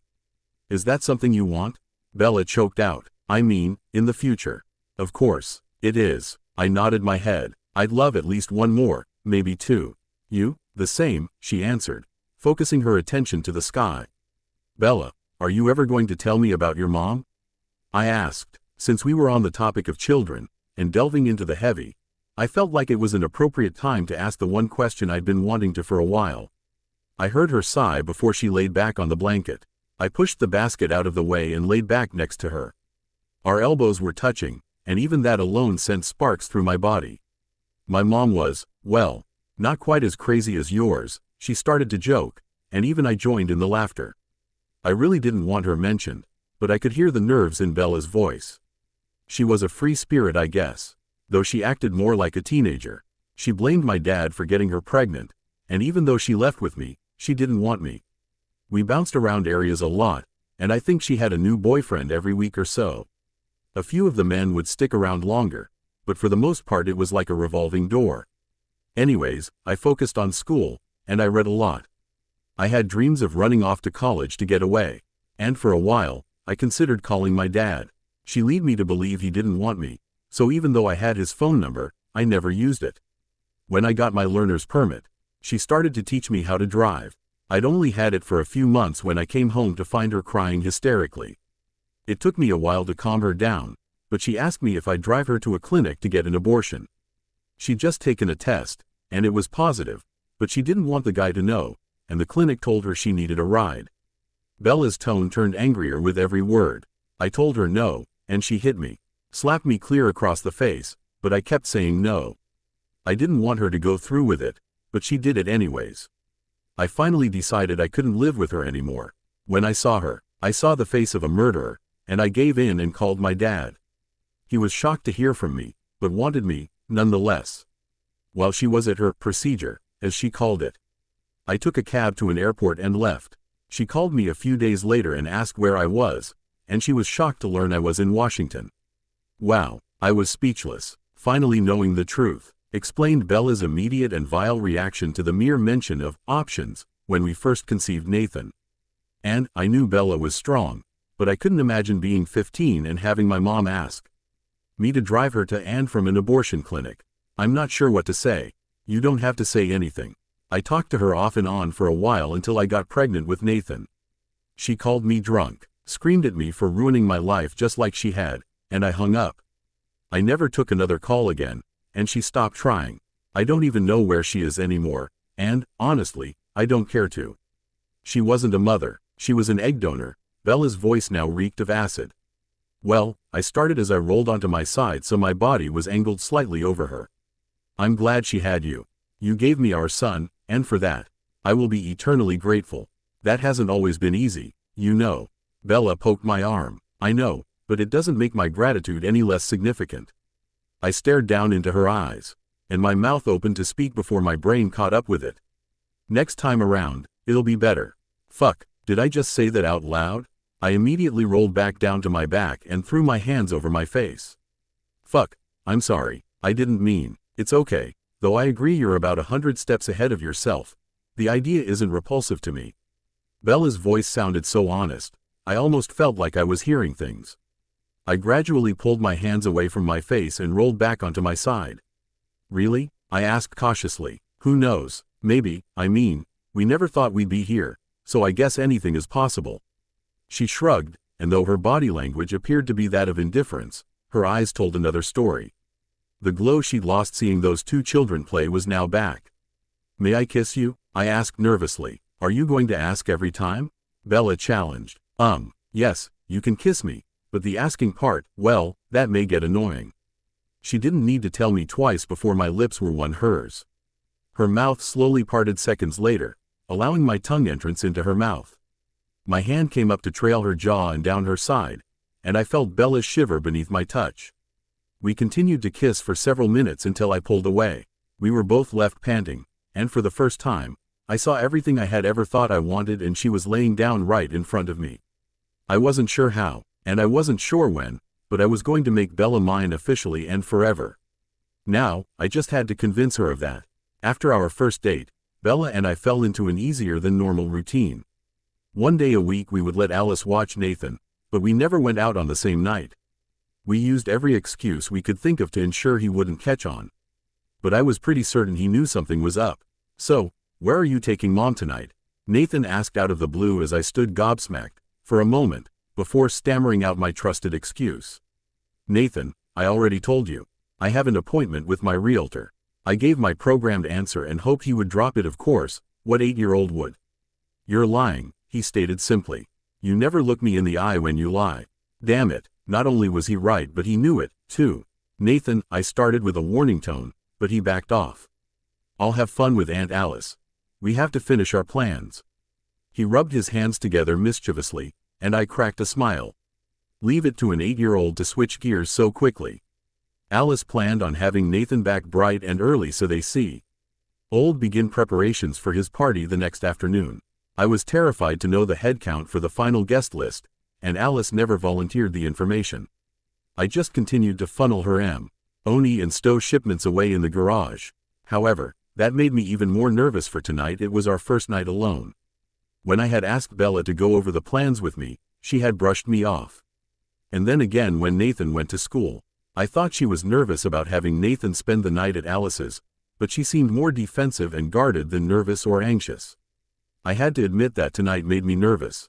We would have the house to ourselves, and though time had flown, I wasn't sure how far Bella wanted to go, or what was even on the table. In truth, I wasn't even sure I was ready to take the next step physically. I still had questions about Jane, and I didn't want to jump into anything feet first without thinking things through. Bella and I had grown a lot closer, and I didn't want to risk that falling. Every day that I spent with her made my heart open up more, and I could vividly see a clear path to the end. That, of course, was until today. Last night I had stayed up crunching numbers on some of the areas I was researching.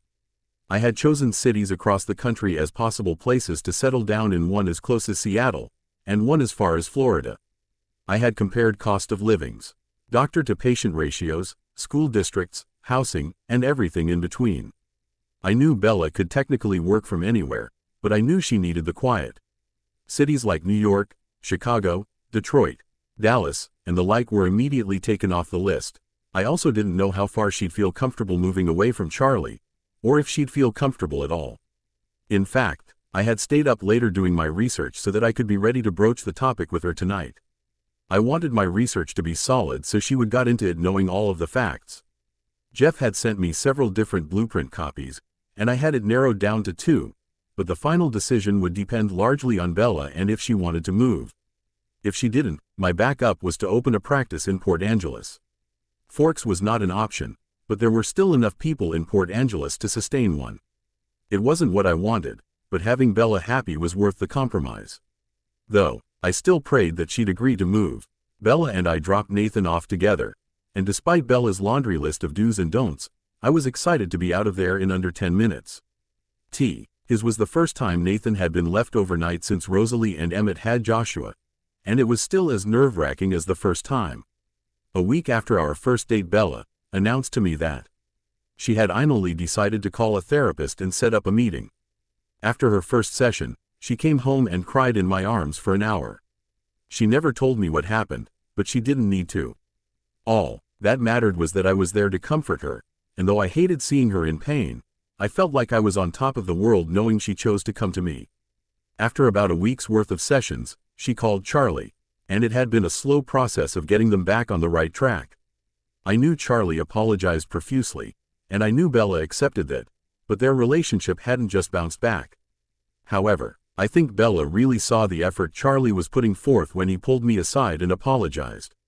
I knew, from a father's point of view, the position he was in, and it took me to see he only wanted what was best for Bella. He told me he was not only proud of her, but also of me. It was the first time he saw me becoming the man I should have always been, and he wanted nothing more than for Bella to be happy, even if that meant she chose me. The warm aura from Bella when we dropped Nathan off turned arctic as soon as we hit the car. Ice could have hailed from the roof, and it wouldn't have been an exaggeration. When we hit the driveway, Bella was the first to jump out and zoom into the house. Frustrated, I followed after her and watched her curl up on the couch with a book. At least it's not her bedroom, I thought. That room had still been relatively off limits to me, and I wouldn't have pushed her had she went in there. I had to admit I was terrified to talk to her. I didn't know what I had done, but I had a lot to say, and I wasn't about to waste the best opportunity I had to talk to her. "Bella," I started cautiously. She looked up, letting me know I had been heard. "You said something a while back, and it sorta stuck with me, and I kinda have a lot to say, so please hear me out." Her body went rigid, and her face grew serious. I could see fear behind her eyes. so I reached my hand out to interlock with hers. I smiled before I began to speak, but she continued to sit with her guard up. Not wanting to prolong her agony, or let my nerves overpower me, I began. When this all first happened, you said something that hit me hard. You said you just wanted me to be happy. And, for a while, I thought I was.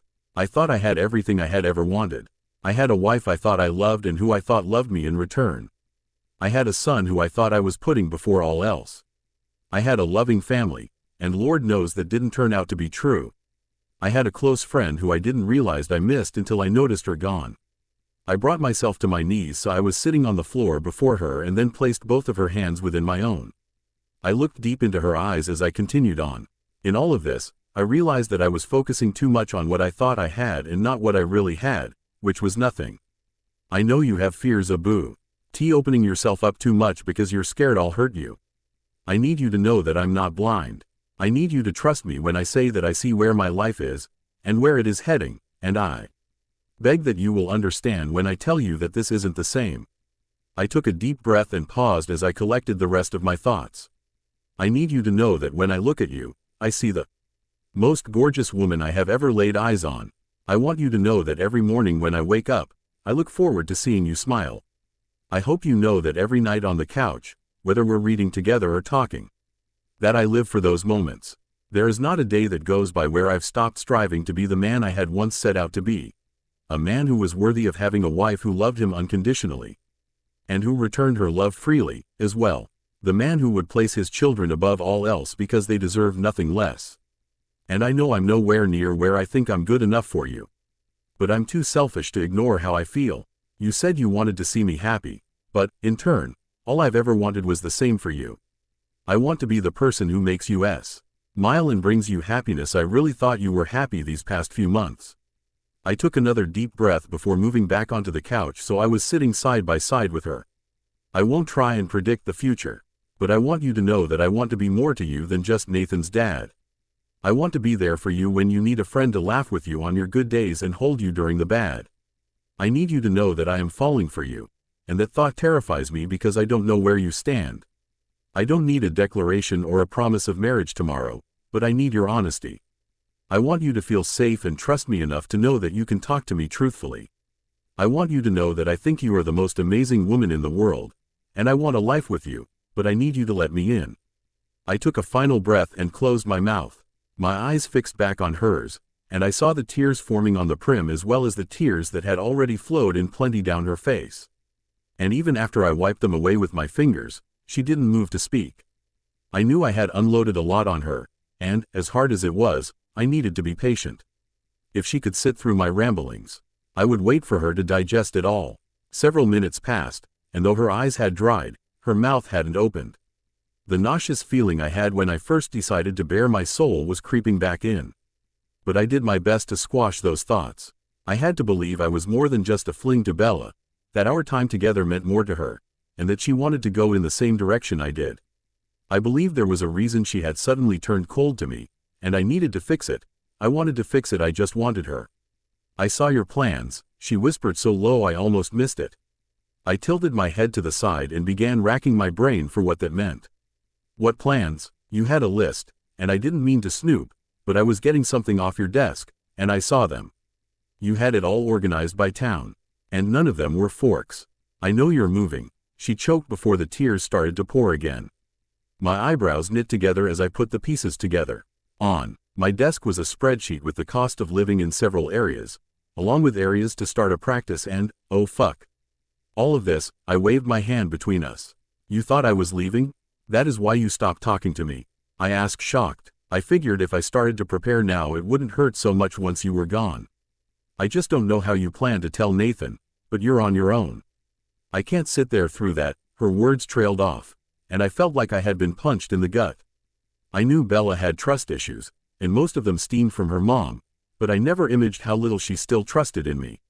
I also didn't understand why she hadn't said something to me as soon as she saw it. Surely she must have at least thought I'd want her to come, too.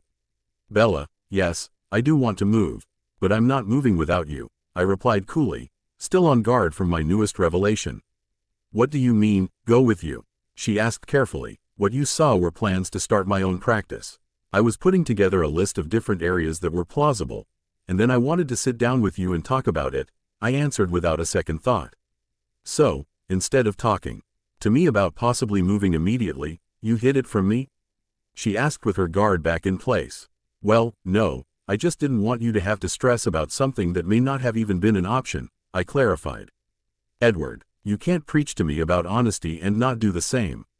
I thought you were leaving, and I couldn't sleep last night because of nightmares of Nathan's reaction. She looked at me dumbfounded, and I started to consider her words. The more I thought, the more I realized she was right. She hadn't come and talked to me, and I hadn't done the same, which put us in this equally awkward position. I'm sorry, you're right. When the idea first popped into my head, I should have said something, especially after calling for blueprints. But, really, I had no intentions of moving without you. And if you tell me you won't move, I'll make do locally. Bella, I meant every word I said. And not because this is where Nathan will be, but because I want you. I spoke more confidently than I had all evening. Did you think I'd just pick up and move wherever you wanted to go?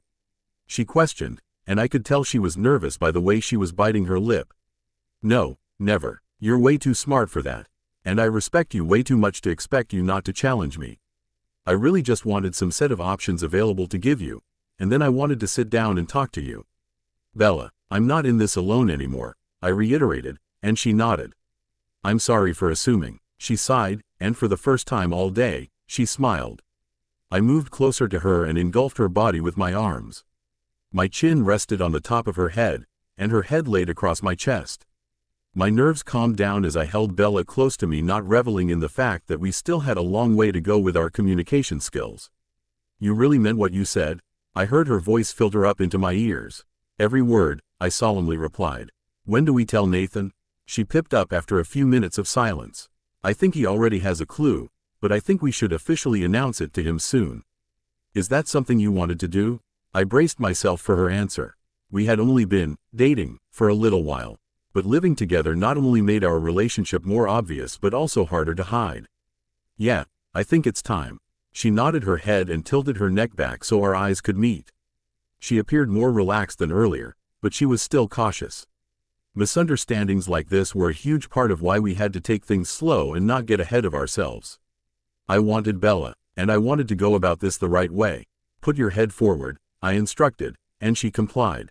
I brought my hands up to her neck and began kneading the stress out of her. I felt guilty that she hadn't gotten much sleep, and I could feel how tense she was under my fingers. She immediately relaxed and let herself form to my body. I heard several sighs of contentment from her, and each one brought a smile to my face. I felt Bella's hands reach for mine and push them under the straps of her dress. Though my hands followed her lead, I froze. Bella, are you sure? I asked tentatively while my hand stalled on her shoulder. My mind was reeling from her blatant switch of direction from a massage to I wasn't even sure what this was. What did I tell you about asking? She sighed and looked back up at me with her deep brown eyes. That was for kissing. This is something more than kissing, I stammered. My hand burned from the heat radiating off her skin, and even though Belle and I had obviously been intimate before, it wasn't like either of us remembered it. Edward, if you plan on asking me every single time you want to touch me, I think we need to re-evaluate our relationship, she deadpanned. The look on her face was priceless, but it was enough for my hands to begin moving. My fingertips trailed under the strap of her dress while I brought my lips down to her neck. Bella's head fell to the side, and a small moan escaped her lips, egging me on to push forward. I pushed both straps to the side and continued to massage her neck and shoulders. I alternated my kisses with the pressure of my hands. I felt Bella begin to shift as she went from sitting sideways on the couch to having her feet up directly in front of her. The friction against my crotch caused me to fluster a little as a wave of intense sensations took over. Bella was wearing a green dress that came to her knees, and though the straps of her dress were pushed down, the chest area had elastic to keep it up. It wasn't fancy, it was just something she would commonly wear around the house to lounge in. Bella, I breathed hoarsely into her ear, and I heard her sigh in return. My right hand snuck around to the front of her dress, and I lightly pulled down on one side, exposing one of her breasts to me. I cupped it firmly in my hand as my other trailed up and down the side of her body. I felt a tremor wave flow through her body, and I knew she was enjoying herself, even though my brain was telling me this was moving too fast. When you're young, your parents taught you to think through your decisions because every choice had a consequence. Some good, some bad, and some indifferent, but there was always a reaction. We should have slowed down, but we were both too far gone to stop the inevitable. While Bella's breasts laid bare to me, I reached down to hike up her dress.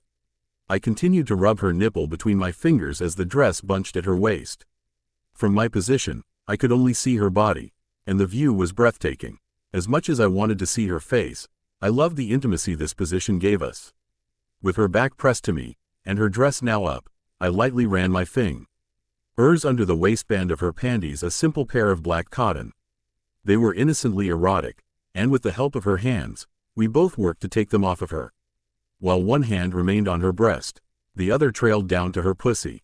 I began to apply pressure to her clit, and she immediately quivered in my arms. Her head flew back so it now rested on my shoulder, and for the first time, I could kiss her face. My erection stood tall, but in that moment, I didn't care about my needs. Feeling her body shift against mine was enough to send me over the edge, but I was too enraptured with Bella to notice. The euphoria of my own release was eclipsed by the sounds coming from Bella's mouth as her hips rocked into my hand. Her legs stayed parted as I played and teased the outside of her walls. I slipped one finger in, followed by another, and then another. Bella thrashed back into me as I alternated my hands between kneading on her breasts and slipping in and out of her. "Oh, God," she gasped between breaths. "Bella," I whispered into her ear sensually. There was no other experience that I could compare to the emotions I was feeling. To know Bella could physically give herself so freely to me made me feel empowered.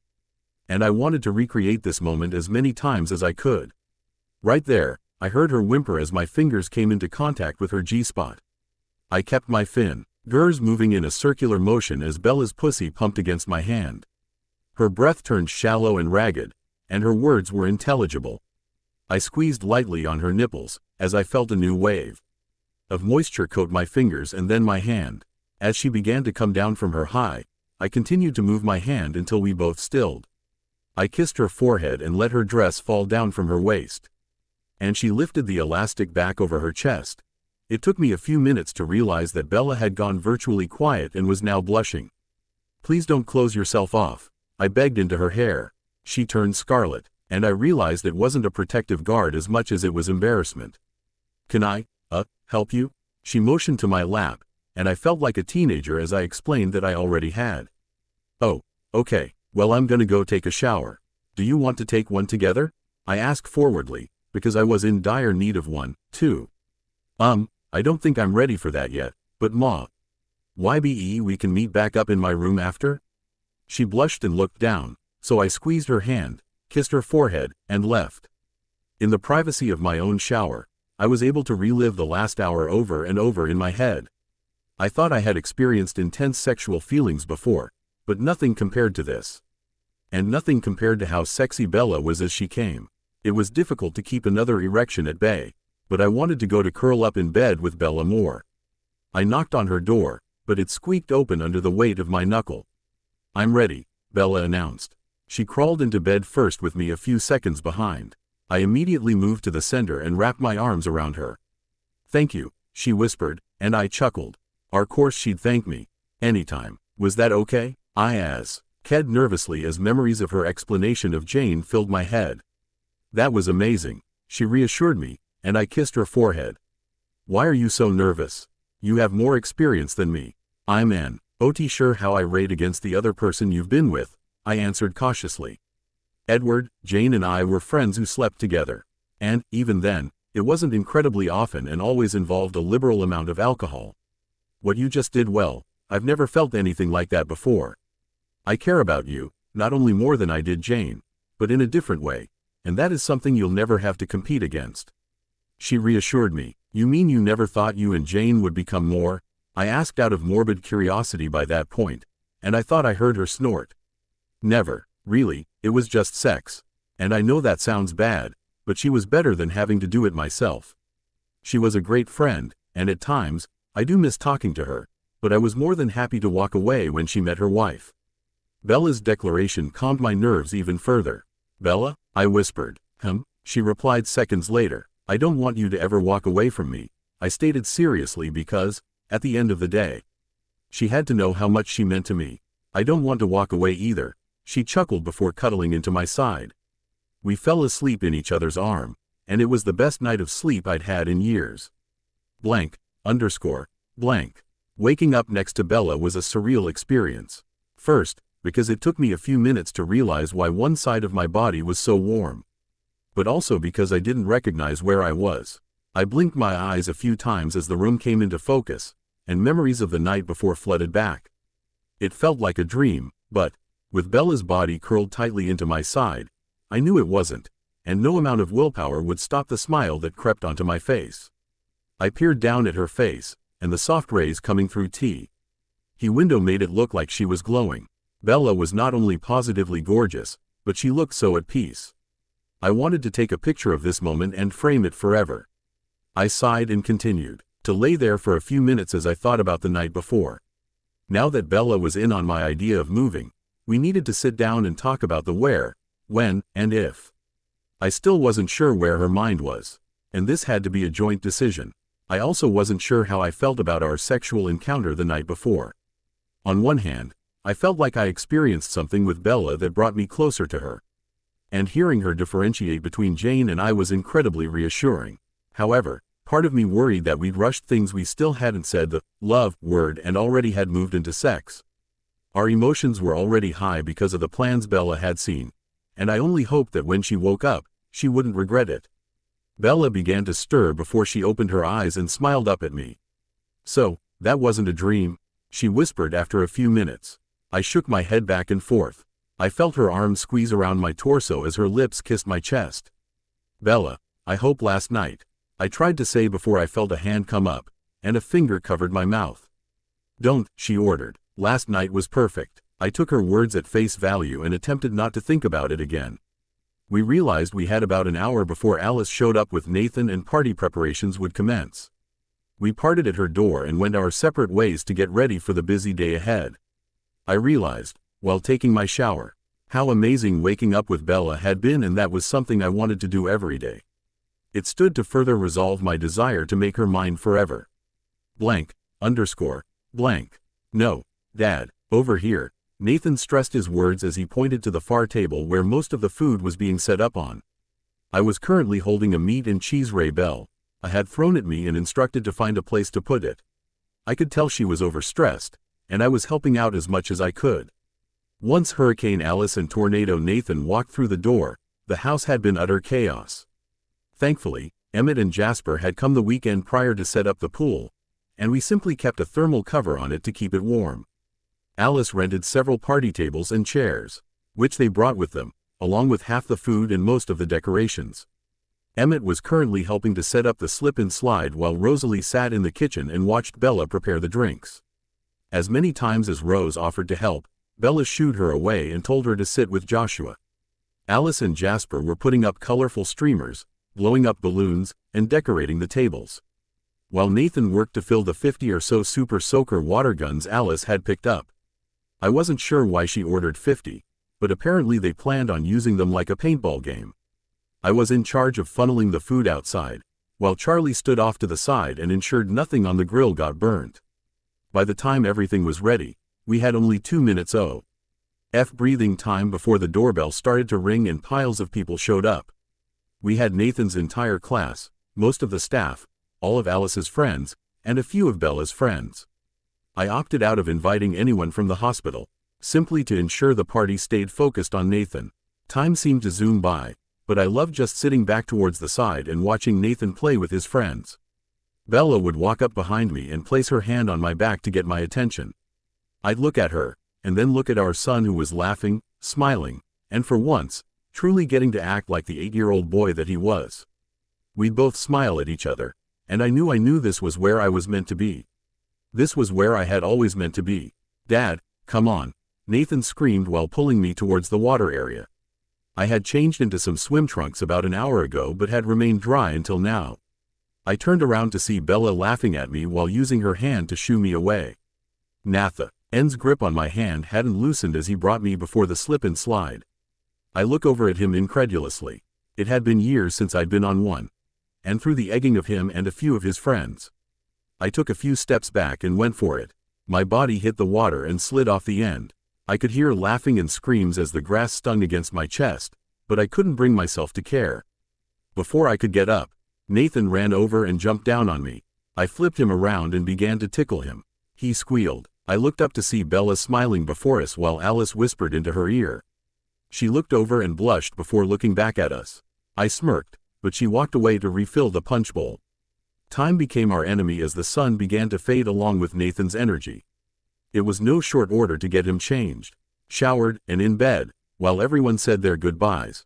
Charlie had to work a shift that night, so he left with a promise to come back another day. Alice, Jasper, and Emmett stayed and helped us clean up while Rosalie tended to Joshua on the couch. The decorations took a while to take down, along with the rounding up of all the toys, and cleaning up the trash. But it was worth it since Nathan had fun. I was thankful that cameras were not in short supply, and I couldn't wait to buy a huge collage frame for the living room to showcase all of the memories. "Hey," Bella came up behind me and wrapped her arms around me. "Hey, yourself," I replied. "Is there anything else to get done?" "Nah, the rest can wait until tomorrow. Apparently there are adult announcements going on, and we're needed in the living room," she explained, so I took her hand and followed her in. Emmett and Rosalie were sitting on the love seat, while Joshua bounced on Alice's legs, and Jasper sat in the chair. Bella and I took a seat on the couch, and I immediately wrapped my arm around her shoulders. Even though Nathan hadn't been officially told of our dating status, our family did know since they helped play babysitter from time to time. And even though Bella and I were still new at this, it just felt natural. "So, I guess we'll go first," Emmett started and turned to smile at Rosalie as he said. "We're moving." My eyes widened in shock, and I heard Bella gasp. "What? When?" She spluttered out in blatant shock. "I got a job offer, it's on the East Coast, and it's too good to pass up. We'll be moving in about 6 weeks. I know it's sudden, but we literally found out last night," Emmett said, sounding apologetic. "Give me." Bella held out her arms to Joshua and took him from Alice. "I'm gonna miss you," she cooed to him, and Joshua cracked a smile. "We'll still fly in to visit, and you're more than welcome to visit whenever you want," Rosalie pipped up. "Thank you," I replied almost automatically. Alice and Jasper were already set for Texas in 3 weeks, and now 3 weeks later my brother would be gone too. This made my resolve to leave Forks even stronger. "Well," Bella started as she raised her head and stopped cooing at Joshua. "We're probably moving too." Again, my eyes widened, and I looked over at her. "You are?" echoed from both of my siblings. I was rendered speechless, so I sat back and listened. "Well, yeah, Edward really wants to open his own practice, and we're not sure where yet, but I think we both agree that we can't rebuild in Forks. I'll still come out to visit my dad, but now we just have to work out the details." Her voice was so nonchalant that I didn't even know what to say to that. "Edward, I'm sick of your words. Show me." Bella pleaded with me once when she was tired of hearing my apologies. She had simply wanted me to step up and show that I meant what I said. So I did, and now she was. This was Bella showing me she was as committed to me as I was to her. "Do you have any idea where?" Alice asked. "No," I answered for us. "I have a list set up with possible locations, but we really have to sit down and go through them all. I'm not sure how long it'll take to work out all of the details, but as soon as we decide, we'll let everyone know." Jasper, who hadn't said a word this entire time, butted in. "That's really good for you both. A clean start. So, is this like, for good?" Rosalie asked as she waved her hand between us. Yeah," Bella blushed as I said it. "I knew it," she mouthed to Bella, which caused her to crack up laughing. "Bella got hit by the Cullen curse," Alice announced, and all of the guys started to laugh. Alice immediately turned to Jasper, and in a mocking tone said, "I don't know why you're laughing. You got hit by it too, honey." He stopped laughing, and the room went quiet. "So, we all have news it seems," Alice hedged after a minute passed. "Well, we're moving." "They're probably moving." "And you're moving what else?" Rosalie asked. Jasper moved his hand to Alice's shoulder and announced they were pregnant. Rosalie and Bella immediately started squealing and started firing off questions. "When are you due? How far along are you? Are you going to find out the gender?" "This is so exciting," Rosalie said excitedly. "Hey, now Rosalie and I can fly out to Texas and host your baby shower," Bella announced completely seriously. Alice's face was priceless as she shifted her eyes from Bella, and then to Rosalie, and back again. "No, I think I'll pass," she said. Belle cocked her head to the side and then started laughing. "Well, I better get an invite," she teased. "Oh, you'll get an invite," Alice promised. They both laughed together, and general chatter went on for a while. The seating arrangements changed a few times, and the subject matter flipped a lot too, but what didn't change was the warm feeling that surrounded me. In that moment I realized I finally had my family back. We will continue in next part.